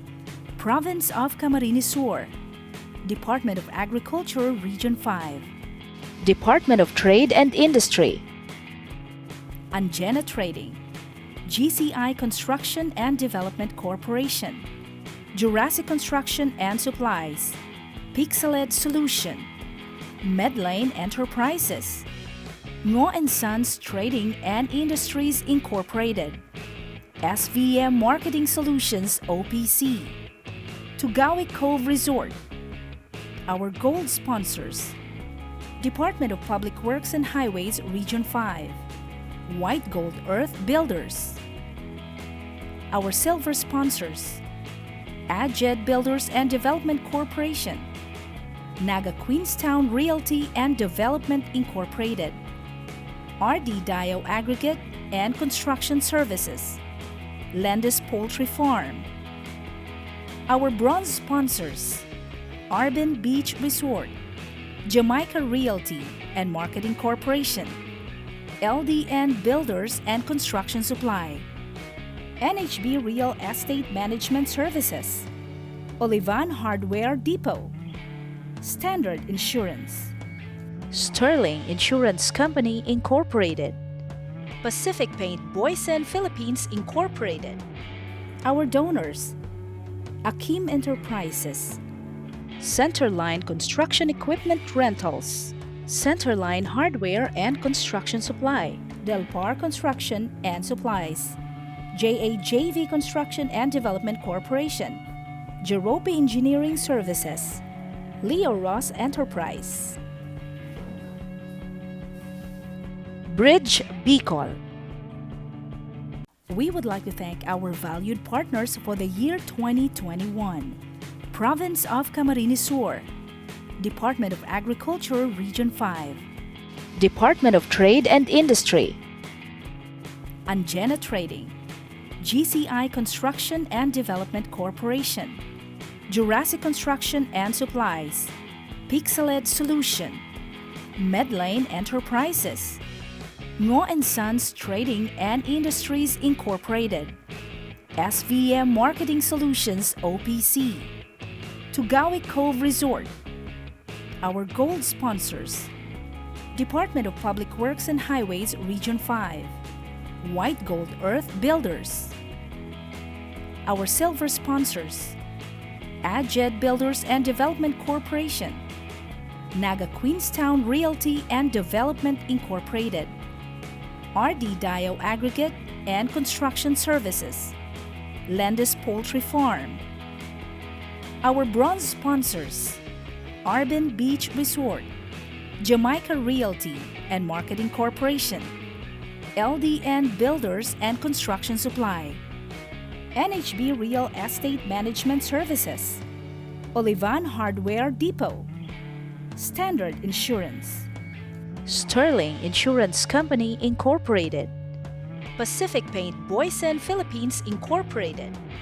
Our donors: Akim Enterprises, Centerline Construction Equipment Rentals, Centerline Hardware and Construction Supply, Delpar Construction and Supplies, JAJV Construction and Development Corporation, Jerope Engineering Services, Leo Ross Enterprise,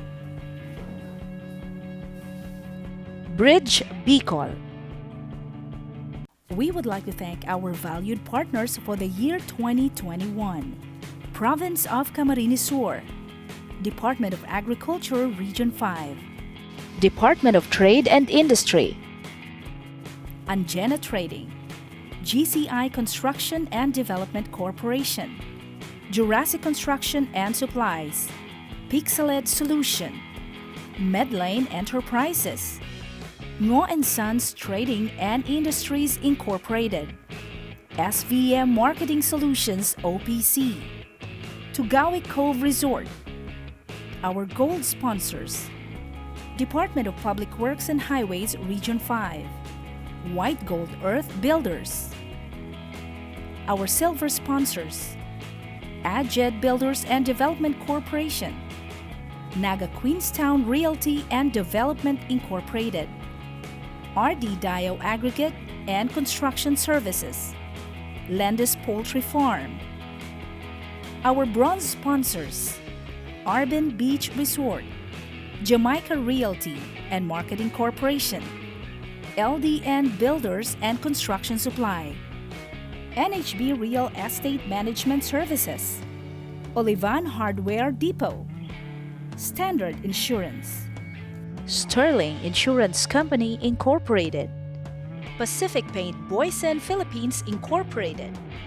Our donors: Akim Enterprises, Centerline Construction Equipment Rentals, Centerline Hardware and Construction Supply, Delpar Construction and Supplies, JAJV Construction and Development Corporation, Jerope Engineering Services, Leo Ross Enterprise, Bridge Bicol. We would like to thank our valued partners for the year 2021. Province of Camarines Sur, Department of Agriculture Region 5, Department of Trade and Industry.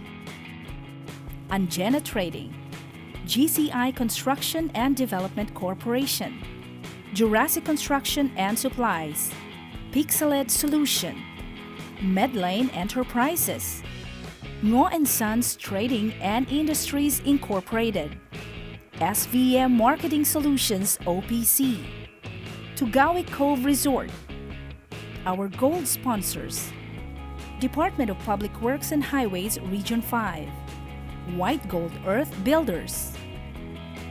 Our silver sponsors: AdJed Builders and Development Corporation, Naga Queenstown Realty and Development Incorporated, RD Dio Aggregate and Construction Services, Landis Poultry Farm.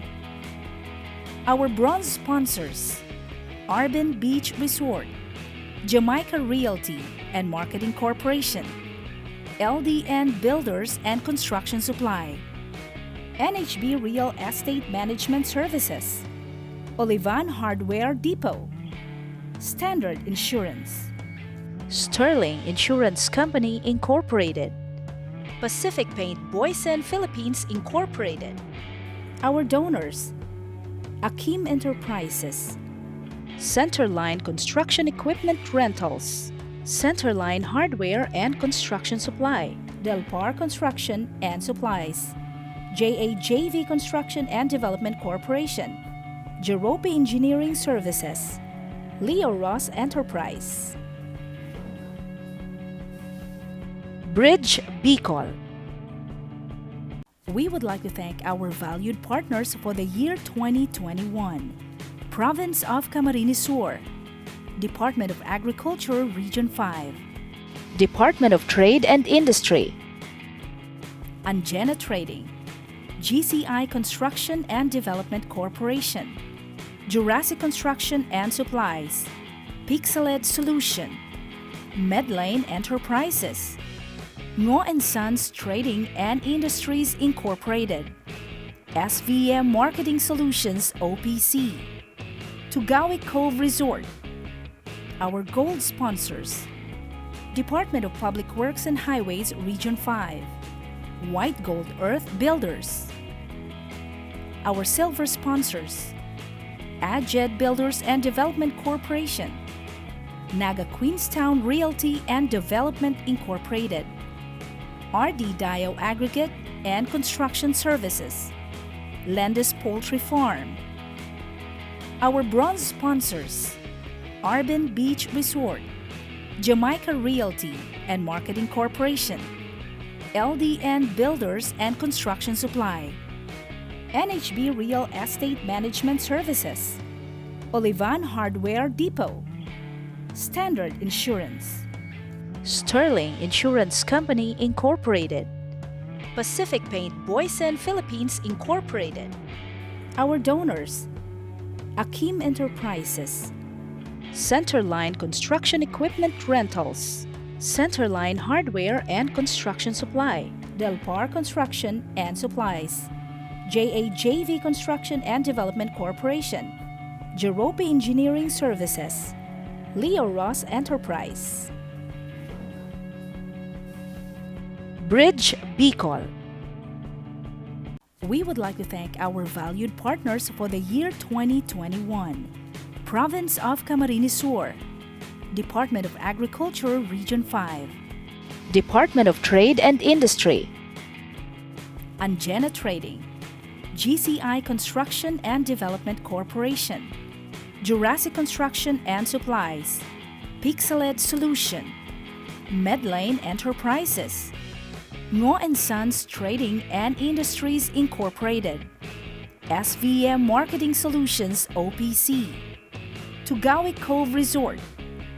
Our gold sponsors: Department of Public Works and Highways Region 5, White Gold Earth Builders.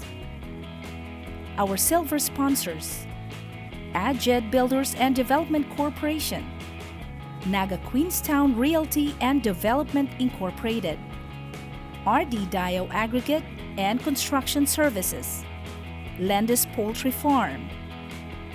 Our bronze sponsors: Arbin Beach Resort, Jamaica Realty and Marketing Corporation, LDN Builders and Construction Supply, NHB Real Estate Management Services, Olivan Hardware Depot, Standard Insurance, Sterling Insurance Company Incorporated, Pacific Paint Boysen Philippines Incorporated.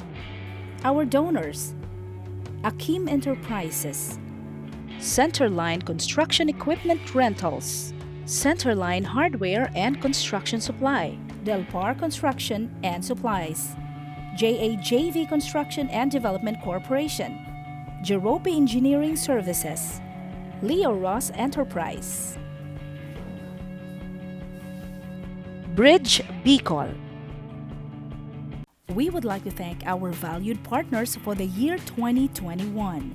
Province of Camarines Sur, Department of Agriculture Region 5, Department of Trade and Industry, Angena Trading, GCI Construction and Development Corporation, Jurassic Construction and Supplies, Pixeled Solution, Medlane Enterprises, Ngo & Sons Trading and Industries Incorporated, SVM Marketing Solutions OPC, Tugawi Cove Resort. Our gold sponsors: Department of Public Works and Highways Region 5, White Gold Earth Builders. Our silver sponsors: Adjed Builders and Development Corporation, Naga Queenstown Realty and Development Incorporated, RD Dio Aggregate and Construction Services, Landis Poultry Farm.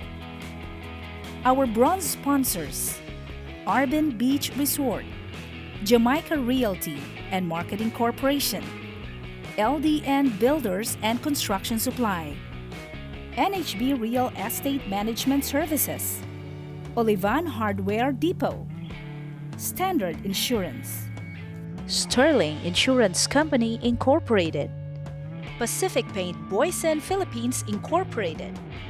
Our donors: Akim Enterprises, Centerline Construction Equipment Rentals, Centerline Hardware and Construction Supply, Delpar Construction and Supplies, JAJV Construction and Development Corporation, Jerope Engineering Services, Leo Ross Enterprise,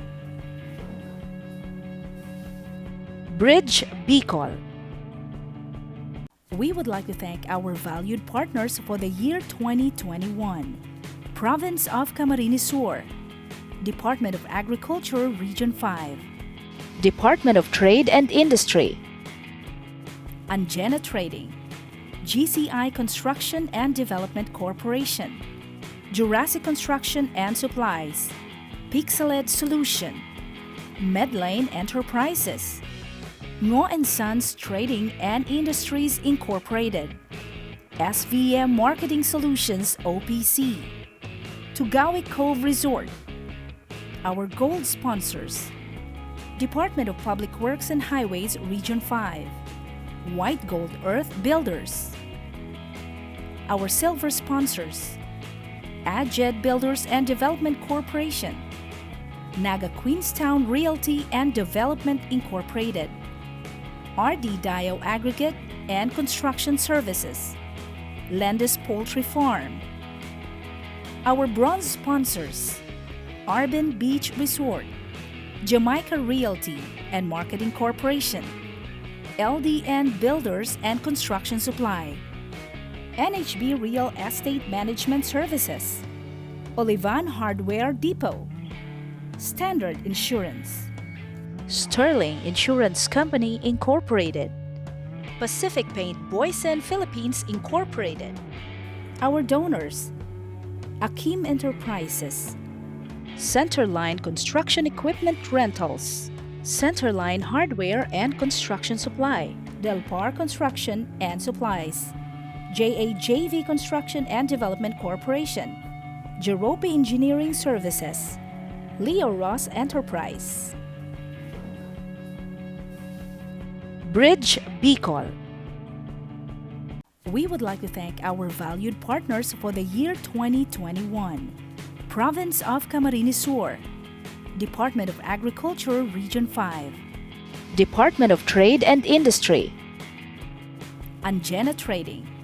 GCI Construction and Development Corporation. Jurassic Construction and Supplies. Pixeled Solution. Medlane Enterprises. Ngo & Sons Trading and Industries Incorporated. SVM Marketing Solutions OPC. Tugawi Cove Resort. Our gold sponsors: Department of Public Works and Highways Region 5. White Gold Earth Builders. Our silver sponsors: AdJed Builders and Development Corporation. Naga Queenstown Realty and Development Incorporated. RD Dio Aggregate and Construction Services. Landis Poultry Farm. Our bronze sponsors: Arbin Beach Resort, Jamaica Realty and Marketing Corporation, LDN Builders and Construction Supply, NHB Real Estate Management Services, Olivan Hardware Depot, Standard Insurance, Sterling Insurance Company Incorporated. Pacific Paint Boysen Philippines Incorporated. Our donors: Akim Enterprises, Centerline Construction Equipment Rentals, Centerline Hardware and Construction Supply, Delpar Construction and Supplies, JAJV Construction and Development Corporation, Jerope Engineering Services, Leo Ross Enterprise. Bridge Bicol. We would like to thank our valued partners for the year 2021. Province of Camarines Sur, Department of Agriculture Region 5, Department of Trade and Industry, Angena Trading, GCI Construction and Development Corporation, Jurassic Construction and Supplies, Pixeled Solution, Medlane Enterprises, Ngo & Sons Trading and Industries Incorporated, SVM Marketing Solutions OPC, Tugawi Cove Resort. Our gold sponsors: Department of Public Works and Highways Region 5, White Gold Earth Builders. Our silver sponsors: AdJed Builders and Development Corporation, Naga Queenstown Realty and Development Incorporated, RD Dio Aggregate and Construction Services, Landis Poultry Farm. Our bronze sponsors: Arbin Beach Resort, Jamaica Realty and Marketing Corporation, LDN Builders and Construction Supply, NHB Real Estate Management Services, Olivan Hardware Depot, Standard Insurance, Sterling Insurance Company Incorporated, Pacific Paint Boysen Philippines Incorporated. Our donors: Akim Enterprises, Centerline Construction Equipment Rentals, Centerline Hardware and Construction Supply, Delpar Construction and Supplies, JAJV Construction and Development Corporation, Jerope Engineering Services, Leo Ross Enterprise. Bridge Bicol. We would like to thank our valued partners for the year 2021.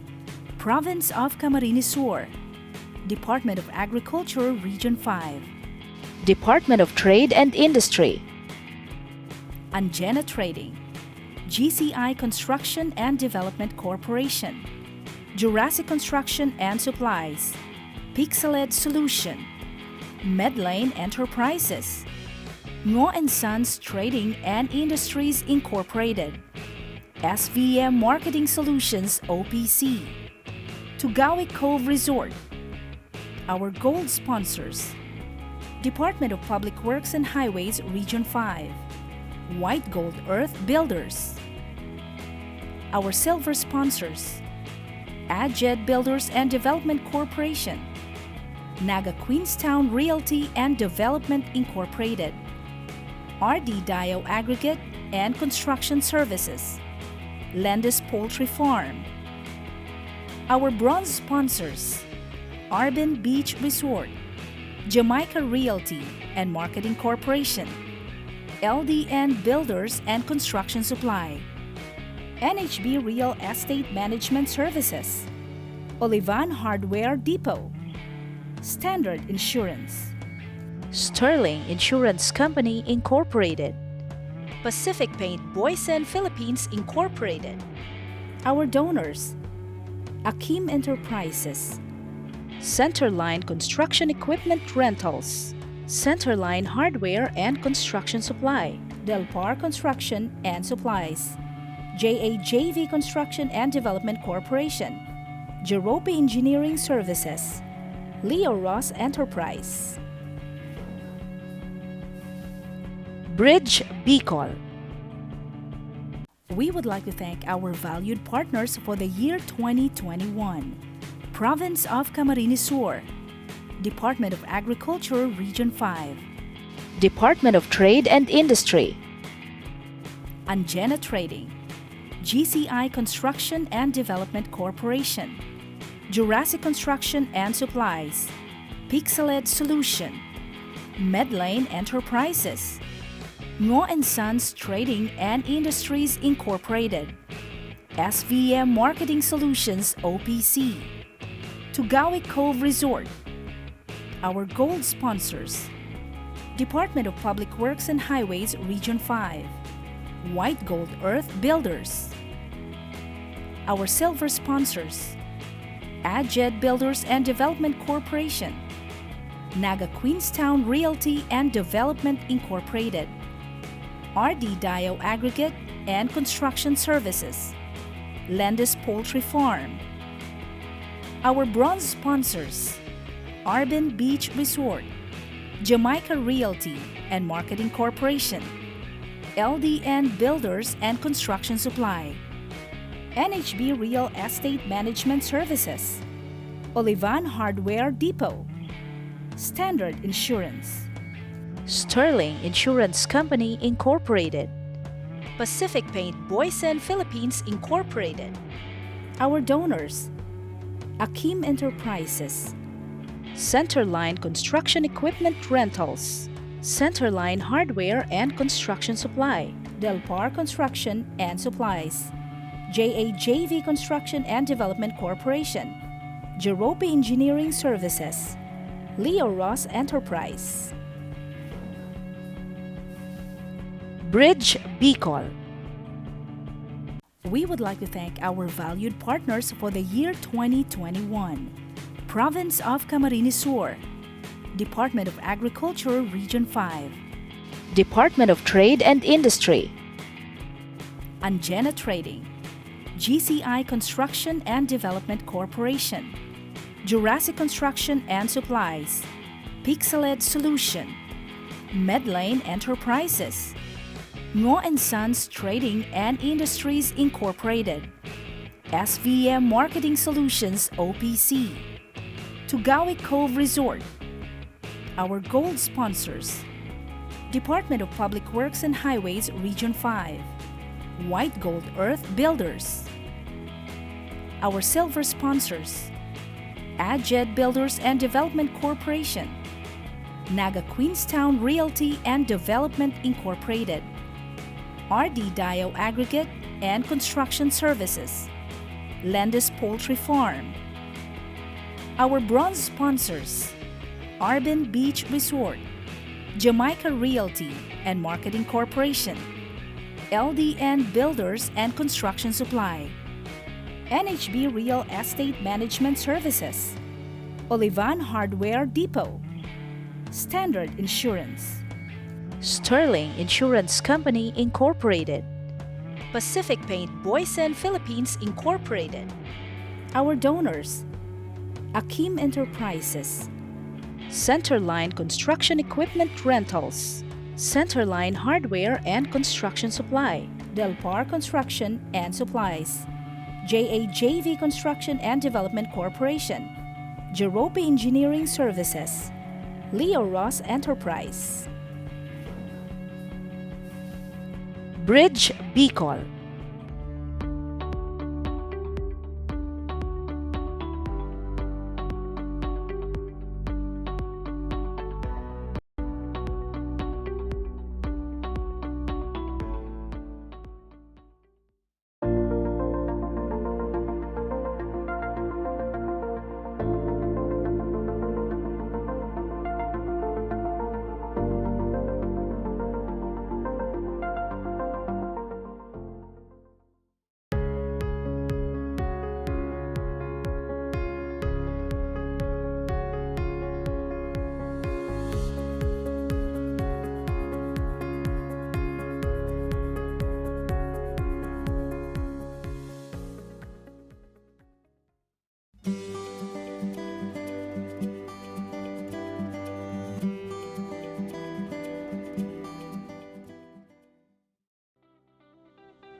really came at the worst possible time. Has ordered all businesses to shut down. Australia's bushfires. 10,000 families have been 200-mile-an-hour winds.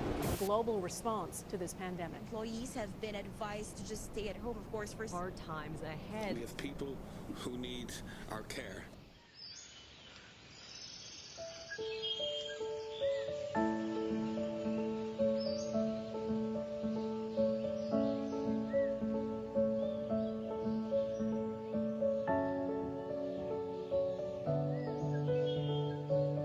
Peace of mind. It ignites hope, builds resilience. It enables us to enjoy freedom, embrace opportunities, celebrate life. At Standard Insurance, our story is anchored on this transformative purpose.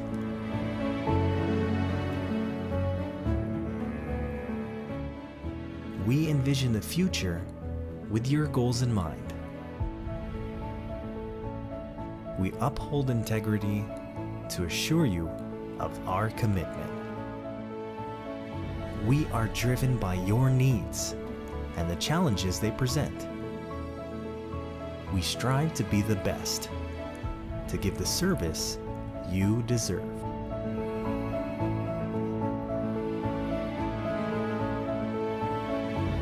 We listen and learn so we can help you adapt with the unexpected. We shelter you from the worst so you can perform at your best.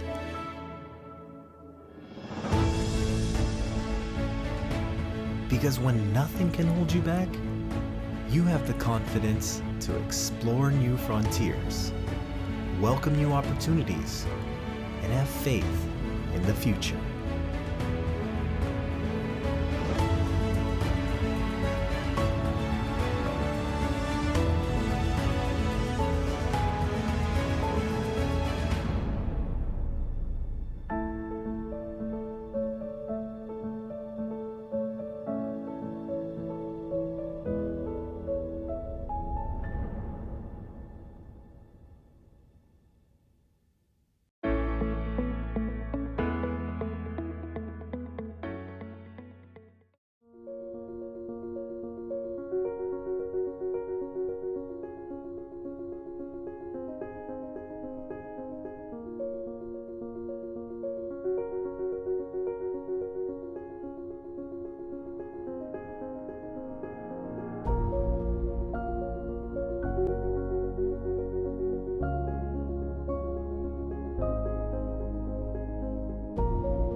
COVID-19 pandemic changed how the construction industry does business, from scheduling projects to hiring workers to meeting with clients.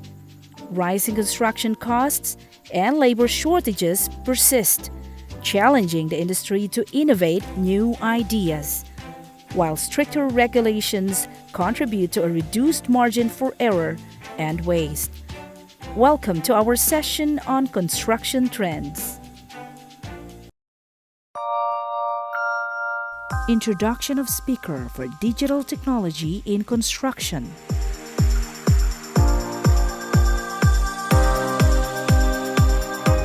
Good afternoon, and we are coming live from CSCCI studio here in Camarines Sur.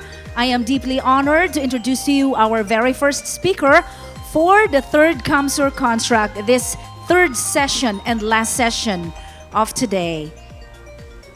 Our speaker is what I call the rock star in the company, holding the key responsibilities to identify and develop new business opportunities, building relationships with customers, suppliers, distributors, partners, and vendors. Also managing the key client relationships and working to build new ones, expanding the profile and reach of the company and its brands, and also tracking emerging markets and trends, and also conducting webinars and presentations to raise the brand of product or raise the brand or product profile of the company. Those are among others. And also, she was able to close multiple projects, and to name a few: idea deployment and users training for Armed Forces and Police Savings and Loans Association, and also P6 EPPM implementation for Taisei DMCI joint venture. Another one is idea deployment for Pag-ibig Fund, and Oracle Primavera P6 EPPM implementation for DMCI, and many other projects. Friends, she is the Sales and Marketing Director for Project Pro since July 2019 to present. It's my honor to present to you our dear speaker, Miss Maria Gwen Guemo. Marhay na aldaw sa Indugabos. I am very happy to be part of this third CamSur Construct and discuss about the new construction technologies. With such overwhelming attendees, indeed, pandemic has brought to us this unforeseen mode of communication. You know, I used to visit CamSur, hence your place is near to my heart because of my Tita Nympha Guemo. She used to serve at the Department of Education before she got transferred to Camarines Norte. My name is Gwen Guemo, the Business Development Director of Project Pro, who is aiming to become your partner to your digitization or even to your road to digital transformation. Today, I will share with you the industry digitization and, more importantly, the new construction technologies. We will show our viewpoint in monitoring all your activities or projects, or the panorama of managing all your portfolios and processes in one platform and bringing out the best in your team while ensuring to finish your sustainable constructions on time and on budget. So just to give you a short background of who we are, our company has been established in 2010 as a collaborative venture of CIM Technologies Incorporated and Crown System Global Group in Singapore. Our office is located in Makati City. Project Pro has been in the industry for 10 years, accelerating project success. We have served clients, managed projects, and have happy trainers, more than the numbers you're seeing right now. We offer a wide range of solutions or of construction technologies and platforms, from project management, cost estimation, project controls, quality management, and facility management. Project Pro has a rich experience of project management, from building constructions, residentials, commercials, utilities, and EPCs and infrastructures. Okay, let me start by sharing this very colorful image I came across. This is not a vitamin, okay? This is a data gathered by McKinsey Global Institute showing the Industry Digitization Index. Information and Communication Technology, or ICT, is relatively high when it comes to digitization. And you see, next is media. Have you found a construction industry? Okay, there you go. Next to hunting and agriculture. Have you ever thought of this? Okay, construction industry is relatively low when it comes to digitization. There is a substantial requirement to catch up, and this is how we perceive our future. We want to bring construction and engineering to meet the erratic customers' demand and bring it to the process of switching to that new approach, or commonly known as digital transformation. And this is inevitable. Here are the drivers why we need to adopt now. Okay, so I'd like you to try to look around you. Observe the market and your customers.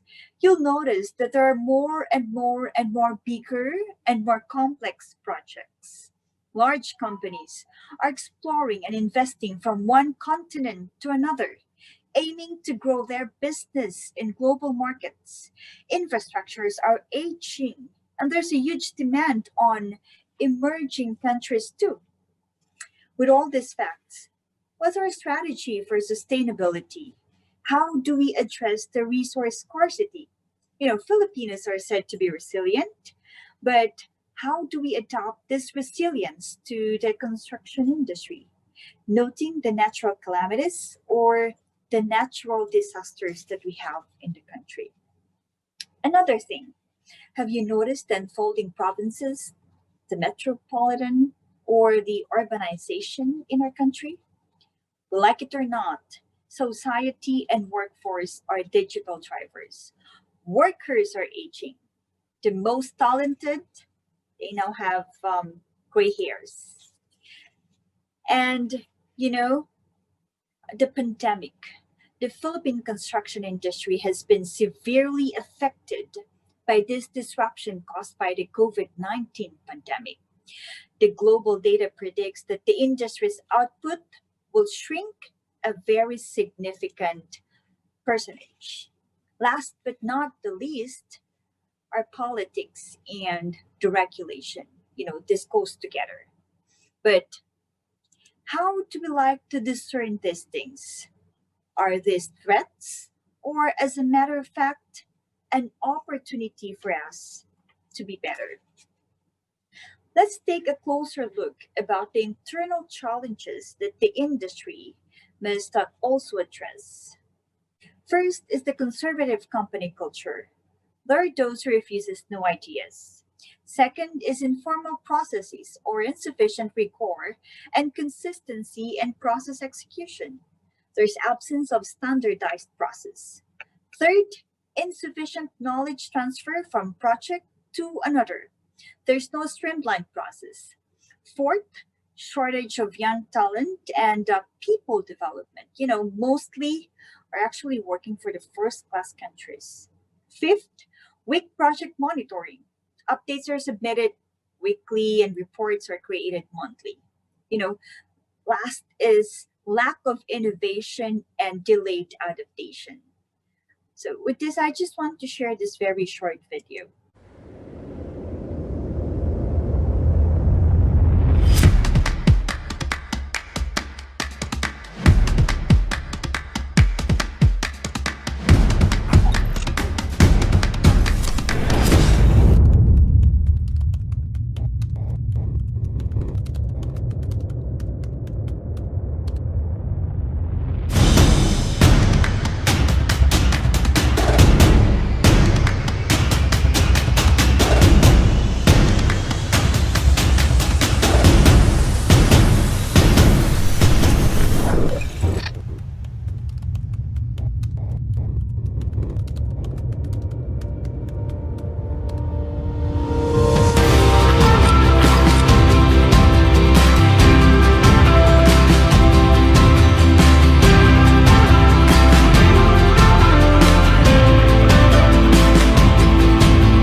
Okay, you know, Chalkfield once said that you can either resist change and potentially get run over by it, or you can choose to cooperate with it, adapt to it, and learn how to benefit from it. And when you embrace change, you will begin to see it as an opportunity for growth. This global crisis has compelled each and every one of us, as an individual, as a member in the society or organization, to reshape our daily activities, to adjust to the new normal, and to revisit our goals and find new ways in achieving value maximization and benefit realization that will lead us to digital transformation. And it seems that the world has embraced this change, which started from highly developed countries veering away from manual processes, converting to digital forms, leading to construction technology adaptation. And so let me impart with you the best practices we've seen effective and timely. Based on our customers' engagements, use cases, and experiences, we have chosen three best practices that will bring your team to meet the erratic customers' demand. The first best practice is to leverage on construction technology and software application. Hence, your topic in this CamSur Construct is really very important. I never imagined that a multi-million company who's been there and very progressive for more than 4 decades has no written workflow. Can you imagine? No written process. And when you see the majority of their employee population, more than 50% are matured, hence, there is a trust of failure in the very near future. And this truth has compelled them in investing to software applications to implement consistency in their standards and become process oriented than, personal approach. Investing to software applications will not only improve your practices, but streamline your processes because normally these applications have integrated platforms, process oriented with business intelligence. This is very much aligned with the TAG at the 2020 to 2030 Philippine construction industry roadmap. It says adaptation of modern and digital technologies to boost one, productivity, second, sustainability, and third, globalization. Yes, we can actually apply and use this software application from pre-construction, construction, and even to the post-construction because tailoring and construction technology now really ramping up. You have applications for design, mobilization, field execution, handover, and operation. It has even doubled in the past 10 years, according to the study of McKinsey. Companies investing in intelligent construction tools, just like what you're seeing on the screen right now, are now enjoying the improved profits and efficiencies.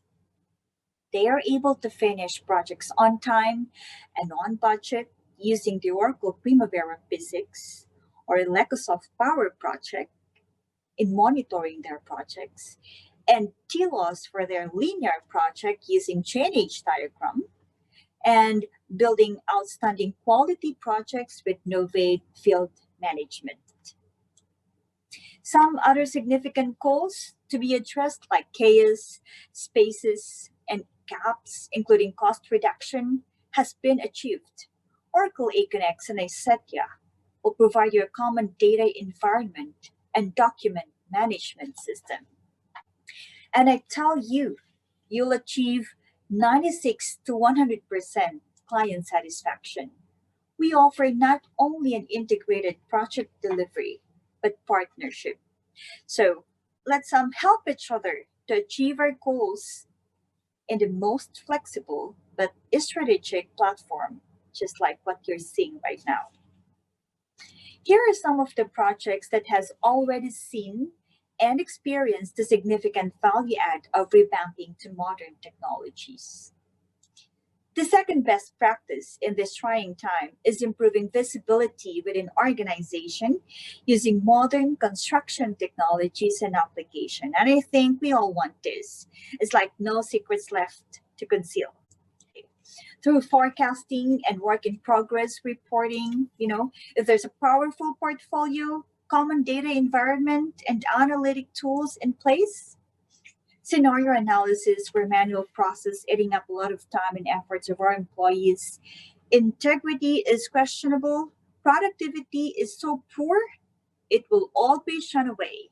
If visibility is across your projects, decision optimization delivers the information required to predict likely outcomes and determine the probability of success. So, from the standalone, where everyone works separately from each other, using personal approaches, we will connect them together to have transparency.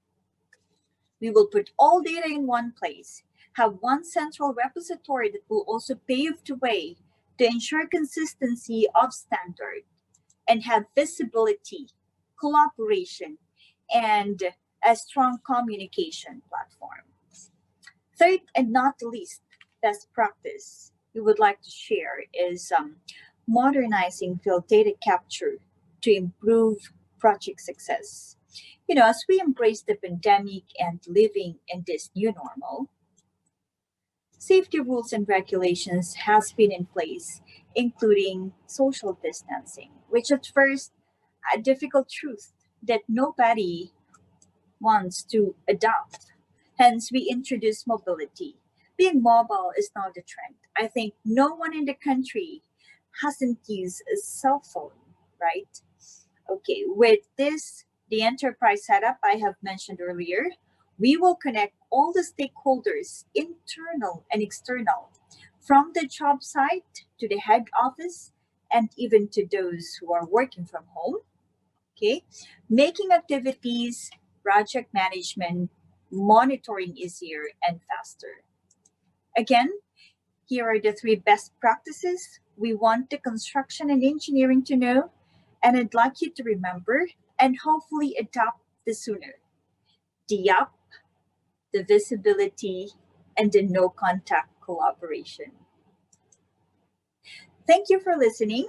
I hope you learned a lot today regarding the new construction technologies. Please scan our QR should you want to sit down with us and discuss further.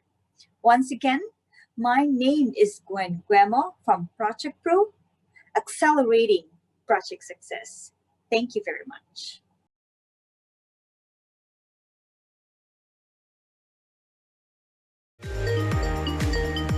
Thank you so much, Miss Gwen. How can I forget your name, Miss Gwen Guemo, for that mind-blowing information that you've just given us about digital technology in construction. Now, for us who are not very familiar with the names and the jargons and technology, can you please enlighten us more? We have this very limited knowledge but gigantic interest about this topic.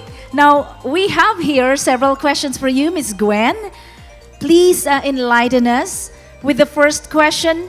Is the third model or the 3D model integrated into your system? Again, is the 3D model integrated into your system?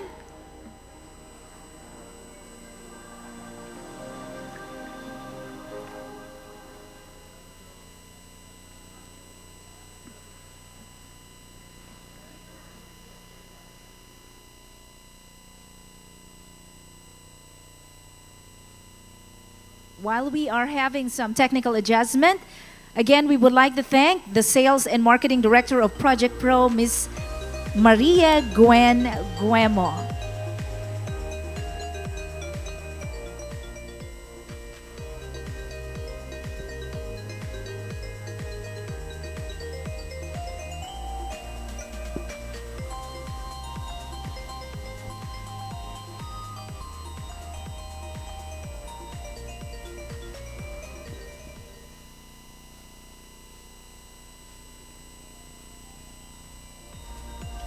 time.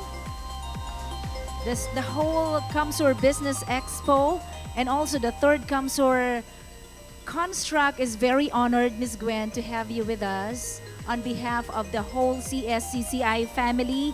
We thank you for putting in your schedule our invitation for you. Can you hear me, Ms. Gwen? Oh, yes. Yes. We're good. And here is again your first question, Ms. Gwen. Is the 3D model integrated into your system? Thank you for that question. Can you hear me now? Yes, we can. You can. Loud and clear. Thank you. Okay, perfect, perfect. Thank you. That's a very nice question. Okay, the answer is yes. Our solution is integrated with 3D model. As a matter of fact, with the BIM. So if you would like to be able to monitor the progress of your project using your 3D model, you can see that one instead of just the usual Gantt chart. So yes, it is integrated with a 3D model. Another question is, does costos include digital takeoffs and BOQ generation? Again, does costos include digital takeoffs and BOQ generation? Thank you for that question. Yes. Right now, the cost estimating tool that we have is what you call cost. I understand that normally in coming up with BOQ or in generating BOQs, you do the manual thing. You have to get a pen and a paper, measure them, and use a calculator. But with this costless software or costless application, BOQ generation will become easier and faster. And it includes takeoffs. Instead of you doing it manually, you just have to hover your cursor on the CAD or the design or even at the 3D model. You'll now be able to have your BOQ. Be more than happy to sit down with anyone who is very interested about this solution.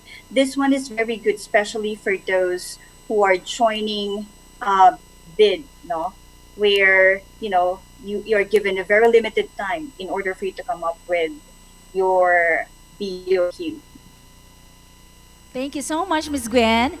And the third question is, what are the solutions currently used in the country? Again, what are the solutions currently used in the country?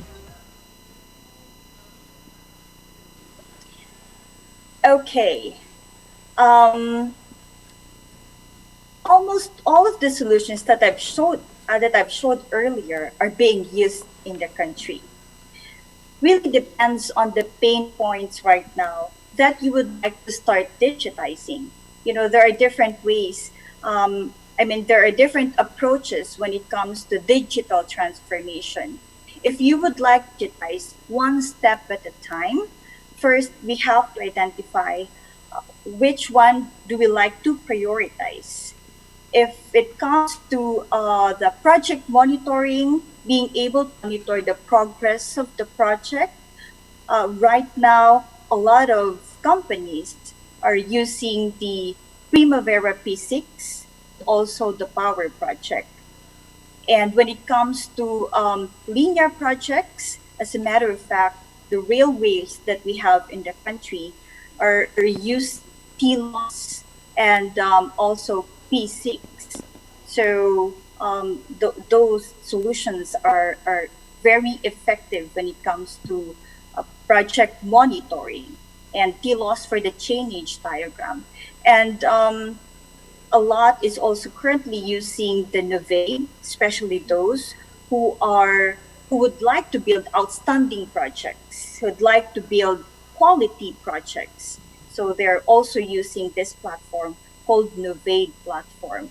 And apart from that, if there is and right now, even the government is currently using this platform, which is what we call the Oracle AConneX, in which this platform will be able to document the whole project and will be able to provide you common data environment and electronic data management, where the communication between the designer going to the project um, team, okay, and implementing the project.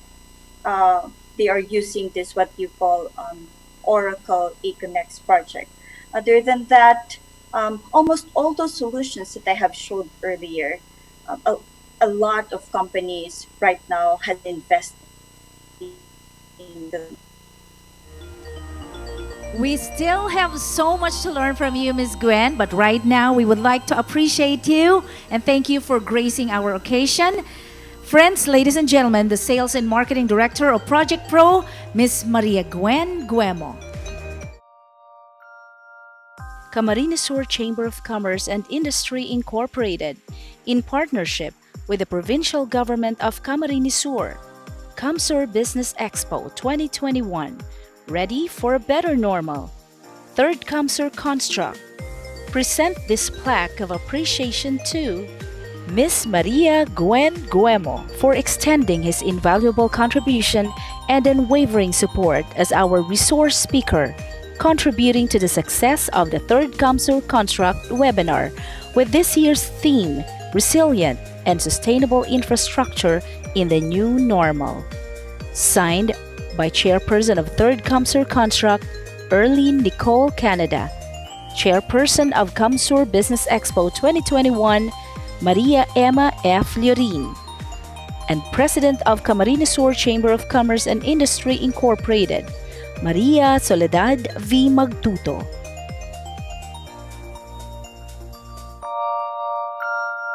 Introduction of speaker for high definition surveying.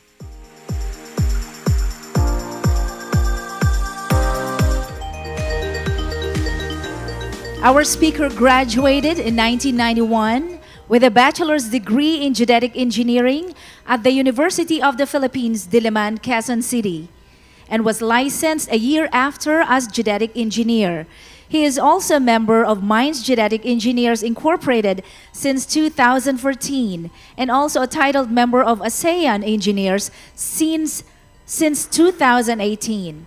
He started his career as co-owner of Geosystems Surveying and Development from 1992 to 1995 and ventured in the same business with Prime Surveying from 1995 to 1999. From 1999 to present, his own company has been offering the community with the state-of-the-art surveying services, with him as the general manager of AB Surveying and Development.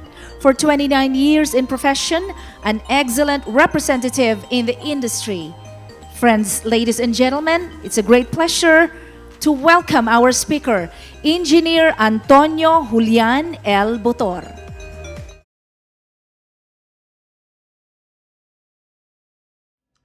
A pleasant day to all of you.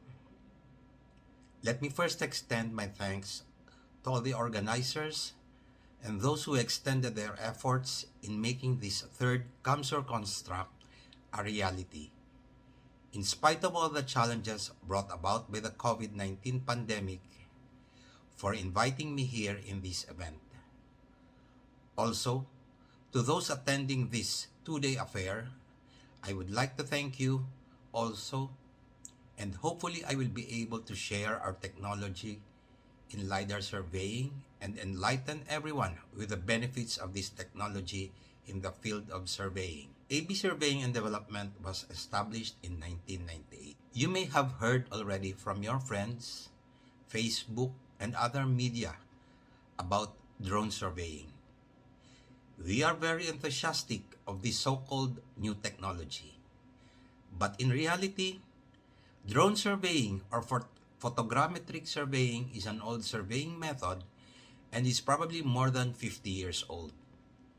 In the absence of the invention of lasers and the need to map out large areas where conventional surveying is almost impossible, photogrammetry was used. Ipapaliwanag ko po sa inyo kung paano nag-work ang photogrammetry. Ang photogrammetry po, usually ang camera ay ilinalagay sa ilalim ng eroplano. Okay. Habang lumilipad ang eroplano, ay kumukuha siya ng mga litrato sa baba. And kinakailangan, habang lumilipad yung eroplano, ang mga images na kinukuha niya ay kinakailangan may overlapping. Bakit? Dito sa overlapping, nakaka-create tayo ng 3D image ng project area. So katulad ng nandito sa illustrations, for example, kumuha ng picture ang camera 1 and kumuha rin ng picture yung camera 2. Dito makikita yung difference niya na makikita mo yung taas nung, more or less yung taas nung object na yon. Depende kung saan naka-orient ang camera. So isipin natin na itong camera 1 ay yung kaliwang mata natin at yung camera 2 is yung kanang mata. So, the measurement in photogrammetry is ganito. Meron tayong flying altitude, alam natin kung ano yung focal distance ng lens, tapos masusukat dito kung dalawa ang image natin na nag-o-overlap, makikita natin kung ano ang approximate height ng isang bagay sa ilalim. Katulad din to ng nasa mata natin. Okay. So, lahat ng ito ay wala talagang direct measurement ng isang object sa project area. So, we now go to the LiDAR. So, ang airborne LiDAR scanning, ginagamitan po ito ng laser. Kung makikita nyo po, ang scanner namin is a Rigel VUX1LR laser scanner. Ang range po ng laser nito is 1.3 kilometers. And since parang katulad po ito ng ginagamit natin ng total station, ng prism-less total station kung saan gumagamit tayo ng laser, ang accuracy nito is 15 millimeters. And ang flying height po ng platform ay kaya nating lumipad hanggang 530 meters ang altitude ng helicopter. Kung makikita nyo po dito, yung equipment ay naka-attach sa harap ng helicopter. Ang kulay puti po dito ay yung GPS at saka yung parang salamin dito ay doon lumalabas yung laser. Okay. Ang field of view po nitong equipment na to is 330 degrees. So, ibig sabihin, halos lahat ng daanan niya ay makukuha, mai-scan ng scanner natin. So, ano yung advantage ng LiDAR? And ano tong LiDAR na to? Actually, ang ibig sabihin ng LiDAR is light detection and ranging. Simple po ito. It's a laser light na yun po yung ginagamit natin para sukatin kung ano man ang gusto nating sukatin sa baba. So, ang kagandahan lang po ng LiDAR, nagme-measure po siya ng 750,000 points per second. Marami siyang nasusukat, halos lahat ng madaanan ng helicopter or madaanan ng equipment is nasusukat niya. Pero magtatanong tayo, paano natin masusukat ang isang bagay kung yung equipment natin ay gumagalaw? Lalo na kung naandun to sa helicopter. Okay. Kaya tayo meron tatlong components ng LiDAR system. Number 1, yung IMU, nakalagay yun dun sa equipment. Ano yung IMU? Ang IMU or what we call the Inertial Measurement Unit.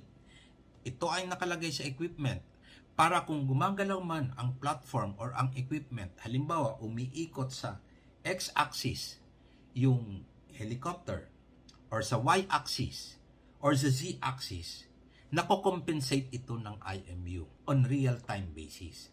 So, during the time na nagbato siya ng laser, pag umikot yung helicopter, nasisense yan ng IMU. So, kino-correct niya ngayon para tama pa rin yung position, makukuha pa rin yung real position ng object na nasa baba. Since lumilipad ang helicopter, kinakailangan every time na nagbabato siya and nagre-receive siya ng signal ng laser, kinakailangan yung equipment na tatrack or may trajectory tayo kung saan na nakapwesto yung equipment. Kaya po meron tayong GPS. So, kinakailangan very accurate yung GPS natin. Usually, ang ginagamit ng GPS dito ay yung dual frequency GPS. It gives you the precise location of the scanner at the time na nag-i-scan. So, every 1 second, kukuha siya ng location, ibabato niya para malaman natin kung nasa ang position niya. nung time na nagle-laser siya. Kung makikita natin dito sa picture, may makikita tayo dito na kulay yellow. Ito ang isa pang GPS kung saan ang tinatawag natin dito. Ito yung base station. And lahat ng data during the time of the flight is kukunin natin kasi nire-receive to ng galing sa satellite yung mga signal, at the same time yung base station nagre-receive din ng signal. We use the post-processing sa Rigel. Ang ginagamit dito is the Trimble's post-pack software. It gives you the trajectory during the time of the flight, every second. So every second may position na ibinibigay yung GPS para alam kaagad kung nasa ang position nung time na nag-emit siya ng laser at nag-receive siya nung signal ng laser. So, doon, kinakailangan eksakto na kasi pati rotation ng equipment, pati yung paggalaw ng equipment, nasisension ng dalawa, IMU and GPS. Ang pangatlong component na kinakailangan natin maging accurate is the laser scanner. Ang laser scanner, ang gagawin niya, habang gumagalaw yung helicopter, umiikot yung sensor niya, nagbabato siya ng 750,000 measurements per second. So, halos lahat ng daanan niya is nakukuhanan niya ng individual measurement. Ipapakita namin sa inyo kung paano ito nag-work at saka kung ano yung makikita nyo na result ng LiDAR. And by the way, ang LiDAR equipment namin may naka-attach din na camera kung saan simultaneously makakagawa kami ng photogrammetry, and at the same time we can get data coming from the LiDAR. Ang question natin ngayon, paano ngayon kung ang project area natin is full of vegetations? There are two types of LiDAR. One, what we call is the phase-based, or ipapakita namin sa inyo mamaya. Ano tong phase-based na to? Etong phase-based na to is a very accurate measurement using the laser, pero hindi kaya nitong tumagos sa mga vegetations. And with the phase-based LiDAR, napakaikli lang ng range ng laser niya. Usually 300 meters, 100 meters lang. Pero ang ginagamit natin sa topo survey, kung saan may mga vegetation, ang ginagamit natin yung pangalawang klaseng LiDAR. What we call the time of flight LiDAR. Ano tong time of flight LiDAR? This type of LiDAR has the capability of a number of returns. Actually, what we call is the multiple return capability. Anong ibig sabihin nito? For example, may isang laser na ibinato niya papunta sa ground. Kung meron siyang vegetation, most probably yung mga dahon tatamaan niya. But then some of that light would still penetrate papunta sa ground. Then, sometimes, pagpunta nung laser na yon, may tatamaan na naman siyang ulit na mga dahon. Then, most probably, lulusot pa rin siya. Pag lumusot siya, baka meron na namang dahon. Tatamaan na naman niya. We call that the third return. And until such time na yung light is tatamaan niya yung ground. But since yung ground is a solid surface at saka hindi siya translucent, is yung light hanggang doon na lang, ibabalik niya na yon. Ito ngayon ang tinatawag natin na last return. Napaka-importante po nito na yung LiDAR natin is capable of multiple returns. Bakit? Ipapakita namin sa inyo mamaya na with this type of LiDAR, kaya nating maklasify, kaya nating ma-differentiate ang vegetation from ground or from structures. So, paano tayo nag-a-acquire ng LiDAR? First, yung typical na ginagawa sa survey is the establishment of control. So, ibig sabihin, mag-establish tayo ng control, we refer it to NAMRIA, and for the elevation, we refer it from the benchmark established also by NAMRIA. So, sa establishment ng control, we use the GPS static method, kung saan ilinalagay natin sa mga in-establish natin na control yung mga GPS at saka ino-observe natin siya for at least 45 minutes hanggang siguro mga 1 hour and 30 minutes. So, andun lang po siya. Pagkatapos po nun, ipaprocess namin yung control getting the data from the satellite, then meron na po tayong coordinates and elevation ng bawat control. So, during the data acquisition or yung pagla-LiDAR natin, yung isang dual frequency GPS ay itatayo namin sa isang control point. Habang yung LiDAR namin is meron din siyang sariling GPS, so habang lumilipad yung helicopter, naka-on yung base station at naka-on din yung GPS dun sa equipment. So sabay silang kumukuha ng data from the satellite. So pag nakuha na po yung data na yon, ipaprocess namin yung trajectory, kukunin namin yung data from the base station, kukunin din namin yung data ng GPS na galing dun sa equipment, ipaprocess natin yun to form a trajectory. From that trajectory, kukunin naman namin yung mga data nung mga laser, then ipaprocess namin yun using the proprietary software ng Rigel. Pag na-process na po namin yon, meron po tayong tinatawag na post-processing, wherein naandun na po, lalabas doon, ika-classify namin yung mga data into vegetations, into different structures, may mga noise, pagka may moisture na makikita tayo, then pag na-classify na natin into different classifications, pwede na namin na ihiwalay ang ground classification. Kasi ito pong ground classification, ito po yung napaka-importante sa pag-create ng DTM. Ano tong DTM na to? It's the Digital Terrain Model. Kung saan, ang kinukuha lang namin, pinaprocess lang namin para makita natin yung model o yung itsura ng lupa underneath the vegetation. Ang pinaprocess lang namin dito ay yung ground. So after that, we now have the output generation. Ano yung output generation na to? Usually, it's the topographic map. At pagkatapos noon, nagkakaroon kami ng ground validation to make it sure na yung pag-check namin with a conventional survey method is nagtatama siya at saka kung ano yung output ng LiDAR. Ano po yung mga applications nitong LiDAR? Marami po. Mga malalaking area in a very short span of time. Ano pong mga uses nito? It can be used for flood mapping study, for geohazard mapping, agriculture and forestry. We have also the geological monitoring. Titingnan kung may konting paggagalaw doon sa lupa. We have the resource management, the archaeological and cultural heritage. So kung gusto natin i-document yung mga archaeological sites, kung napapanood nyo po sa National Geographic, ganun po, na i-document in 3-dimensional yung mga structures na kinakailangan natin i-document. Also, with our aerial LiDAR, we can do the orthophoto imaging, just like yung sinasabi ko sa drone surveying. We do also as-built structural surveys of buildings. We do contour mapping. With LiDAR, we can have a very accurate asset inventory or for tax mapping. And since capable po ang LiDAR na makover yung malalaking area for a topo and as-built map, we can do master planning and urban planning and other purposes related to planning and engineering.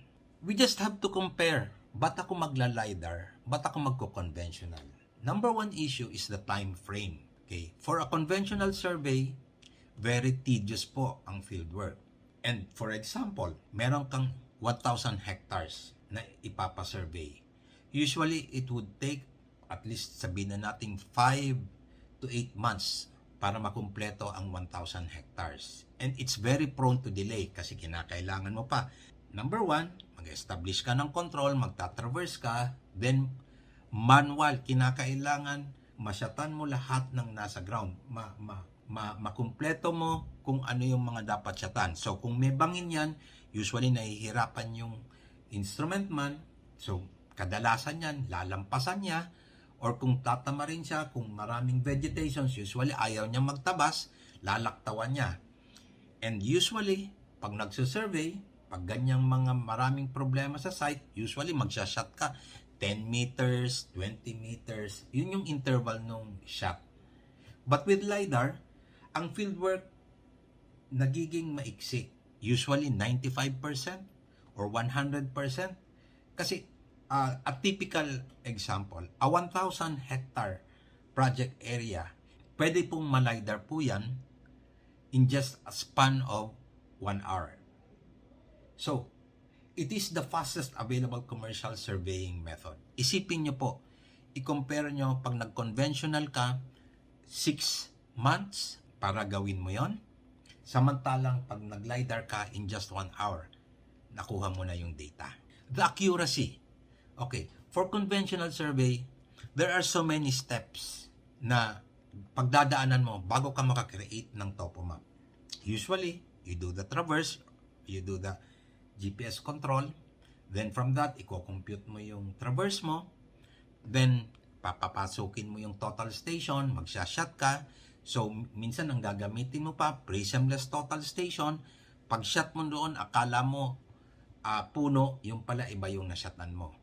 Or, halimbawa, maraming dangerous area, usually, ang radman ayaw pumunta doon. So, lalaktawan niya yan. So, makikita mo na lang, bakit butas-butas yung survey mo. Kung butas-butas yung survey mo, or masyadong malalaki ang agwat ng shot mo sa ground, you cannot create a detailed DTM. Yun po yung pinaka-importante. Pero po sa LiDAR, ang constant accuracy ng equipment namin is 15 millimeters. And human error is minimized because lahat po ito is from the equipment, diretso sa computer, may software siya. So, very minimal ang human error na makukuha natin. And, wala siyang pipiliin. Whether it is vegetated or bare earth, wala po. Lahat po yan sasyatan ng LiDAR. Just to tell you pala, ang kalaban lang ng LiDAR is water. So, kung dumaan siya sa isang body of water, even very shallow, wala siyang makukuhang data.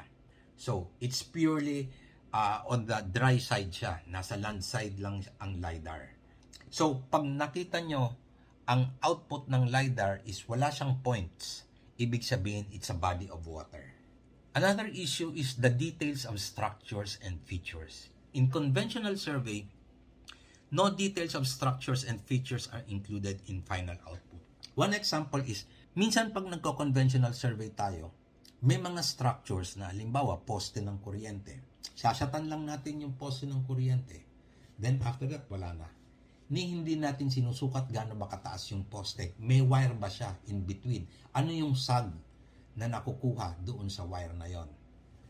But compared to LiDAR, lahat ng structures, whether it's poste, wire siya, kung anong sag nun. Kasi papakita namin sa inyo, even the tiniest wire na nagdudugtong sa mga poste is nakakapture niya.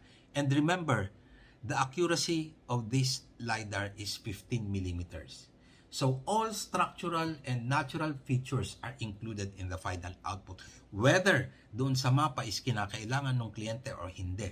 Basta ang importante, pag alis niya sa project area, kumpleto lahat ng data ang kinuha ng LiDAR. So there's no need to go back to the site to inspect or to see kung may nakalimutan or hindi.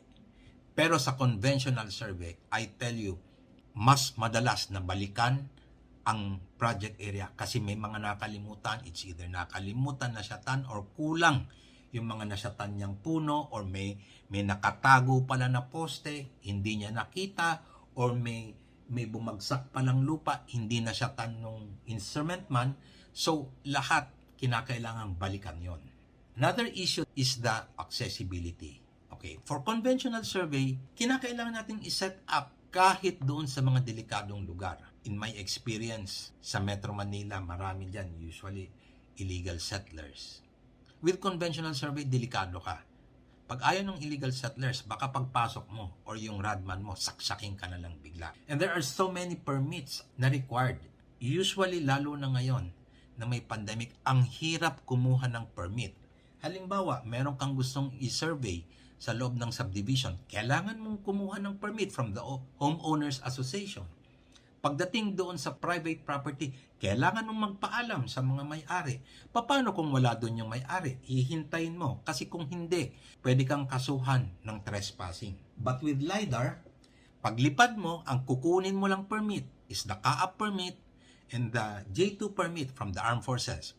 Pero before po kasi, hindi kumukuha na ng J2 permit from the Armed Forces. Pero during the pandemic, kung saan nagiging restricted yung air natin, yung Armed Forces sinabi na kinakailangan lahat ng aerial survey, whether it's a drone, rotary, or fixed wing, kinakailangan kumuha ng permit sa Armed Forces. And during the time of LiDAR acquisition or photogrammetry, kailangan may Air Force na kasama para sinisigurado na kung ano yung project area, yun lang yung maliliparan. Pero aside from that, virtually zero risk in surveying difficult areas and few permits are required.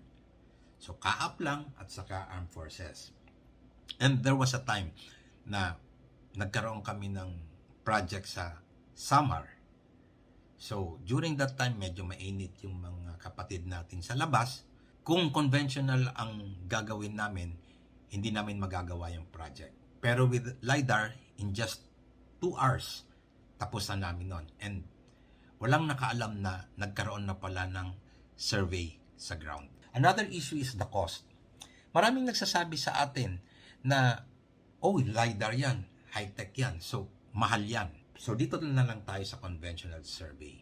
Okay, sa conventional survey, pag ang pinapasurvey po natin is sabihin natin ng mga 1 hectare, 10 hectares, 50 hectares, hanggang siguro mga 200 hectares.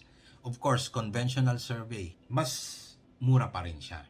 Because surveying large areas require more manpower, equipment, and other resources, mas napapamahal po siya. Bakit siya nagiging mahal lang sa LiDAR pag maliliit yung area? Kasi ang bulk ng cost dito is yung sa equipment, lalo na sa helicopter.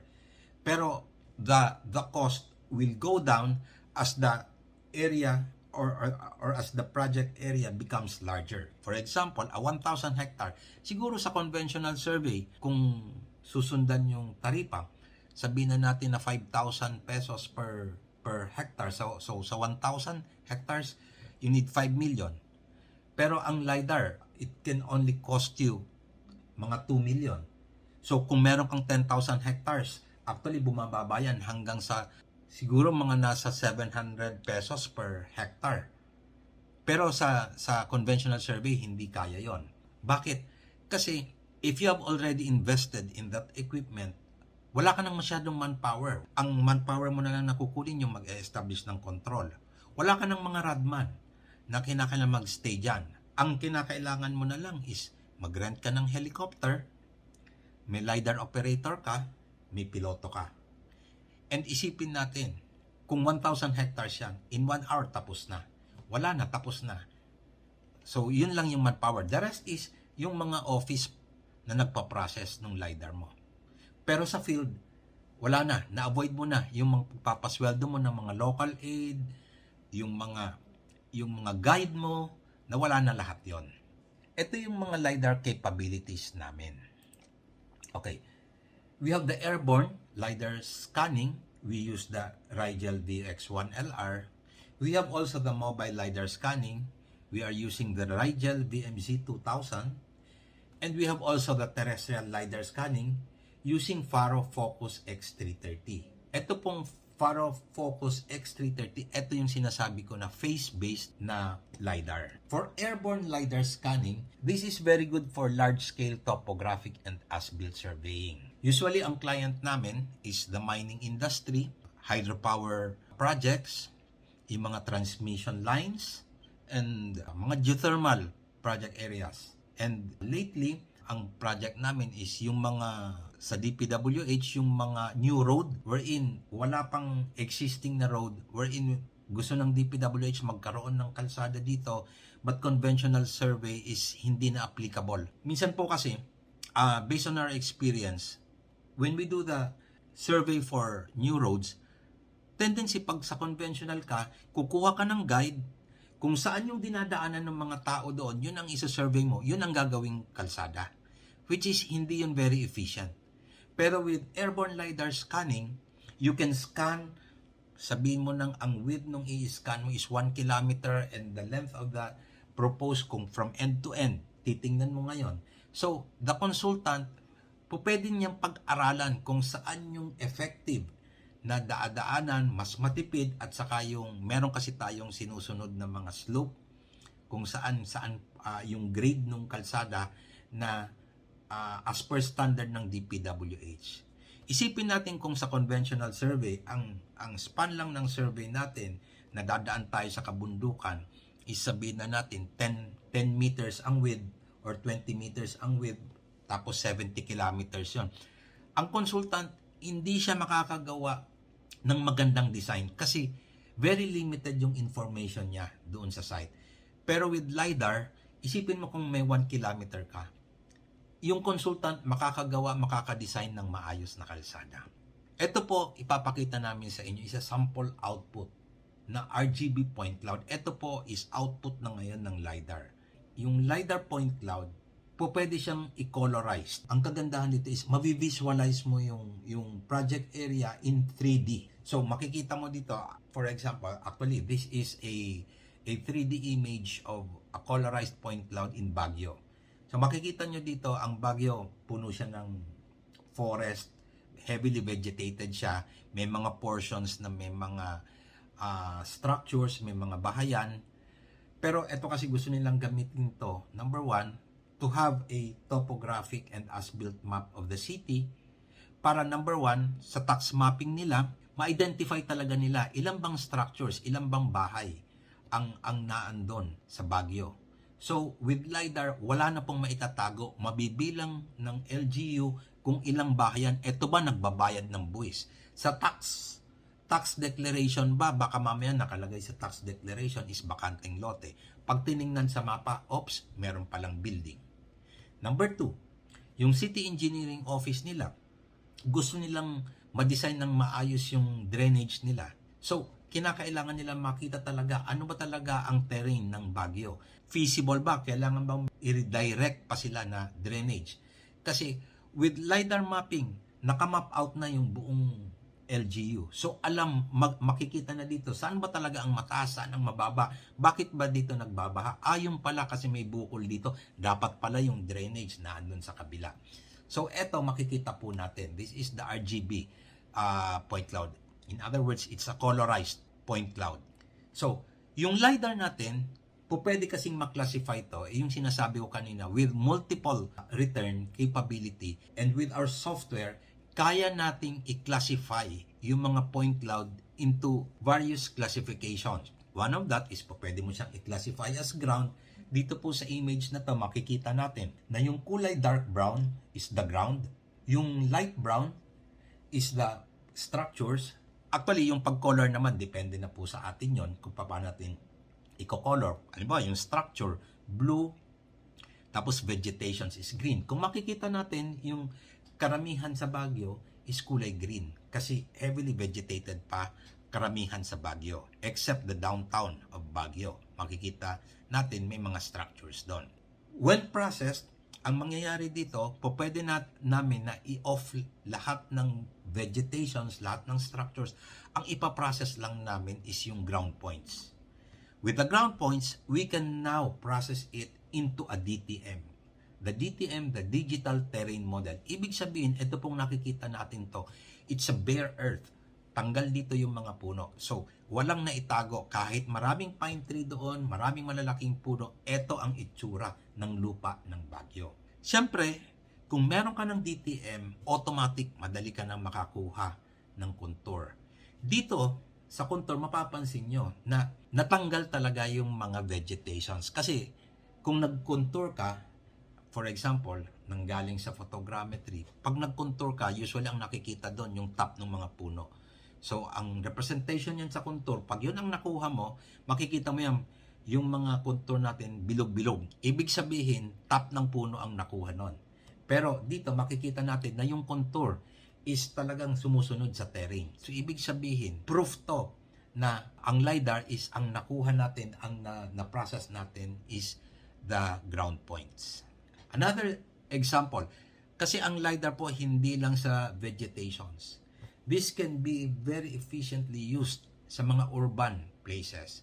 It's like, our recent project is kung naririnig nyo po, sa Metro Manila, project po namin yung EDSA Greenway. Kasi i-redevelop ang Balintawak, ang Cubao, ang Guadalupe, at saka Pasay City.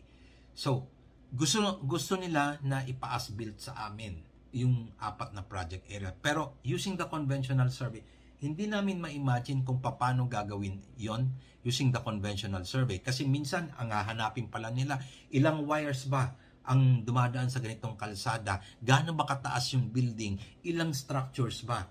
Hindi kami pwedeng mag-survey doon sa mga private properties. Hindi kami pwedeng pumasok doon.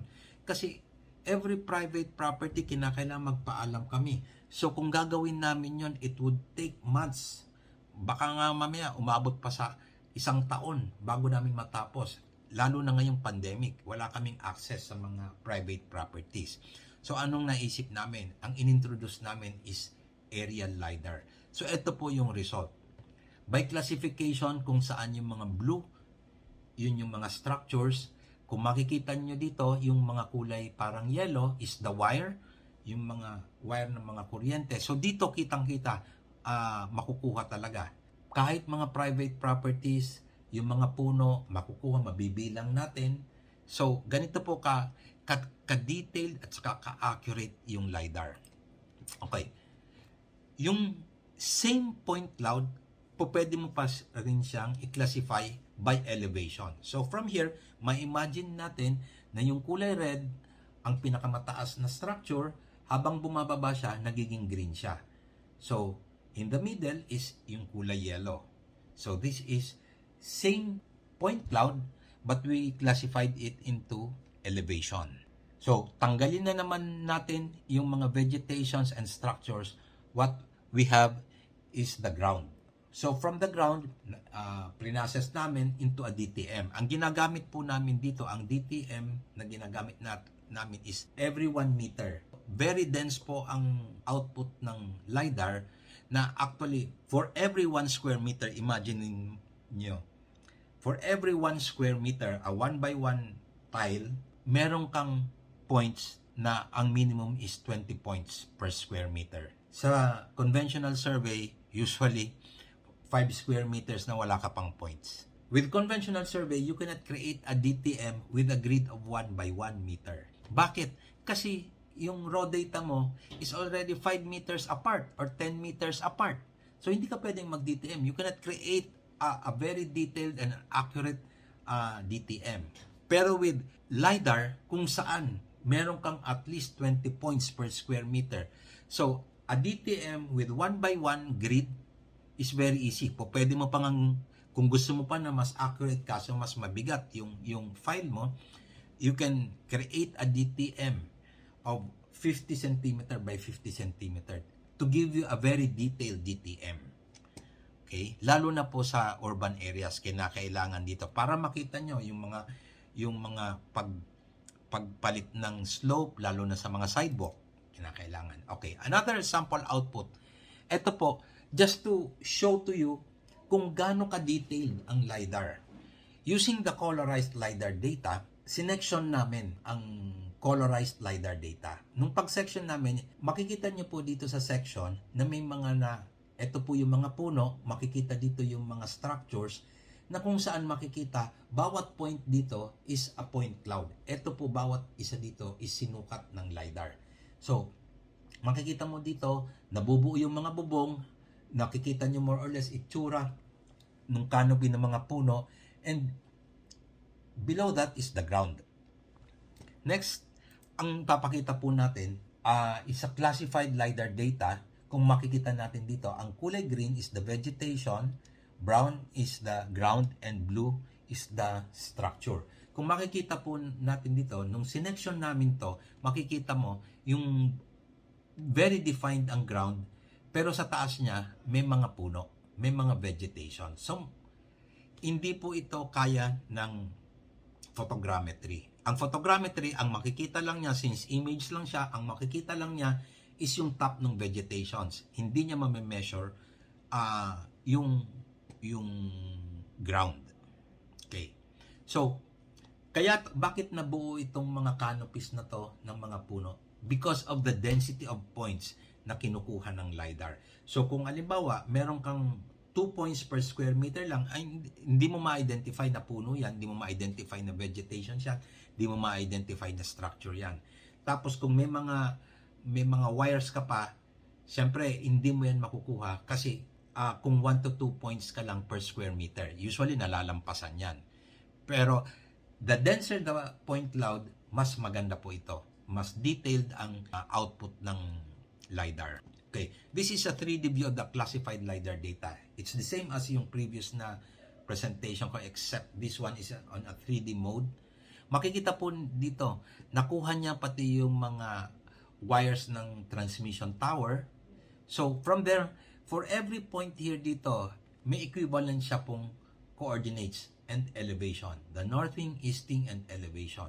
So isipin po natin, kahit yung gitna ng wire na yon, pag kinuha ko yung elevation, yung point na yon is lalabas doon kung ano yung position and elevation of that wire. Makikita rin natin dito kung gaano kataas yung puno. Hindi lang na may puno siya, kundi gaano makataas yung puno from the ground. Pati mga bahay, makikita po dito na ano ba to? Isang palapag lang ba ang bahay na to or dalawang palapag? Wala pong naitatago sa LiDAR. After that, ito isang project po namin. This is a hydropower project kung saan pinapakita dito yung digital terrain model. So makikita natin dito, papakita ko sa inyo mamaya yung orthophoto nito. This one, very vegetated to kasi it's somewhere in Ifugao kung saan halos virgin pa yung forest. Makikita natin dito yung terrain, very defined kung nasaan yung waterway, kung nasaan yung ridge nung project area. And napaka-importante ito para sa study ng hydropower projects. Etong kulay blue na to, ito yung water body or river, pero actually ito, to tell you, wala tong data dito sa water body na to. So ang mga points dito sa DTM is only interpolated by the software. So pag pre-process namin yung DTM na yon, ito yung kalalabasan na contour. It's a contour map. So it's actually, this is a 1 meter contour interval map.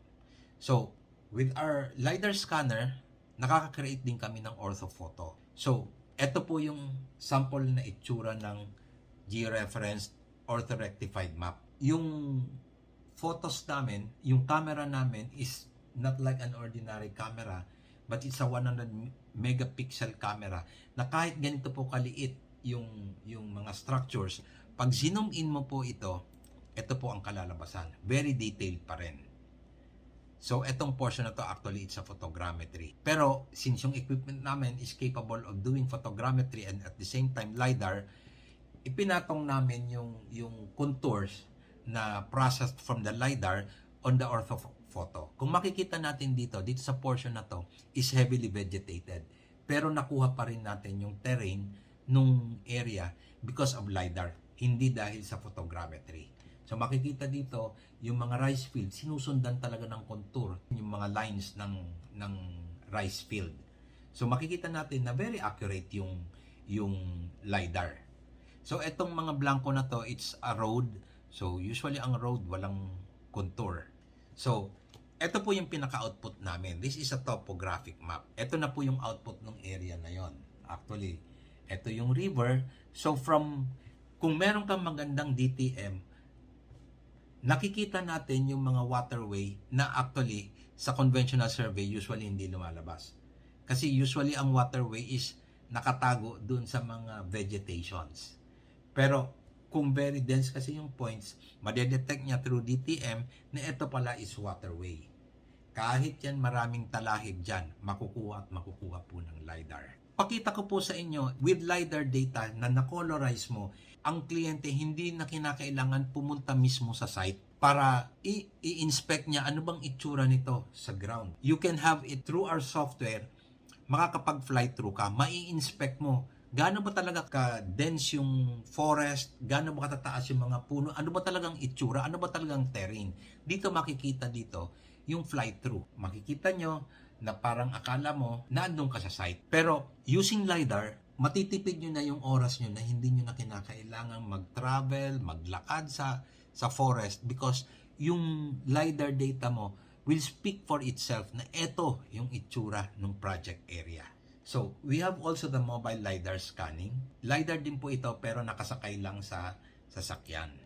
So, with our mobile LiDAR scanning, same principle as the aerial scanning pero nasa sasakyan lang siya. Ang scanner namin is the BMC 2000 which means it has a measurement range of 2 kilometers. So, ibig sabihin kahit malayo yung bundok na yon, pag sinipat namin doon, kuha na namin yung terrain ng bundok na yon. Pero ang effective measurement rate niya is only 396,000 points measurements per second. Ito po yung mobile scanner namin. Anong sample output nito? With that scanner, pag in-scan namin ang kalsada, kaya namin mag-detect ng mga cracks sa kalsada na magiging useful sa mga planner. Ito bang mga kalsada nito? Papakita namin gaano ba kalala ang cracks na to. Ito ba crocodile cracks? Different kinds of cracks na hindi lang makikita natin sa picture, kundi ma-measure talaga natin. This mobile scanner can be used as terrestrial scanner. Pwede siyang gamitin pag nagkakaroon ng forestry surveying or tree counting. Kasi makikita dito gaano ba kataas talaga, gaano ba kalapad yung trunk niya. Dito makikita talaga.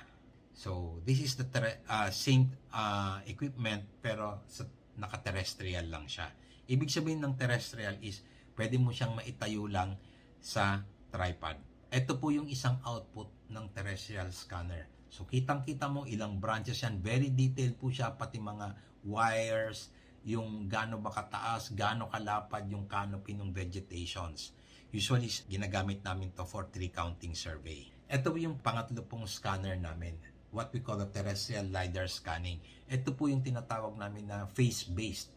This is for detailed architectural as-built surveying. Ang range po nito is kaya siya tinawag na Focus X330 because ang range po niya is 330 meters. It can be used indoor or outdoor, pero pag tinignan po natin, ang error niya is only plus or minus 2 millimeters. So very accurate siya.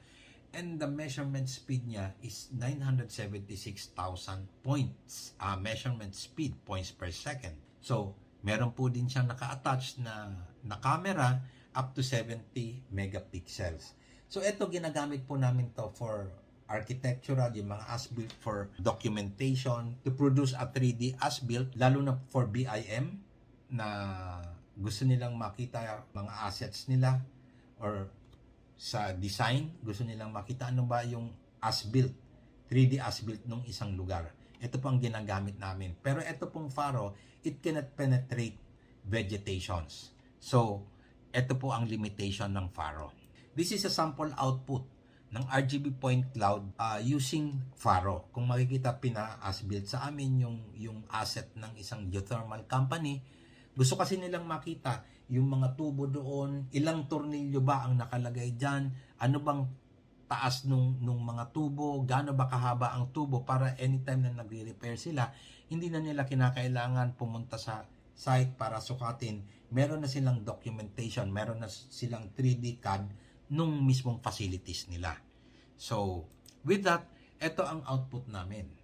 It's a 3D CAD drawing of the facilities. Pag zoom po namin to, lahat ng mga tornilyo nakikita po namin. Masusukat ano bang size ng mga tornilyo na yon. Since ang accuracy nito is plus or minus 2 millimeters, it can have a very detailed and very accurate as-built of any facility or any structure.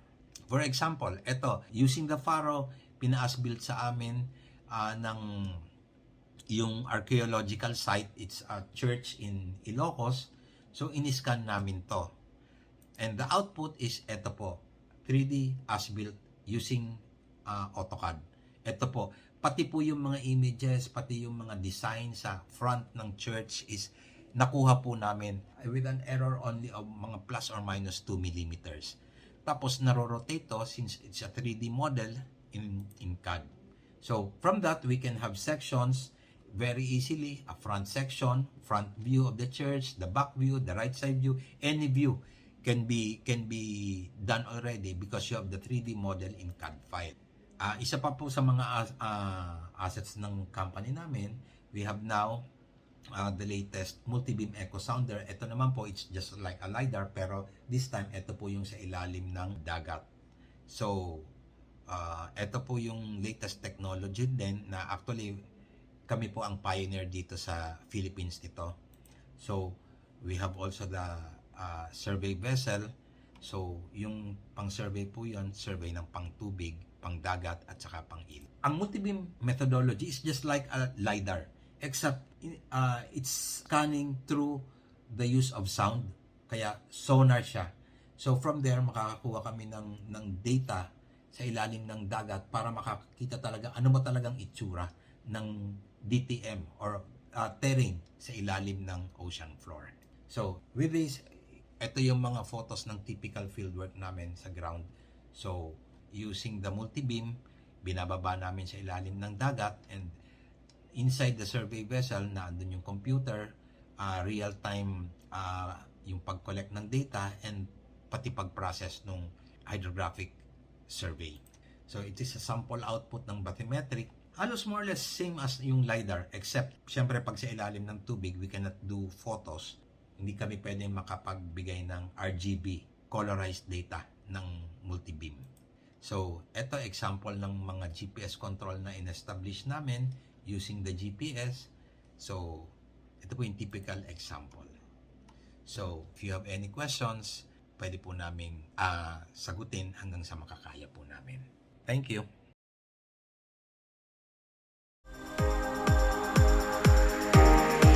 Thank you so much, Engineer Antonio Julian Botor. Thank you, Engineer.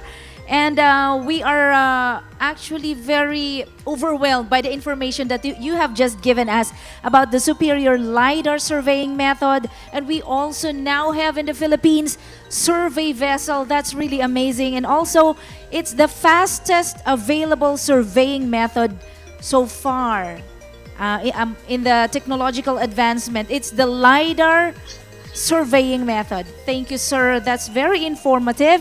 Right now, we have several questions for you. The first one is coming from the agri-based participant. Given the advances in aerial LiDAR surveying method, what are the possible costs incurred during the process of surveying? Ito po, to be really specific, for example, for 1 hectare, how much would be a geodetic, how much would a geodetic engineer charge to a property owner? Good afternoon, everybody. Ang sagot po kasi dyan, based doon sa sinabi ko kanina, ang LiDAR kasi is mas advantageous siya pag ginagamit siya on a wider area. Kasi ang usually kasi ang ginagawa namin, pagka mga 1 hectare po kasi, usually ang ginagawa namin is conventional lang. Kasi yun ang mas matipid. Pero when you think of a agricultural area which is, for example, 1,000 hectares, katulad ng sinabi ko kanina, ang 1,000 hectares, pag pinasurvey yon using the LiDAR, is actually mga 30% less costlier siya than the conventional survey.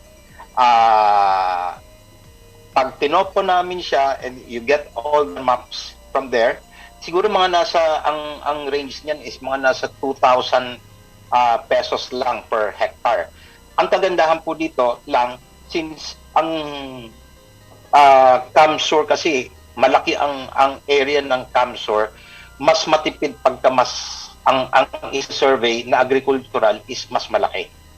So, actually, ang inaano ko nga dyan is to promote talaga ang agricultural sector dito sa CamSur.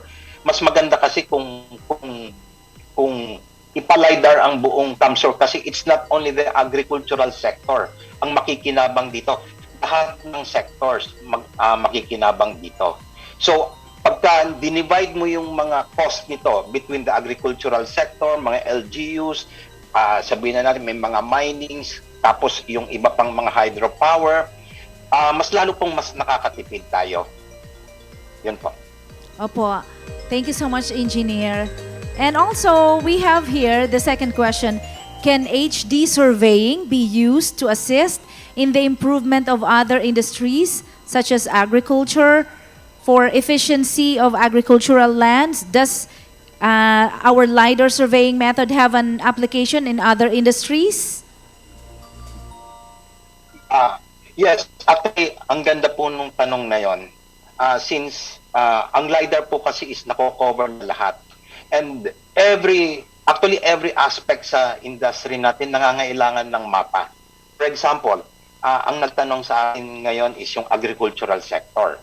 Aside from that, meron pang mga nangangailangan, even the LGUs, even yung ibang mga industries, even nga yung sa government, kinakailangan ito. So, kinakailangan natin meron kasing isang mapa na magamit ng lahat. For example, ang LGU, kinakailangan, or ang provincial government, kinakailangan meron, there's a need really for a master planning of CamSur. Kaso paano makakapag-master plan ang CamSur kung wala talaga tayong updated na mapa? And sana kung meron tayong ganitong mapa na nakikita natin sa actual, ang government na CamSur, kaya niyang sabihin, ito will be devoted only for agricultural sector. Ito malapit sa bundok, hindi po pwede, delikado to. So, hindi natin pwedeng ilagay dito yung mga tao. So, ito ang kinakailangan ngayon para lahat ng mga stakeholders or lahat ng mga affected sa CamSur is merong pinagbabasehan lang isang mapa. And the very important dito is the master planning ng government. Kasi with a very good master planning, ma-eliminate natin na minsan yung agricultural land nako-convert into other classifications ng kasi wala tayong mapping eh. Pero kung meron tayong isang mapa, eto pala, halimbawa, although hindi ko alam yung iba pala, halimbawa, etong bundok na to is suitable for mining. Ito pala, huwag nating tatabihan ng agricultural activities dito. So, ang sinasabi ko lang po is, kinakailangan natin ang pinaka-master na mapa sa CamSur para magkaroon tayo ng master planning sa CamSur para at least meron tayong what you call that, guidance pagdating sa development sa CamSur. Thank you po. Yes, sir. I like that, sir. The idea of having just one master map for CamSur. Yes. Great idea. We look forward for that. And we also look forward that our government may have probably that possible move of having this LiDAR technology for our map. So shout out to Governor Miggs for that. Moving on to the third question.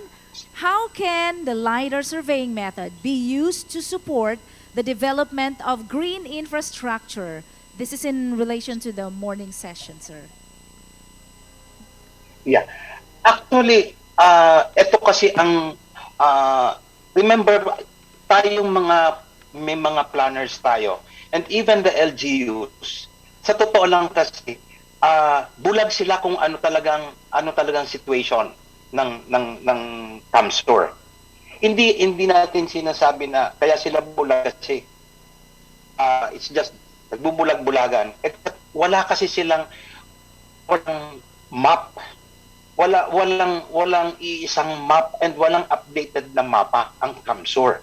So, katulad ng sinabi ko kanina, paano ka magkakaroon ng master planning? Paano ka magkakaroon ng urban planning? Paano mo malalaman kung itong LGU na to, ilan na ba ang population nito? Ilan ba ang structures? Ilan ba ang nasa lugar na hazardous? Even geohazard mapping, monitoring, lahat to, it would boil down to asan ba yung mapa? Lahat ng consultant, lahat ng master planner, lahat ng urban planner, ang hinahanap, asan yung mapa? Ito bang mapa na gagamitin ko is updated ba to? Detailed ba to? And mas maganda po sana, pag nag-aano tayo ng mapping, is hindi kanya-kanyang LGU. Meron tayong all master plan ng buong province. Kasi kung mangyari yan, ang CamSur ang pinakaunang merong updated and very detailed na mapa sa Pilipinas. And with that sana, doon napapasok yung magandang master planning, urban planning, even the road networks, yung mga farm-to-market roads, hindi natin magawa ng maayos. Bakit? Kasi wala tayong mapa. Ang nakikita lang natin, basta nga daanan ng tao, ibubuldos hanggang doon sa lugar. Paano pala kung may mas magandang pwedeng daanan? Or makikita natin, yung mga binobuldos ba natin ng mga kalsada na farm to market, kinakailangan hindi po kasi, I believe na hindi po kasi basta lang tayo magpapadala ng bulldozer, ibubulldoze natin, ipa-flat natin para dumaan yung ano. Kinakailangan pa rin mas matipid, mas efficient kung merong magandang planning. So kung meron tayong one map sa buong CamSur, with the direction, of course, with the governor, mamamonitor ng province, alin na ba dito ang walang kalsada? Alin ba dito ang may mga agricultural areas? Oh, dito pala sa mapa, maganda, malaki ang area dito for agricultural. Ang nakakapagtaka, wala palang kalsada. So with this, kinakailangan natin itong map na to para talaga mag-visualize natin ano ba ang situation, ano ba ang kalagayan ng CamSur, ano ba, alin ba dito ang dati forested, alin ba dito yung nakalbo na yung mga kabundukan, because wala tayong mapa. With this photogrammetry and LiDAR, para kasing etong sinasabi po namin is all-in-one ito. Hindi natin kinakailangan piliin, dito lang muna tayo. With all the data na naandun na sa atin kung magagawa ito, lahat po ng kinakailangan natin for the planning is andun na. Remember po, sa planning, naniniwala po kami na trash in, trash out. Kasi po, sa master planner, sa urban planner, sa mga nagpaplano, kung basura pong data ang binigay sa kanya, ang magiging output niya na data or ang mapaplano niyang planning or mapa is basura din. Never po na nagkaroon ng basurang data tapos inayos ng master planner, ang lalabas niya is maganda. It always comes, ano ba yung source ng data natin? Yes, thank you so Okay much, po. Engineer. And you have no idea, sir, you have just pumped up the excitement in the hearts of many people right now that you have just informed us about LiDAR method, which is really the fastest available surveying method in the land now. So we can just imagine how many hectares do we have in Camarines Sur? We have 4,162.9315 hectares, and 80.52% of that hectares is classified as agricultural areas. It's really exciting, Engineer. So that's all about the superior LiDAR surveying methods given to us by our speaker, Engineer Antonio Julian L. Butor. Thank you so much, Engineer. Camarines Sur Chamber of Commerce and Industry Incorporated, in partnership with the Provincial Government of Camarines Sur, CamSur Business Expo 2021, ready for a better normal. Third CamSur Construct, present this plaque of appreciation to Engineer Antonio Julian L. Butor for extending his invaluable contribution and unwavering support as our resource speaker, contributing to the success of the Third CamSur Construct webinar with this year's theme, Resilient and Sustainable Infrastructure in the New Normal. Signed by Chairperson of Third CamSur Construct, Erlene Nicole Canada, Chairperson of CamSur Business Expo 2021, Maria Emma F. Llorin, and President of Camarines Sur Chamber of Commerce and Industry Incorporated, Maria Soledad V. Magtuto.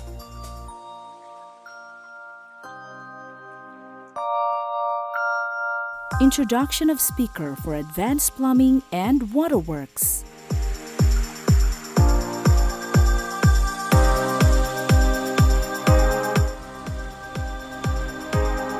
Our speaker holds Master of Education major in Educational Management and Bachelor of Science in Industrial Education, major in Drafting Technology, both from Marikina Polytechnic College.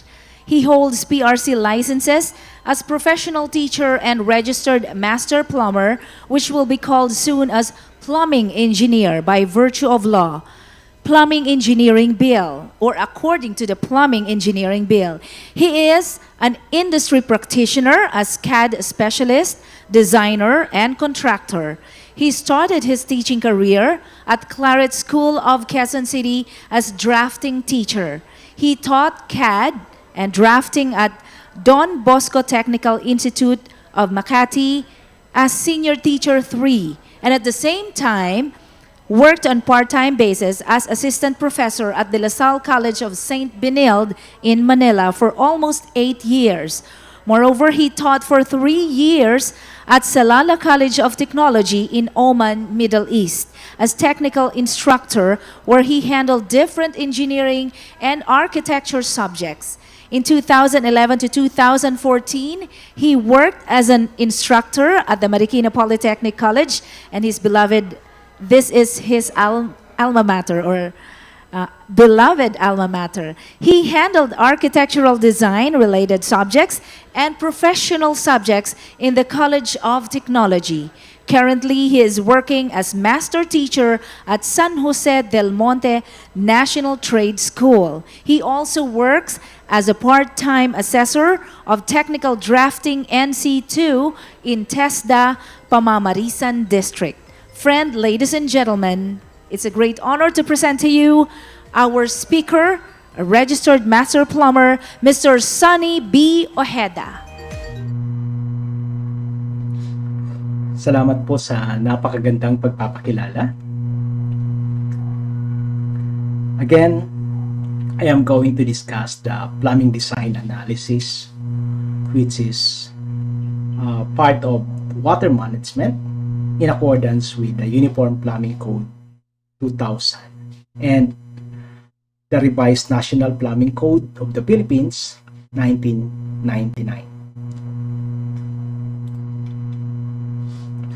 So according to our Republic Act 9275, which is also known as the Philippine Clean Water Act of 2004, directly using of booster pumps in the distribution system is prohibited by law.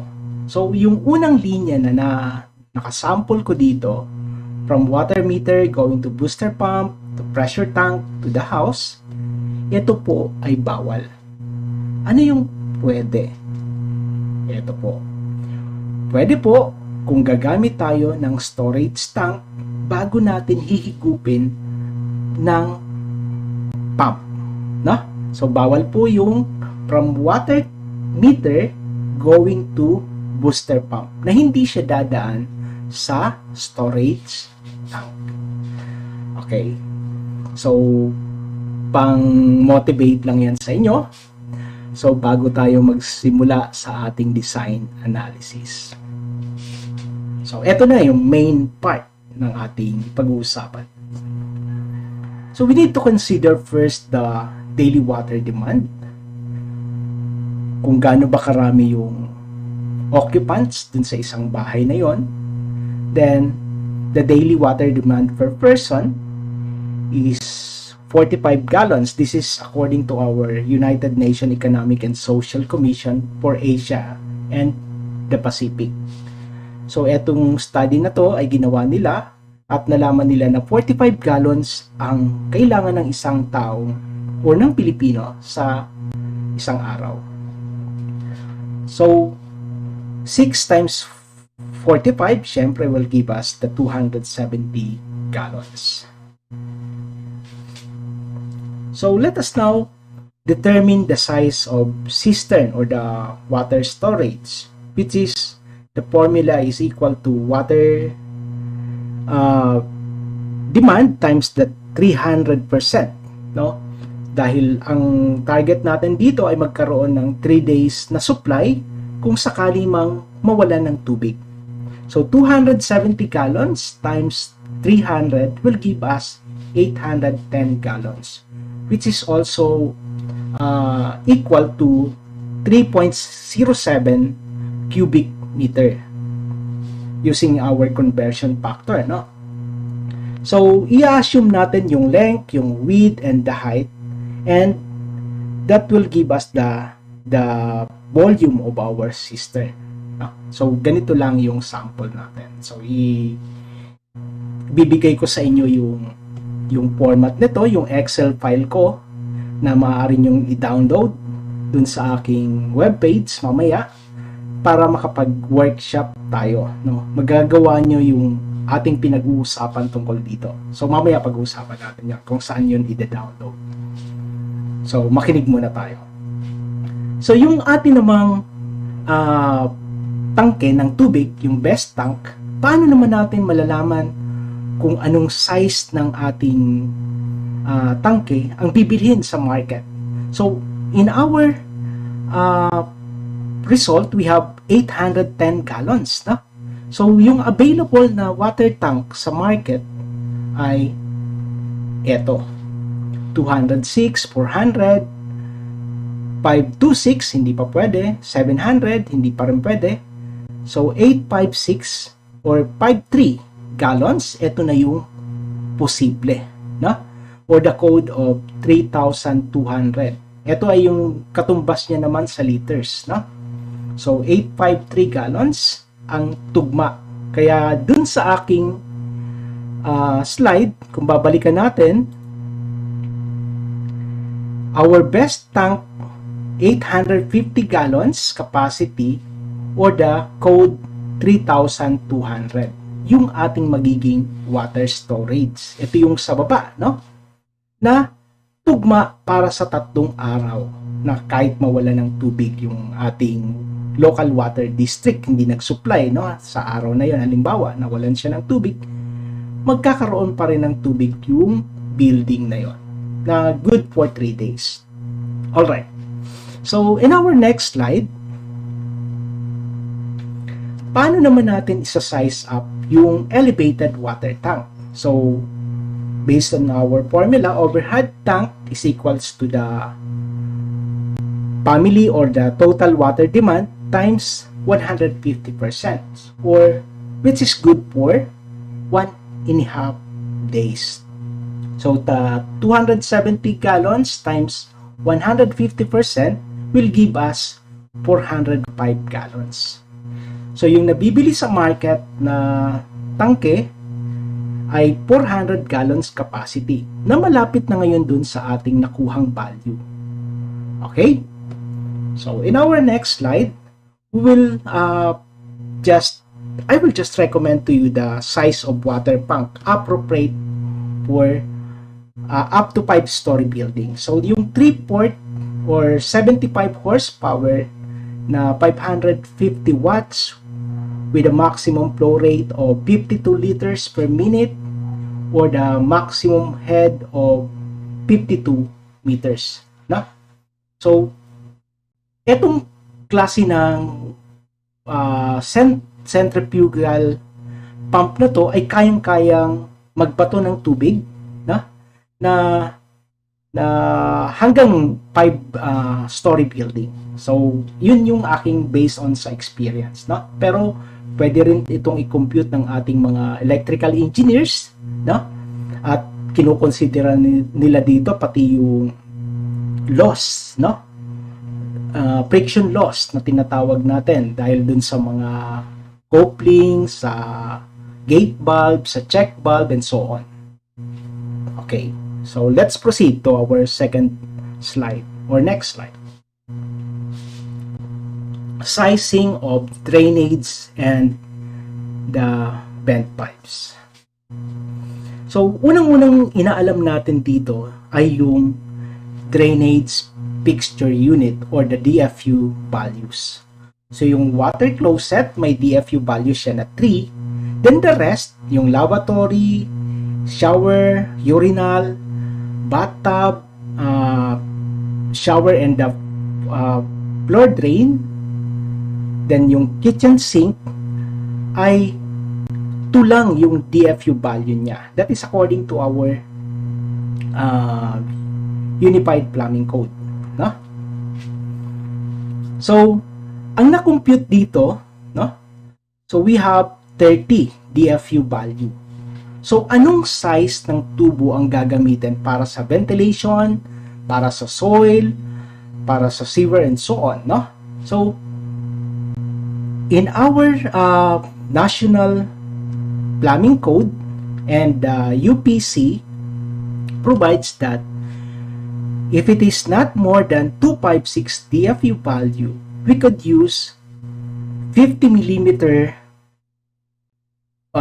diameter of UPVC pipe for ventilation and waste pipes. Ito yung para sa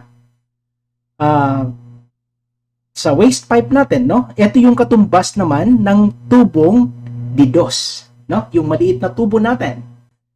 Then yung 100 mm diameter of UPVC is good for the soil, sewer, and drain pipes. Ito na yung para doon sa mga dinadaanan ng fecal matter, no? So, ito yon, yung tubong yon. So, 100 millimeter, nakatumbas naman ng D4 tubo. At yung 150 millimeter na tubo naman, ay ito yung katumbas na ating tinatawag na D6 na tubo, no? Na ginagamit naman natin ay para sa storm drainage pipes. So, yan yung basic computation para sa sizing of drainage and vent pipes. So, let us now proceed to sizing of downspout and gutter.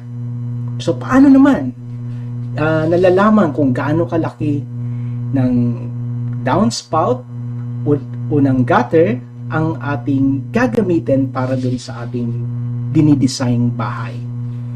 So, we will assume the 150 mm per hour na rainfall intensity ng ating sa bubong, no? Ng ating bahay, no? Kasi yung pinakamalakas na rainfall intensity na ang gagamitin natin para hindi naman mo problema yung may-ari na kung sakaling napakalakas ng buhos ng ulan, nagkakaroon ng mga overflowing dun sa ating gutter. Okay, so gaano ba kalaki dapat yung downspout? Yung downspout, ito yung tubo na gagamitin natin, no? Ang para dun sa isang bahay. So, unang-unang kinoconsider natin dito is the building roof area. Gaano ba kalapad yung bubong? Gaano kalaki yung area ng bubong? So, let us just assume that we have 102.25 or 102.5 square meter na laki ng ating bubong, no?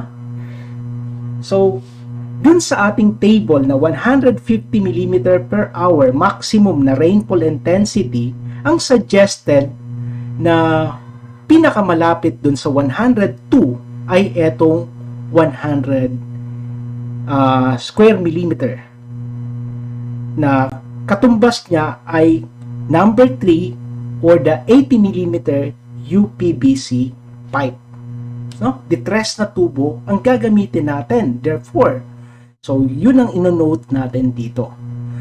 Number 3 or the 80 mm diameter UPVC pipe downspout. Safe na to, no? Safe na yung number 3. So, isa pa, pag naglagay tayo ng downspout, hindi naman iisang downspout lang para dun sa bahay na yon. Every 5 meters, na maximum of 5 meters, nagkakaroon tayo ng downspout, di ba? So, yun yung ating basic na design. Okay. So, let us talk about sizing of gutter. Paano naman yung laki ng gutter, no? So, hindi rin tayo basta-basta maglalagay ng gutter na hindi tugma dun sa ating computation, no? So, based dun sa ating building roof area na 102.5, ang pinakamalapit ay 150 na diameter ng gutter. So, ibig sabihin, yung gutter natin na to, yung diameter na laki nito, size up na lang natin. Let us just assume na ito ay bilog. Yung diameter niyan ay katumbas ng 150 na diameter in millimeters, no? So 150 millimeters diameter of gutter design is safe. So posible nang gamitin natin yung ganito kalaking size ng gutter. So hindi na natin gagamitin yung undersize, hindi rin yung oversize. So let's proceed. So we will now talk about the details of septic tank. Sa ating plumbing code, ginagamit pa rin, nakalagay pa rin sa plumbing code natin ng 1999 yung 2 chambers na septic tank. Pero sa ating mga city ordinances, lalong-lalo na sa NCR, hindi na pinapayagan yung 2 chambers, no? Dapat na daw ay gumamit na ng 3 chambers na septic tank. At hindi rin pwede yung old design natin ng septic tank na ang isa ay leaching well. Pag sinabi nating leaching well, sip-sip natin yung tubig na dapat na andito sa chamber na to ay napupunta dun sa ilalim ng lupa. So bawal na yon, no?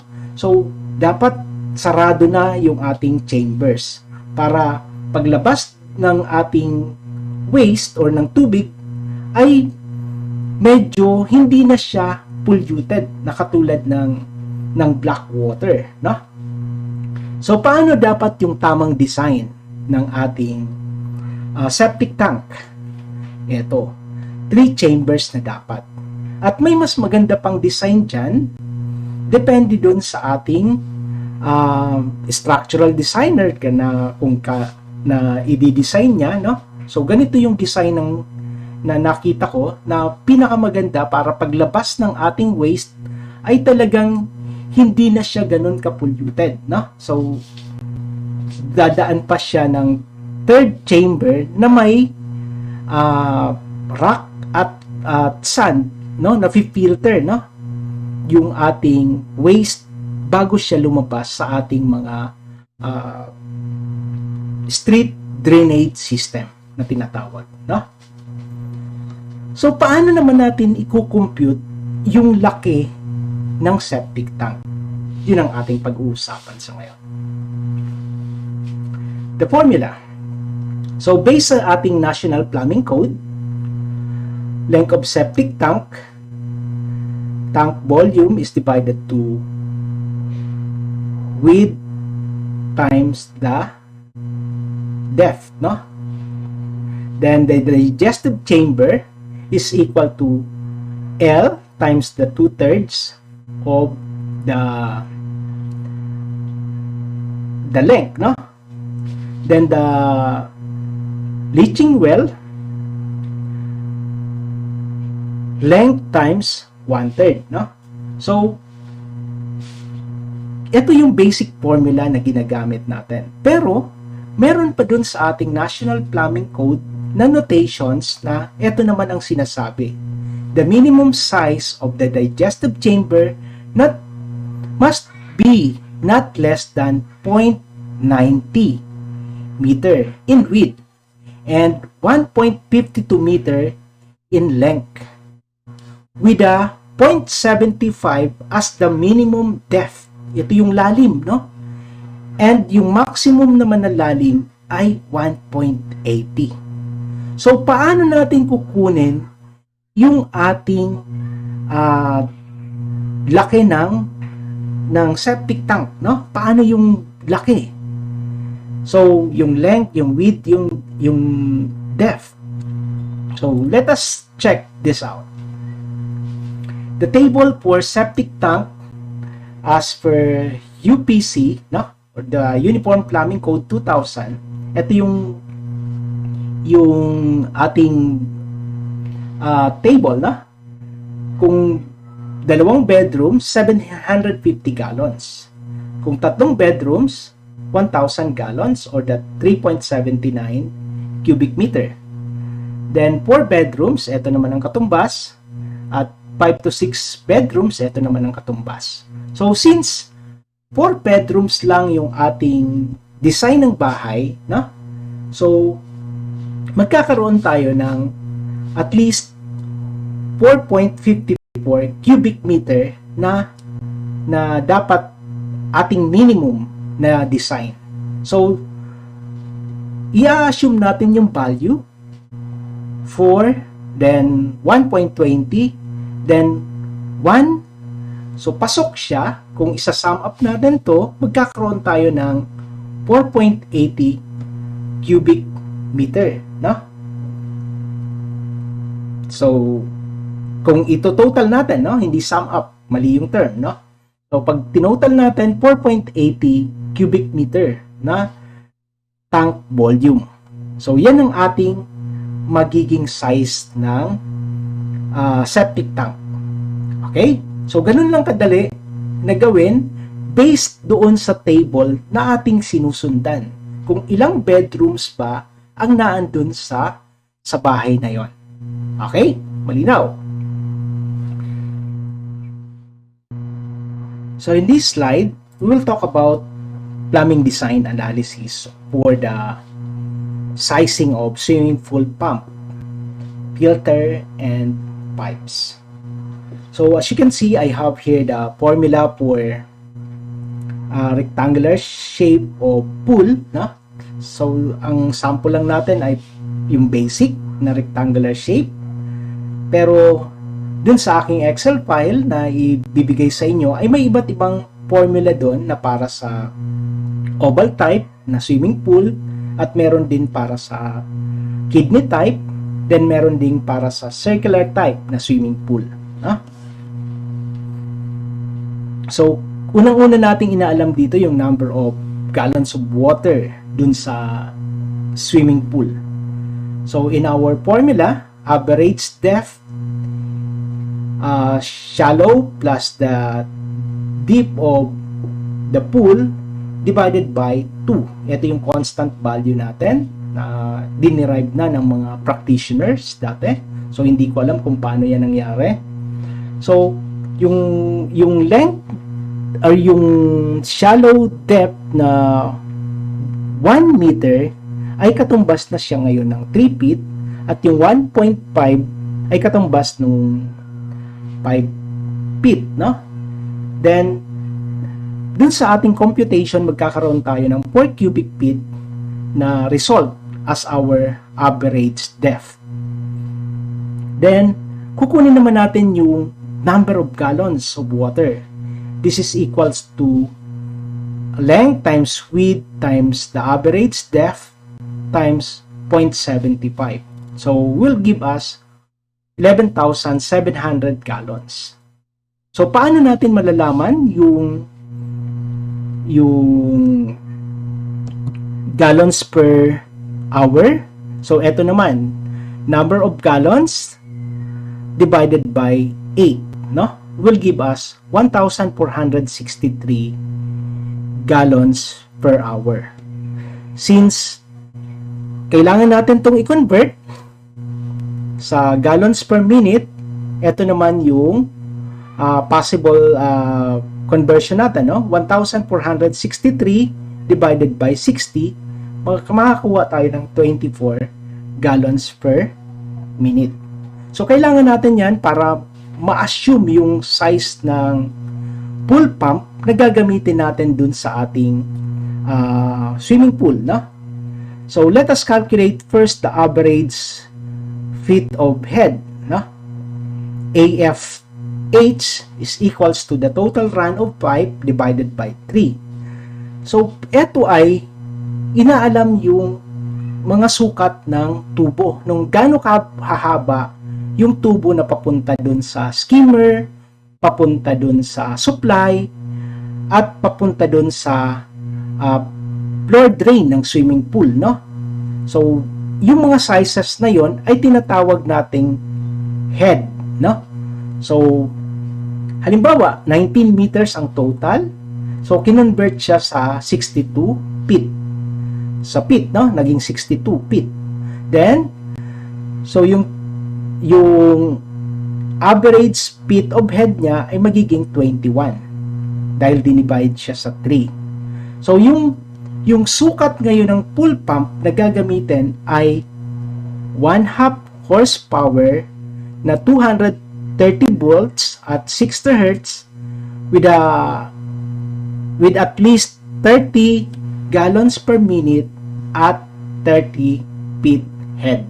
So ito yung posibleng magamit. So hindi dapat na gumamit ng 3/4 horsepower kasi magiging magastos siya, no? Malakas na sa kuryente yon kapag 3/4 ang ating gagamitin na motor. So tugmang-tugma lang yung 1/2 horsepower na motor na ating gagamitin.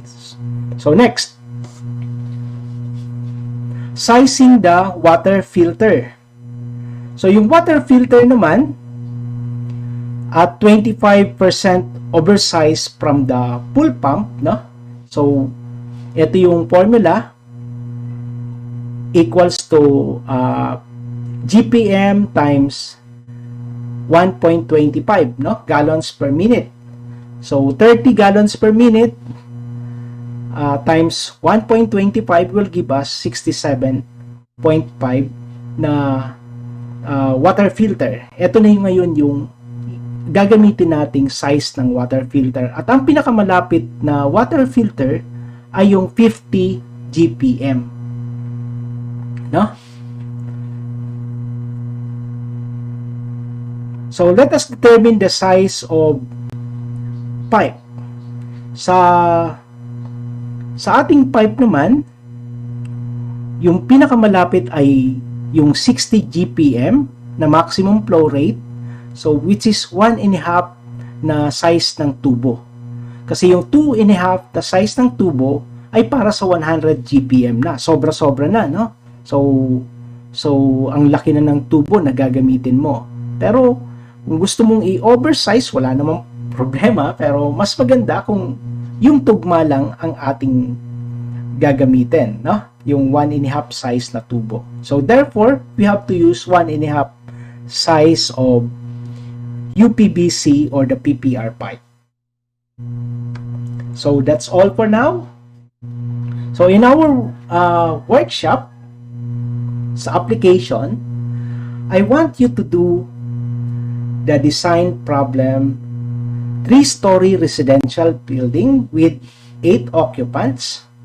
Meron siyang 5 bedrooms, 4 water closets, shower, at lavatories. Taga-4 yon, no?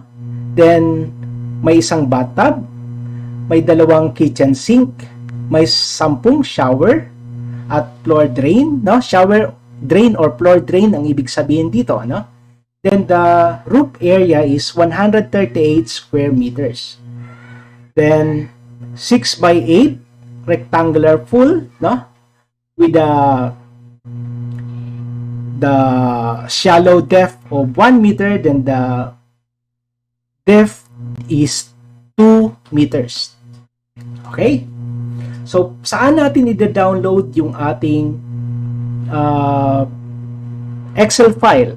So, punta lang kayo dito sa webpage na to, no?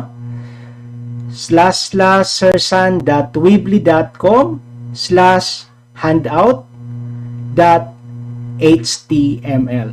So, para i-apply natin yung natutunan natin ngayong araw. So, bibigyan ko kayo ng 20 minutes o 15 minutes siguro.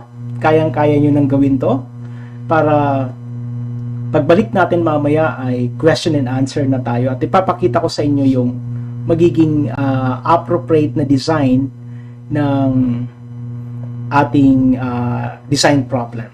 Okay? Thank you very much.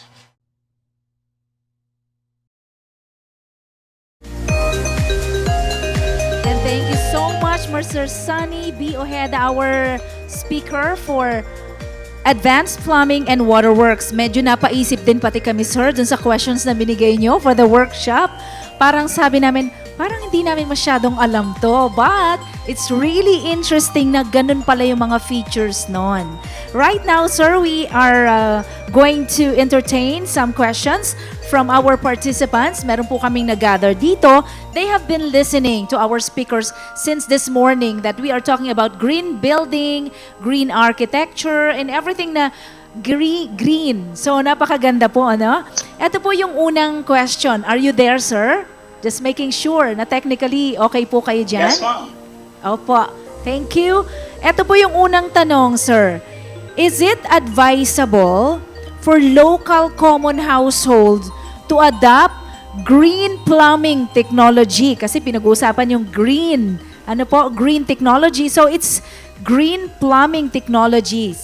And what specific green plumbing technologies can they adopt? Ayun po. Ang question. Actually, we should adopt the green plumbing technology.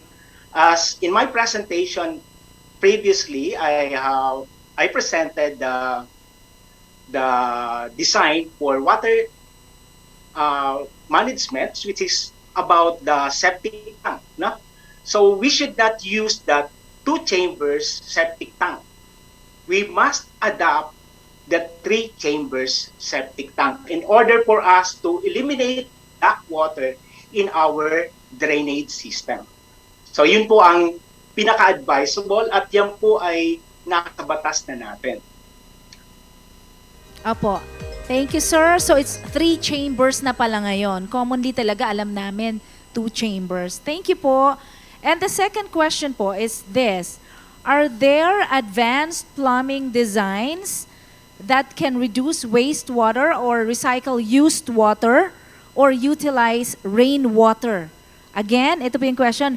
Are there advanced plumbing designs that can reduce wastewater or recycle waste or used water or utilize rainwater? Yes, ma'am. That is actually ginagawa na po natin yan sa ating mga green architecture, yung water catcher, rainwater catcher, then utilize natin. So siguro hindi ko lang naihanda yung presentation ko on how to do this thing, but that is actually being adopted by most buildings here in who are adopting green plumbing or green architecture. Opo. Actually, sir, marami kami na-imagine when it comes to green plumbing technologies.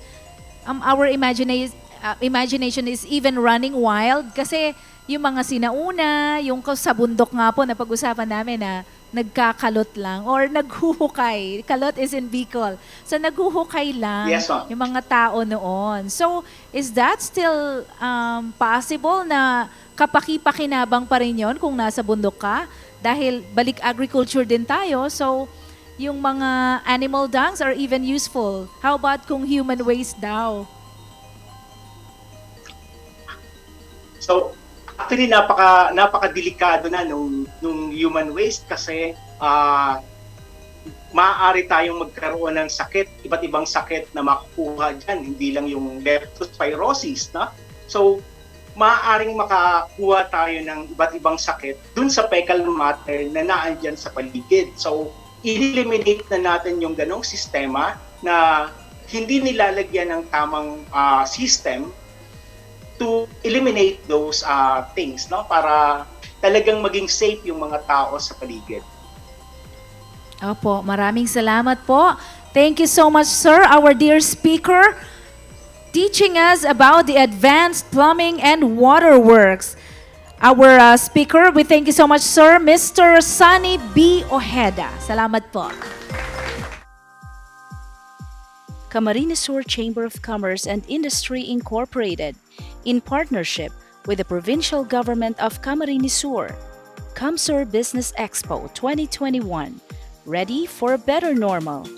Third CamSur Construct, present this plaque of appreciation to Mr. Sunny B. Ojeda for extending his invaluable contribution and unwavering support as our resource speaker, contributing to the success of the Third CamSur Construct webinar, with this year's theme, Resilient and Sustainable Infrastructure in the New Normal. Signed by Chairperson of 3rd CamSur Construct, Erlene Nicole Canada, Chairperson of CamSur Business Expo 2021, Maria Emma F. Llorin, and President of Camarines Sur Chamber of Commerce and Industry Incorporated, Maria Soledad V. Magtuto.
Really came at the worst possible time. Has ordered all businesses to shut down. Australia's bushfires. 10,000 families have been 200-mile-an-hour winds.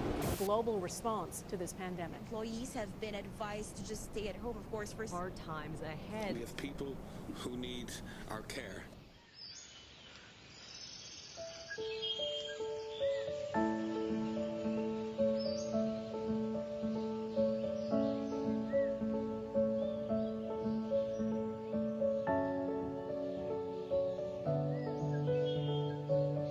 Peace of mind.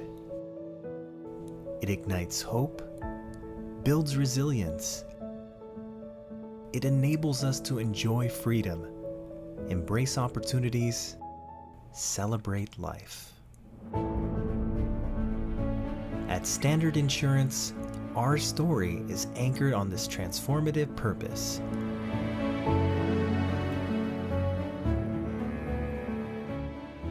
We envision the future with your goals in mind. We uphold integrity to assure you of our commitment. We are driven by your needs and the challenges they present.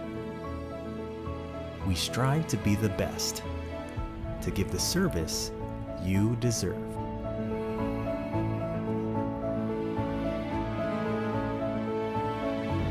We listen and learn so we can help you adapt with the unexpected.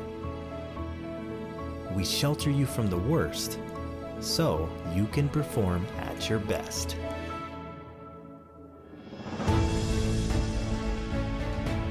Because when nothing can hold you back, you have the confidence to explore new frontiers, welcome new opportunities, and have faith in the future.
On behalf of CamSur Business Expo 2021 and third CamSur Construct, we would like to thank the following valued partners that we have: the Province of Camarines Sur, Department of Agriculture Region 5, Department of Trade and Industry Incorporated, Angena Trading, GCI Construction and Development Corporation, Julia Outdoor Advertising, Jurassic Construction and Supplies, Pixeled Solution, Medlane Enterprises, Ngo & Sons Trading and Industries Incorporated, SVM Marketing Solutions OPC, and Tugawe Cove Resort. Our gold sponsors are Department of Public Works and Highways Region 5 and also White Gold Earth Builders. Our silver sponsors, we thank you AD Jed Builders and Development Corporation, Naga Queenstown Realty and Development Incorporated, RD Dio Aggregate and Construction Services, Landis Poultry Farm. And thank you to our bronze sponsors, Arbin Beach Resort, Jamaica Realty and Marketing Corporation, LDN Builders and Construction Supply, NHB Real Estate Management Services, Olivan Hardware Depot, Standard Insurance, Sterling Insurance Company Incorporated, and Pacific Paint Boysen Philippines Incorporated. Our donors, we thank you to Akim Enterprises, Centerline Construction Equipment Rentals, Centerline Hardware and Construction Services, Delpar Construction and Supplies, JAJV Construction and Development Corporation, Jeropi Engineering Services, and Leo Ross Enterprises. And I would like also to thank Frankie Artistry for my hair and makeup. Thank you so much, Frankie, Ruby, and Rihanna. Thank you. And right now, we would like to call on our chairman or third CamSur Contract chairperson for the awarding of the Digital Poster Making Contest winners. Ma'am Erline Nicole, Canada.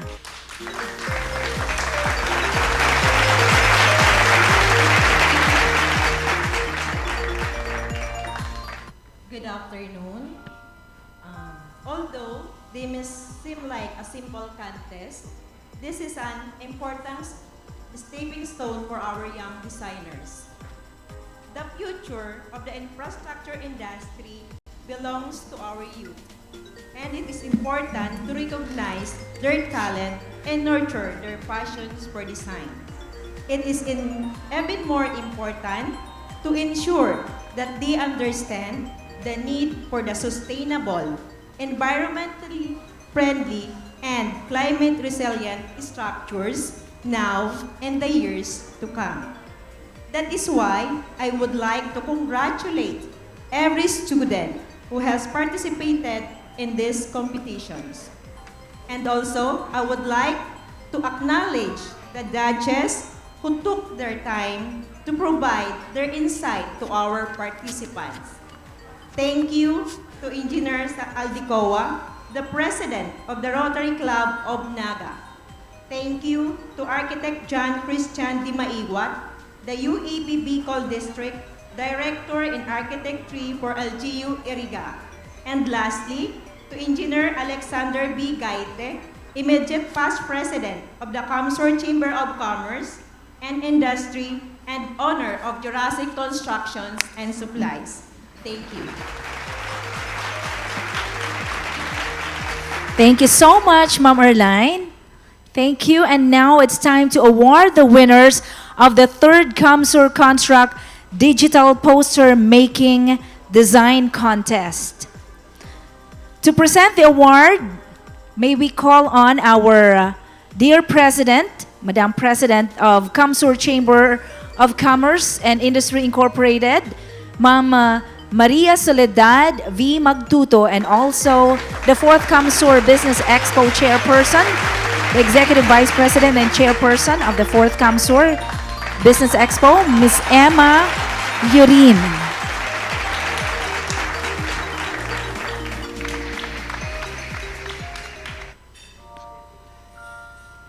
And right now, to present the award to our third place winner, may call on, we already have here, Ma'am Erline, and also the Board of Trustees, may we call on... all right, we have here the list of those present right now in the studio. From the members of the Board of Trustees, may we have here with us the Vice President for Finance, Mr. Simon L.D. Come on down, sir. And the Vice President for Interchamber Relations, Ms. Michelle T. Lim. We also have the Auditor, Ms. Maricel Ann M. Brioso. And Board of Trustee, Mama Cynthia P. Arce. And from the Council of Past Presidents, let us also have the presence of Past President Mr. Hoover S. Picar. And also from the Committee Chairperson of the 4th CamSur Business Expo, we would like to invite Ma'am Regina V. Melchor, the Chairperson of the 4th Bicol Agri Summit. And also, we also have Engineer Jeffrey Serrano. Engineer. And also Mr. Jonathan Lim. Sir. Nandito pala sila. Meron pa po na dumating. Oh, thank you so much. All right. Before we announce the winner for the 3rd place, please allow me to read the citation.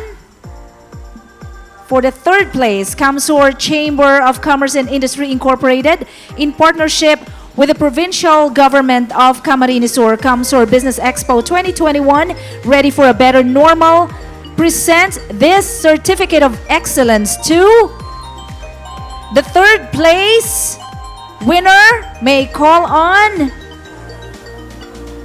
the winner of 3rd place. Will be receiving a cash of 3,000 pesos and this beautiful plaque. He garnered a total of 83.33% from the scores of judges and from Facebook. Ladies and gentlemen, the 3rd prize winner is Mr. Kevin John and Claudio of University of Nueva Cáceres. 3rd place in the digital poster making contest with the theme Typhoon Resilient House Design. Congratulations, Kevin.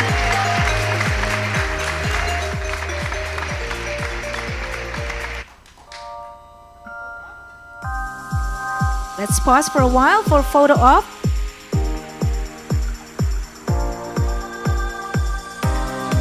Thank you very much. Thank you and congratulations once again, Kevin John Claudio of UNC. And we would like to call on as well to Miss Ma'am Annabelle Tuy, of course. We need your presence, Ma'am Annabelle, our Executive Director. The beautiful director, Ma'am Annabelle. Thank you, and to present the award for the 2nd place winner, may we have to hand over this plaque. May we have the 4th CamSur Business Expo Chairperson, Ms. Maria Emma F. Llorin. For a while, ma'am. Okay. And now for the winner of 2nd place in a cash prize of 5,000 pesos. Garnering 84.33% from judges and Facebook. From the University of Nueva Cáceres, once again, Mr. Charles Gemuel Laurente.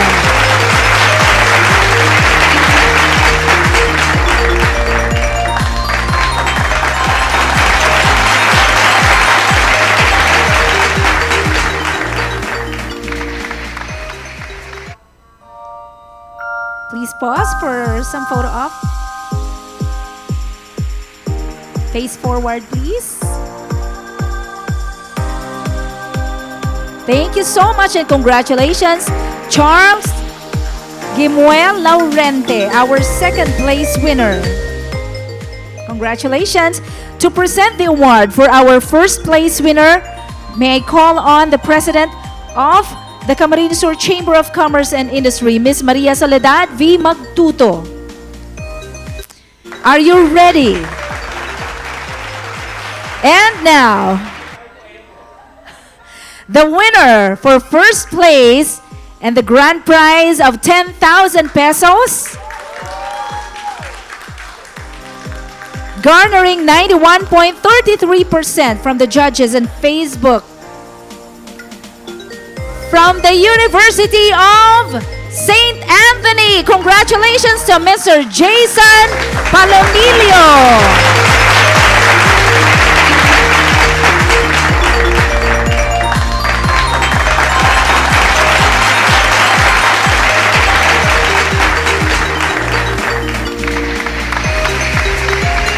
May I call on the other two winners to come up the stage, please, and join our grand winner.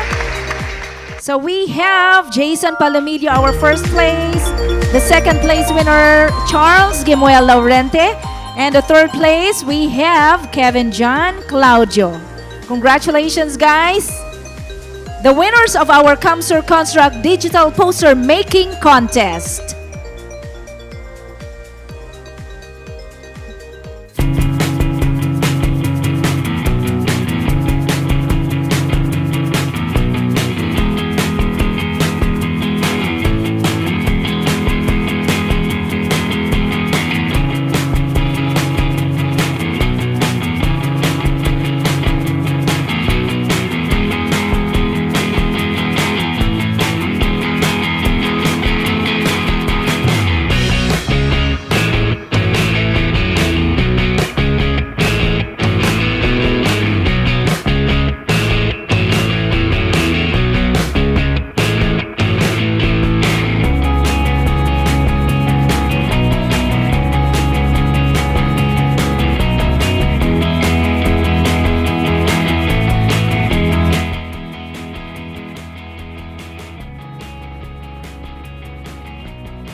With us until the end because we will be sliding into our very exciting raffle draw of the winners, and we have lots in store for all of you who are still staying with us.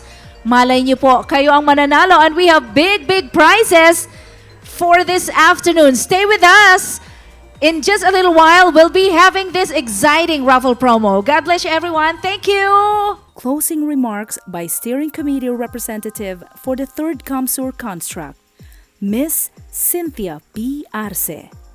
On behalf of the CSCCI, in cooperation with the Naga City Realtors Board Incorporated, allow me to extend our gratitude to our event partner, Governor Migs Villafuerte, and the Provincial Government of Camarines Sur. Let me also thank the CSCCI Board of Trustees, the Council of Past Presidents, the CSCCI members, the 3rd CamSur Construct Committee, the creative team, and the technical staff for making this event a success. Moreover, let me express our deepest appreciation to the resource speakers who have offered their precious time in sharing their knowledge. Finally, thank you to all the participants of the 3rd CamSur Construct. Now is the time for us to apply what we learned and do our part to improve the lives in Camarines Sur. Diyos mabalos po sa Indugabos. We would like to thank our valued partners for the year 2021. Province of Camarines Sur, Department of Agriculture Region 5, Department of Trade and Industry, Angena Trading, GCI Construction and Development Corporation, Jurassic Construction and Supplies, Pixeled Solution, Medlane Enterprises, Ngo & Sons Trading and Industries Incorporated, SVM Marketing Solutions OPC, Tugawi Cove Resort. Our gold sponsors: Department of Public Works and Highways Region 5, White Gold Earth Builders, Our silver sponsors: Adjed Builders and Development Corporation, Naga Queenstown Realty and Development Incorporated, RD Dio Aggregate and Construction Services, Landis Poultry Farm. Our bronze sponsors: Arbin Beach Resort, Jamaica Realty and Marketing Corporation, LDN Builders and Construction Supply, NHB Real Estate Management Services, Olivan Hardware Depot, Standard Insurance, Sterling Insurance Company Incorporated, Pacific Paint Boysen Philippines Incorporated. Our donors: Akim Enterprises, Centerline Construction Equipment Rentals, Centerline Hardware and Construction Supply, Delpar Construction and Supplies, JAJV Construction and Development Corporation, Jerope Engineering Services, Leo Ross Enterprise, Bridge Bicol. We would Ladies and gentlemen, let us all welcome Governor Mix Villafuerte Dancers!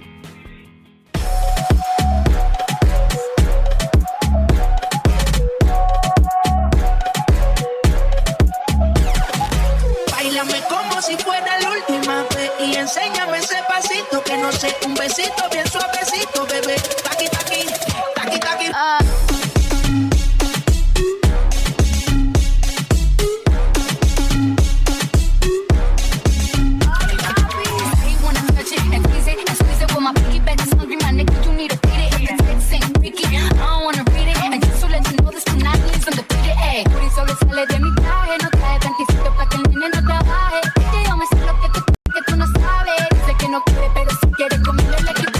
Báilame como si fuera la última vez y enséñame ese pasito que no sé, un besito bien suavecito, bebé. Taqui, taqui, taqui, taqui. Báilame como si fuera la última vez y enséñame ese pasito que no sé, un besito bien suavecito, bebé. Taqui, taqui, taqui, taqui.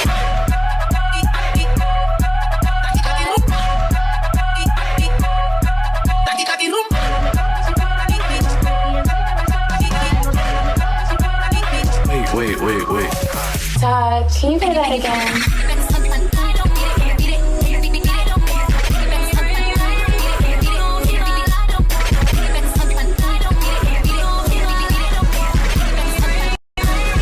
But I'm a boss bitch. All you wanna need is more.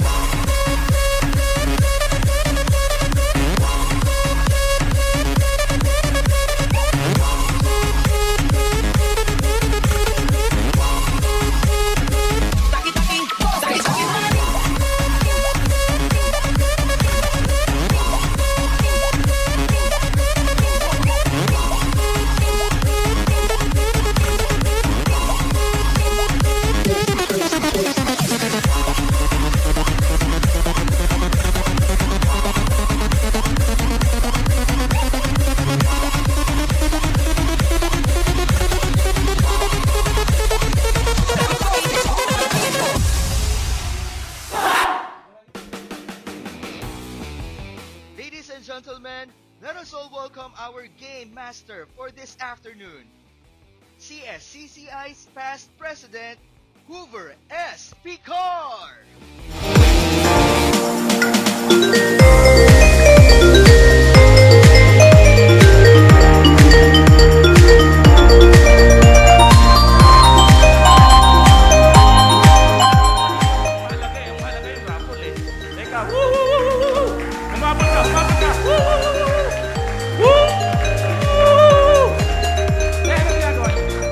Wow! Ako, binigyan mo ako direct nito. Akala ko walang live na, no? Sir Jerry, pasensya na. Sana all. Okay! Good morning once again, my fellow colleagues in the chamber kasi wala doon. Actually, there's no such word daw kasi chamber mates. So, just to inform you, we call each other colleagues. Okay, in the chamber movement. Okay, right now, before we proceed with the raffle, I've heard from the CSCCI Beertex that right now at least we have 1,000 possible winners. Yun na yung nandito pa lang po sa studio. Hindi pa kasama yung mga nasa virtual, yung nanonood sa TV, nakikinig sa radyo, May radyo ba tayo? Okay, so now, before I proceed with our raffle, anong sabi ni Direk Dinoy? Cut BTR for prizes. Q pala, Q. Okay, may I ask our technical working group for our raffle prizes. 5 winners of 1,000 pesos, sponsored by Pixelad Solutions. 5 winners of 1,000 pesos, sponsored by Jurassic Construction and Supplies. 5 winners of 1,000 pesos, sponsored by Raffabel's Cakes and Pastries. 5 bags of rice, sponsored by Sinan & Go. 5 pieces mini fans, sponsored by Angena Trading. 1 piece stand fan, sponsored by Angena Trading. 1 computer table, sponsored by Rosary School Incorporated. 1 mini office table, sponsored by Hypertech Computers. 3 free tests, sponsored by TrueLab Laboratory and Diagnostic Center. 1 set of two-way radio, sponsored by Gold Star Agric Vet Corporation. 2 pieces mobile phone, wireless charging and sterilizing box, sponsored by Medlane Enterprises. 5 packages complete set of eyeglasses from Eye Care Optical Shop, sponsored by Togawe Cove Resort. 2 pieces cheeky stainless steel, single wall active bottles, sponsored by Bald Puppies Solutions Incorporated.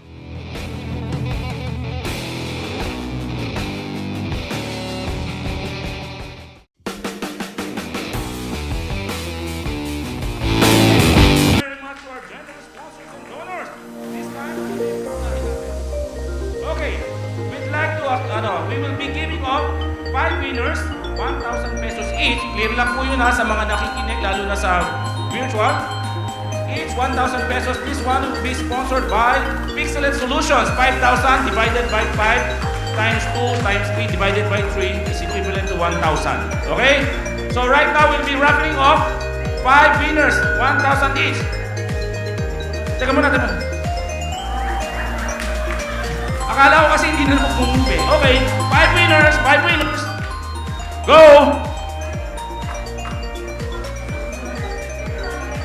O, nasa na? Uy, nakakamali ko man yan. Go. Ano na? Ayun. Okay. Come on.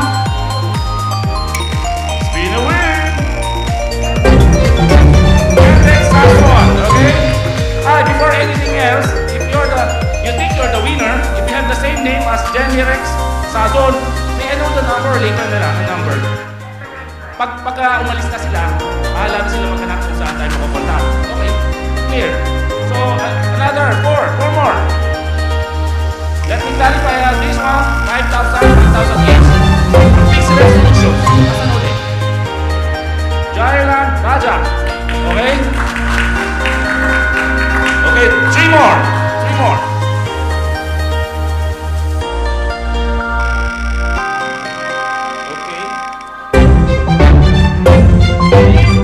Ulit.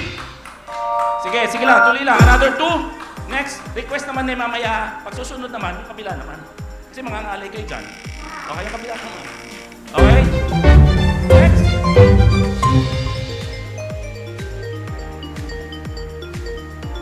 Yes, Vanessa LFA Bermido. So, isa na lang. Tama?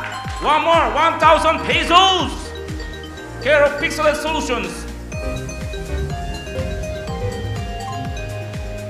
Gandang tingnan nila. Ano na? Ruel Briones. Okay, nakalima na tayo. So, congratulations to the 5 winners. Later, we will be informing you of what number to call. Siguro, ano yun? Dalawang number, no? Okay, ito na. Another 5 winners. Okay, 5 winners of 10 kilogram sack. Ano ba to?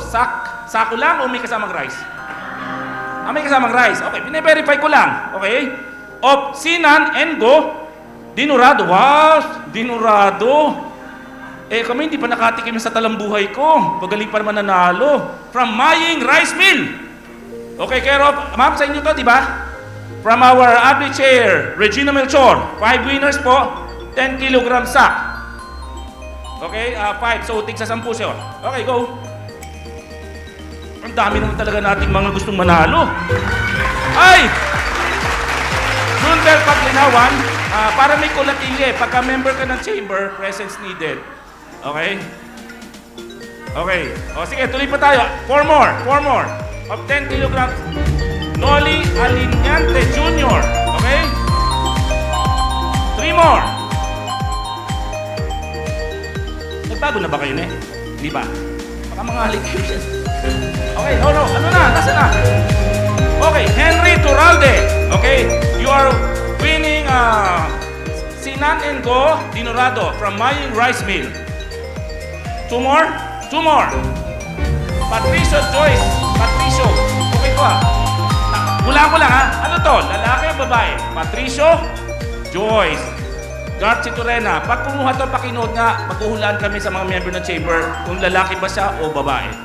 Okay, you just won 10 kilogram sack of rice. Last. Uy, Engineer Mark Gaylord. M. Ualat. Okay. Woo! Mo na.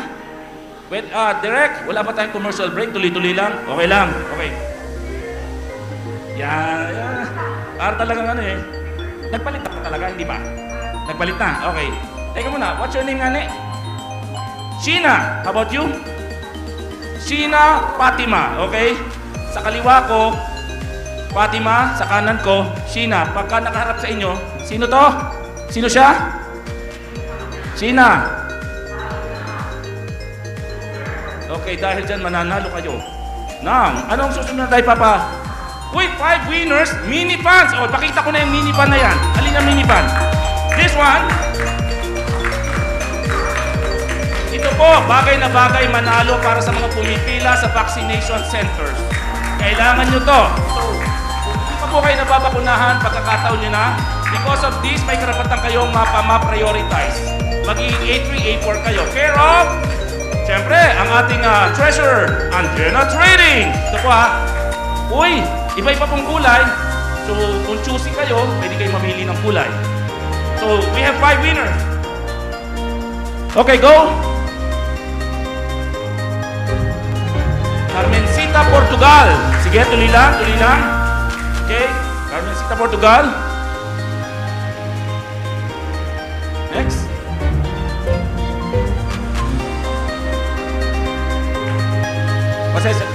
Emerson El Bergoño. Okay, 3 more. Tuloy lang. Go.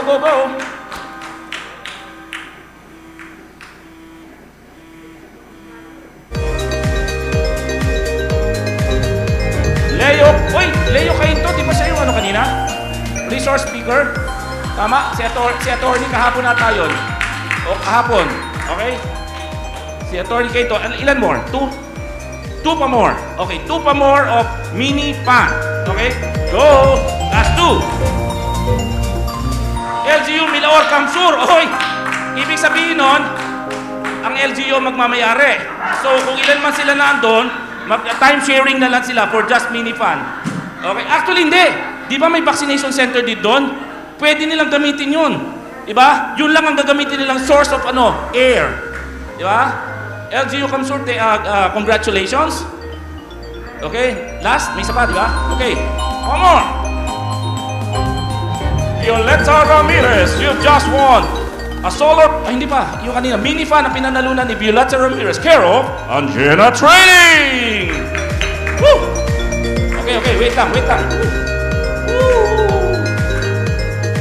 Alam mo, ang hirap kumiti Yeah, di manay. Okay. One winner of ito, may kwento to. One winner of a solar-powered stand fan. Ito po yun. Okay, but you can only use this during night time. Kasi i-charge mo muna sa maghapon. Kasi dapat, di ba, may araw dapat. So, hindi mo siya pwedeng gamitin sa araw. During night time lang. Okay. Pero ang balita ko, sabi ni Simon, from Angela Trading dito, di ba? Sabi ni Simon kasi, pag daw naka-number 1 ka lang, magagamit mo for 8 hours. Pag naka-number 3 ka, for 10 minutes magagamit mo. So, number 1 ka lang. But then again, it is still a solar-powered stand fan by Anjena Trading. Okay, ito na. Patindi ng patindi to. Go! Deb, Ranan. Okay, Deb, kung nasaan ka man, magparamdam ka. Eto, wow! Talagang antitindi na. One set computer table. Kulang na lang ang computer. Sa susunod, mape-pressure ang mananalo nito. Kasi po, hindi yan magagamit kung walang computer na nakalagay. Yun po ang kulatilya sa mananalo. So this one is coming from Rosary School Incorporated, owned and managed by no other than our RYEC Chair, Ibyang, mas kilala ko po siya, Ibyang Gaite. Okay? So one set computer table. Go! Mary Grace Alok. Okay? Eto na to, matindi na. Ay, ito matindi to. Kanina kasi sinabi lang, 3 pre-test. Hindi naka-specify kanina eh. Nabahan tuloy ko, baka kasi isipin ko pregnancy test. Nagkano ba doon sa pregnancy test? Hindi. Iba naman yun ano? Okay, this one, 3 free antibody test at True Lab. Specify ko lang TRULAB. As in, volcano. No pala. A boy. Baka mamaya may mga batang nakikinig. Mali ang spelling. True Lab Laboratory and Diagnostic Center newly opened by our new member, Dr. Gracet Cayetano there at near Win-Win, inside Win-Win. Tama, Win-Win. Okay, pwede na po, open na po yun from 6 a.m. to 5 p.m. Bibigyan ko ng matinding platika to kasi baka makalibre ako doon. Nakaschedule ako sa Monday, baka naman, bikini men. Okay, ito po, True Lab. This is a newest clinic ba siya o laboratory diagnostic test. Marami pong mapapatest doon. Okay, even po yung incoming mga aptitude test nyo, baka pwede na rin doon. Okay? So 3 po to. Kung kayo po ay mananalo na outside Camarines Sur or probably outside the Bicol region, hintayin nyo na lang po matapos yung COVID tsaka kayo magpa-test. Okay? So 3 3. Okay, go! Julius Galgaran. Okay, Julius, kung nasan ka man. Okay? Sa Monday lang hanggang, nagpadagdag hanggang Monday lang pala yung offer. Hindi naman. Natawag ang neutralizing.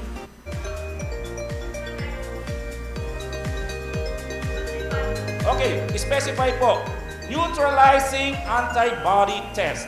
Wala po itong brand. Baka mamaya ganap tayo kung Pfizer, Sinovac, AstraZeneca, Moderna, Novavax, Covax. Ito po. Si Doktora po, nandito ngayon, nagpapaliwanag sa akin. This test is para po malaman kung kayo'y bakunado na, if you are properly protected with the antibody that is running around your blood. Actually, pwede ba tayo magpapacheck ako ngayon mismo? Okay, so, isa namin nanalo, di ba? So, clarify ko lang po, mas better po kung ito for normal sa vaccinated, fully vaccinated, much better. Okay? So, kung hindi pa po kayo bakunado at nanalo kayo dito, dalawa lang po ang pwede mangyari. Magpabakuna muna kayo or i-transfer nyo. Kasi may presyo po to, mahal po to. Hindi po to biro-biro. Actually, kung tinanong ko nga po, mga isang buwan ko rin magtatrabahuhan ang presyo. Pero dahil po mababait ang may-ari ng True Lab, ibibigay na lang po sa atin sa tamang presyo. Okay, 2 more. Go! Stevenson A. Asejo! Okay, next time pala pag nagparapol tayo or mas maganda may nakalagay kung taga saan, di ba? Okay, baka mamaya kasi uso na ngayon ng space, travel. Baka mamaya pumunta na ng Mars, di na nakabalik. O, di ba? Okay, next, last. Go for it! Joel Nang. Parang pamilyar to sa akin, Joel Nang. I think pamilyar to, parang unless marami silang Joel Nang, naging resource speaker natin to si Joel Nang. Nanalo ka po ng True Lab Neutralizing Antibody Test from True Lab, owned and managed by Dr. Gracet Cayetano, newly opened. Ano ba to? Nag-soft opening na? Nag-hard opening na? Ano ba to? Open na ba sa? Open na, di ba? Starting now, pero sa Monday po talaga ang pandiinan. Kasi wala muna kayo bukas at saka sa Sunday. Okay, eto na! Mini office table. Nasaan ang mini? Ito po. Pwede rin naman po ito kasing komedor, kung ano man ang pwede ilagay. Okay? From no other than Hypertech Computers.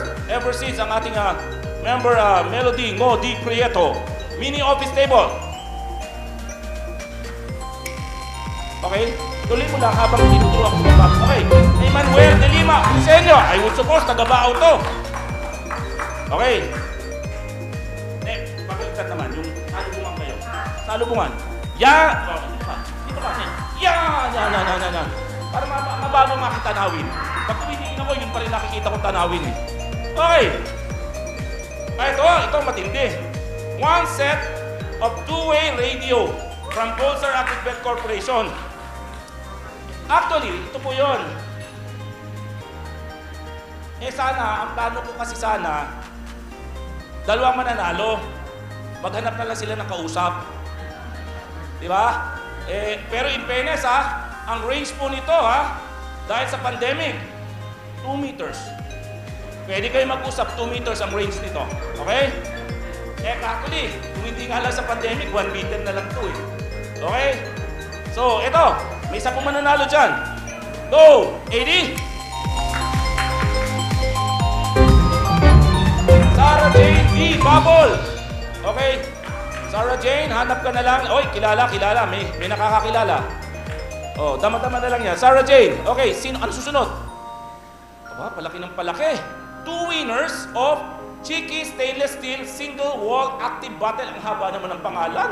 Okay, by Bulk Puppy Solutions Incorporated. Ito po yun. This one. Okay. This can hold up to 5 liters of water. Totoo naman, di pag-ubos ng ubos, lagyan mo. Hanggang 5 liters, kaya to. Okay? So, from Bulk Puppies, owned and managed by our past president, Enrico Evangelista. Okay, go! 2. Jocelyn Velarde. Okay. One more. Once again. Darius G. Estadilla. Pero in fairness over the last few rounds, in fairness at least marami talagang very heterogeneous ang mga nananalo. Hindi natin kakilala. Para naman kakilala ko lahat ng tao no? Pero in fairness, maganda yun. Kung saan lupalop ng Pilipinas natin nahagilapin, itong halagang 1,000, gagastos tayo ng 3,000 para lang ipapurigir yan. Okay? Next! Ang sunod. Ito, 5 winners of complete set of eyeglasses. Hindi ko na sabihin ng baka sabihin, uy, may presyo, hindi, ito po, hindi po ito yung simpleng para reading glass, di ba? Ito yung reading glass. Pero kung minsan, pwede nyo suotin, miski naman hindi malabo ang inyong mata, gamitin nyo para, genius looking, knowing nothing, ang dating nyo. Okay? So, 5 pairs of glasses. Okay? Sige, go 80. Mark Terry B. Miranya. Okay, go. 4 more. This one, is care of donated by Tugawi Cove Resort from Annabelle Elaine Sim. Ay, sino to? Ikaw yan? Anak mo. Malabo na ba ang mata niya? Dahil nanalo siya, lalabo na ang mata niya. Okay? Ganun yun eh. Okay? Again, I'd like to thank Ma'am Cole Magdoto for the set of eyeglasses. 3 more? 3. Okay, go! Light Micah Pass. Okay, 2 more.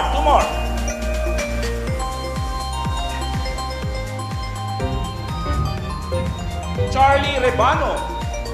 Familiar sa akin, Charlie Rebano. May nakakakilala? Okay, may nakakakilala. Okay, go! Last one. Another eye set of eyeglasses. 1 set of eyeglasses. Mary Giselle Osila. Okay. Before I proceed, once again, ilan pa ba ang ating Ang dami pa, no? Grabe. Hanggang bukas tayo dito abutin. Okay. Nagbilangan na. 2 winners of mobile phone wireless charging and sterilizing box. Okay, from Med Lane Enterprise, no other than our CamSur Business Secretary Chair, Emma Lorin. na until now po hindi makamove on na yung kanyang pinanalunan na Tugawe good for two. Kaya po natin ito dahil nag-ano. Pero in fairness po kay aming CamSur Business Expo Chair, despite talagang hindi pa siya nakakamove on, nagbigay pa siya ng pamparaffle. Okay? Next time, pag nanalo uli siya, huwag niyong papanalunin para magbigay pa uli siya ng pamparaffle. Okay? 2 winners! Okay? Ibig sabihin nun, ito yun! Ito yun! Wow! Box pa lang may presyo na. Box pa lang. Wow! 2 kilos! 2 kilos ang bigat! Grabe! Ano to? Mobile phone wireless charge.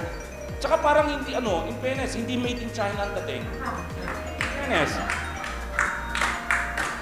Sinabi ko lang nga ba, made in People's Republic of China. Hindi made in China. Pero People's Republic of China nakalagay. Okay? Pero, wow, swerte po na mananalo nito.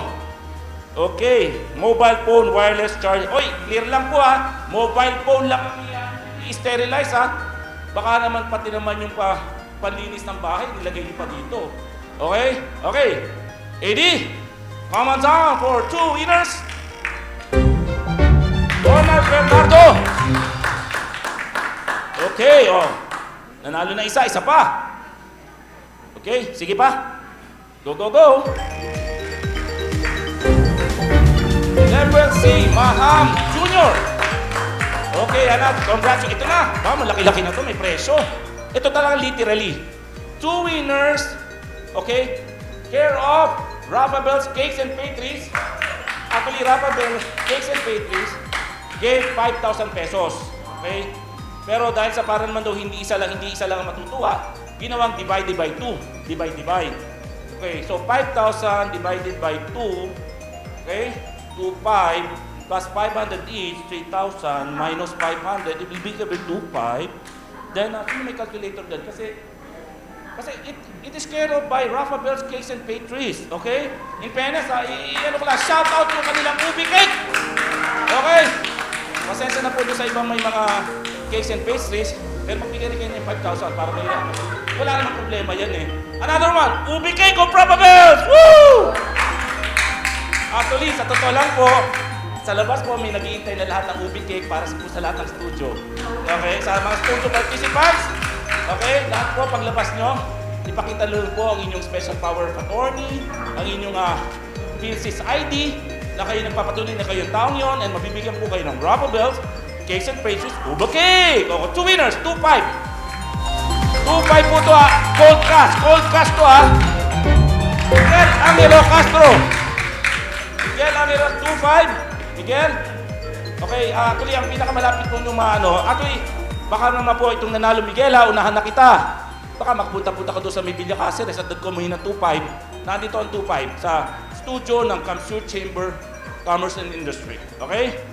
Another one! 2,500. Mary Ann Haralbio. Alam mo yung mga pangalan, parang hindi matatanda, parang mga millennial ang dating. Parang isang beses, alam mo, may kwento yan Kasi daw, yung mga pangalan ngayon ng mga Generation Z, di ba? Ngayong panahon, Generation Z, mga Cutie Pie, Peachy Pie, Apple Pie, di ba? Yun ang ngayon mga pangalan, hindi mga Maria Soledad, yung mga ganan. Yung mga galing sa kalendaryo, di ba? Maria Emma, puro may Maria. Si Michelle, may Maria ka ba, Michelle? Wala, di Maria Michelle, Maria Masing, di ba? Maria Annabel, Maria Masing, Mario Jojo, Okay, ito, 2 winners, gift certificate. Ito, pahabol to. 2 winners, gift certificates from Villa Cáceres Hotel. Okay? Ang hindi ko lang alam, anong klaseng, yun, kasi gift certificate, it's either yung room accommodation, it's either yung pagkain sa RJ's, it's either yung room mismo ibibigay ni Don Robert, okay? It's either parking space, okay, or libreng parking, pero libre naman talagang parking dito sa Naga. Okay, so 2 winners. So dalawa mananalo ng gift certificate coming from Villa Cáceres Hotel, coming from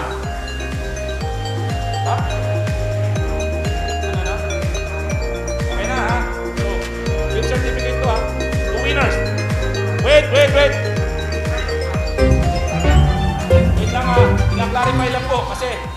tayo mahabol, pag may nanalo, sabay biglang, ano ibig sabihin? Alam niyo, para sila yung mga walking doll, yung mga ano, yung dancing doll na dire-diretso lang. Taka-energizer kayo? Wow. Wow. They are trained na wag mag-react. Okay? Ano na? Go! 2 winners! Gift certificate from Villa Casa Rosel, care of Don Robert Oviedo, another charter member of the Camarines Sur Chamber of Commerce and Industry. Go! Maria Millicent Ubiña. Maria Millicent Ubiña. Okay, another winner. One more time. I can't imagine kung yung panahon. Uy! Uy! Rosel Nava! Kilala ko to. Diba? Imagine mo nanood sa atin, artista to eh. Oo! Ang TV! Diba? Siya yung ano dati ng Ang TV, kasamahan ni na Julina Magdangal. Okay? Rosel Nava? Okay, ano na? Wow! Grand prize! Ito ito. Ano yung sabihin ng grand prize? Last na. Okay, for those who will be able to win this grand prize, from BOT, Mr. Ricky Magtodo, 50,000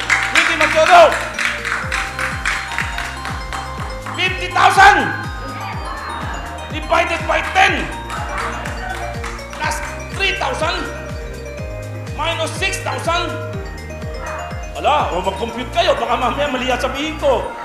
3 minus 6 minus 2 pa. Minus 2 equivalent to 5,000 pesos. Ay sige nga, hero nyo naman. Itong CamSur Construct, third CamSur Construct, I'd like to congratulate our chairperson, Erwin, ito, Canada. Okay? Canada with a C, ha? Diba? With a C. Okay? This is the first of the 5 business expos that we'll be having. And this early, not this early, this late. I'd like me, in behalf of our president, the strong membership of the Camarines Chamber of Commerce and Industry, would like to extend our gratitude and appreciation. Congratulations to our chairperson, Erlyn Nicole Canada, together with her whole committee members. Shout out to all of you and to the Secretariat of the Camarines Chamber of Commerce and Industry and to our technical working group headed by Direct Ninoy Reyes. Direct Ninoy, binabanggit kong pangalan mo, baka naman maka-discount. Okay? Okay. And si Sheila pala. Sheila. Okay, thank you very much. 5,000 pesos. Okay, winners will be contacted by their...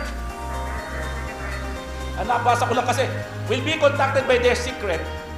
Tingnan mo, secret. Secretariat Committee of the Camarines Sur Chamber of Commerce and Industry. Okay, pag hindi po kayo na-contact, ibig sabihin nun, hindi kayo winner.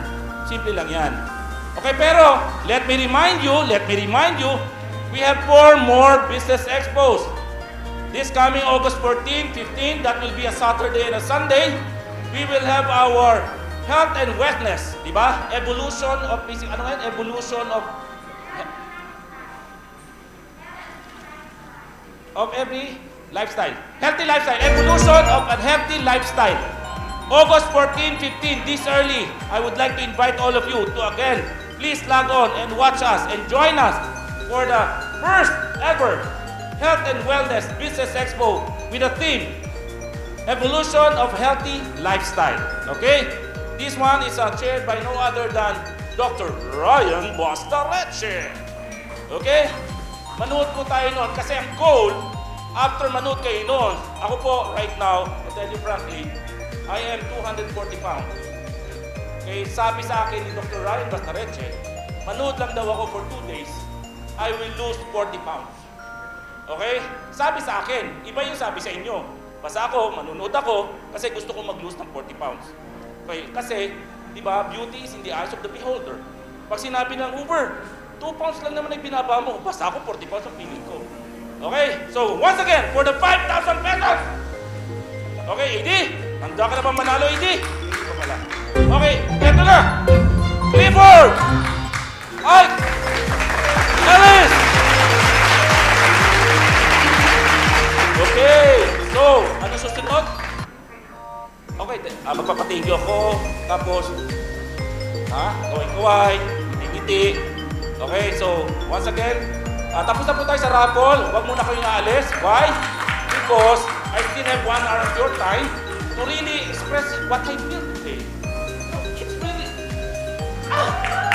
Alright, so once again, as past president, on behalf of our president right now, Maria Soledad Prima Todo, together with the Board of Trustees, the Council of Past Presidents, and the 200 strong membership of the Camarines Sur Chamber of Commerce and Industry, let me extend our appreciation to all of you who find time to join us for the third CamSur Construct. And next year, it will miss yung 5,000 po, baka magkatotoo 50,000 na ang grand prize with the success of this third CamSur Construct. So once again, thank you very much, and I said, safe life. Oh, parang alis eh. Parang naman kayo nasa walang, parang, di ba? Pasensya na po, nasanay pa ako sa face-to-face. Na nagpapasalamat ako, sana makarating kayo sa inyo, sa mga bahay-bahay nyo, sa opisina nyo, na maliwalhati. Pero right now, sana po, hindi na magda-down ang inyong mga internet provider, so that you will always join us for the 4th Camarines Sur Chamber of Commerce and Industry Business Expo, and together again on August 14 to 15. That will be on a Saturday, Sunday, same time. Same time, same channel. Okay, using our CSCCI beer decks. Okay, and here together with our CSCCI studio here along Peña Francia Avenue. Ngayon kung nasaan kami dito. So now, this is not a farewell, but it's just a simple goodbye, because we'll see each other again on August 14, 15. And after that, September, we'll have again the RYEC. No, not the RYEC. The Food and Beverage Expo. Then after that, the 7th Regional Entrepreneurship Congress on September also. And on October, it will be the 4th Bicol E-Agri Summit. Okay? And on November yan, it will be my birthday. And on December, siyempre, Merry Christmas po sa inyong lahat. Thank you very much, and kudos to all those body who are comprising this third Camarines Sur Construct. Thank you!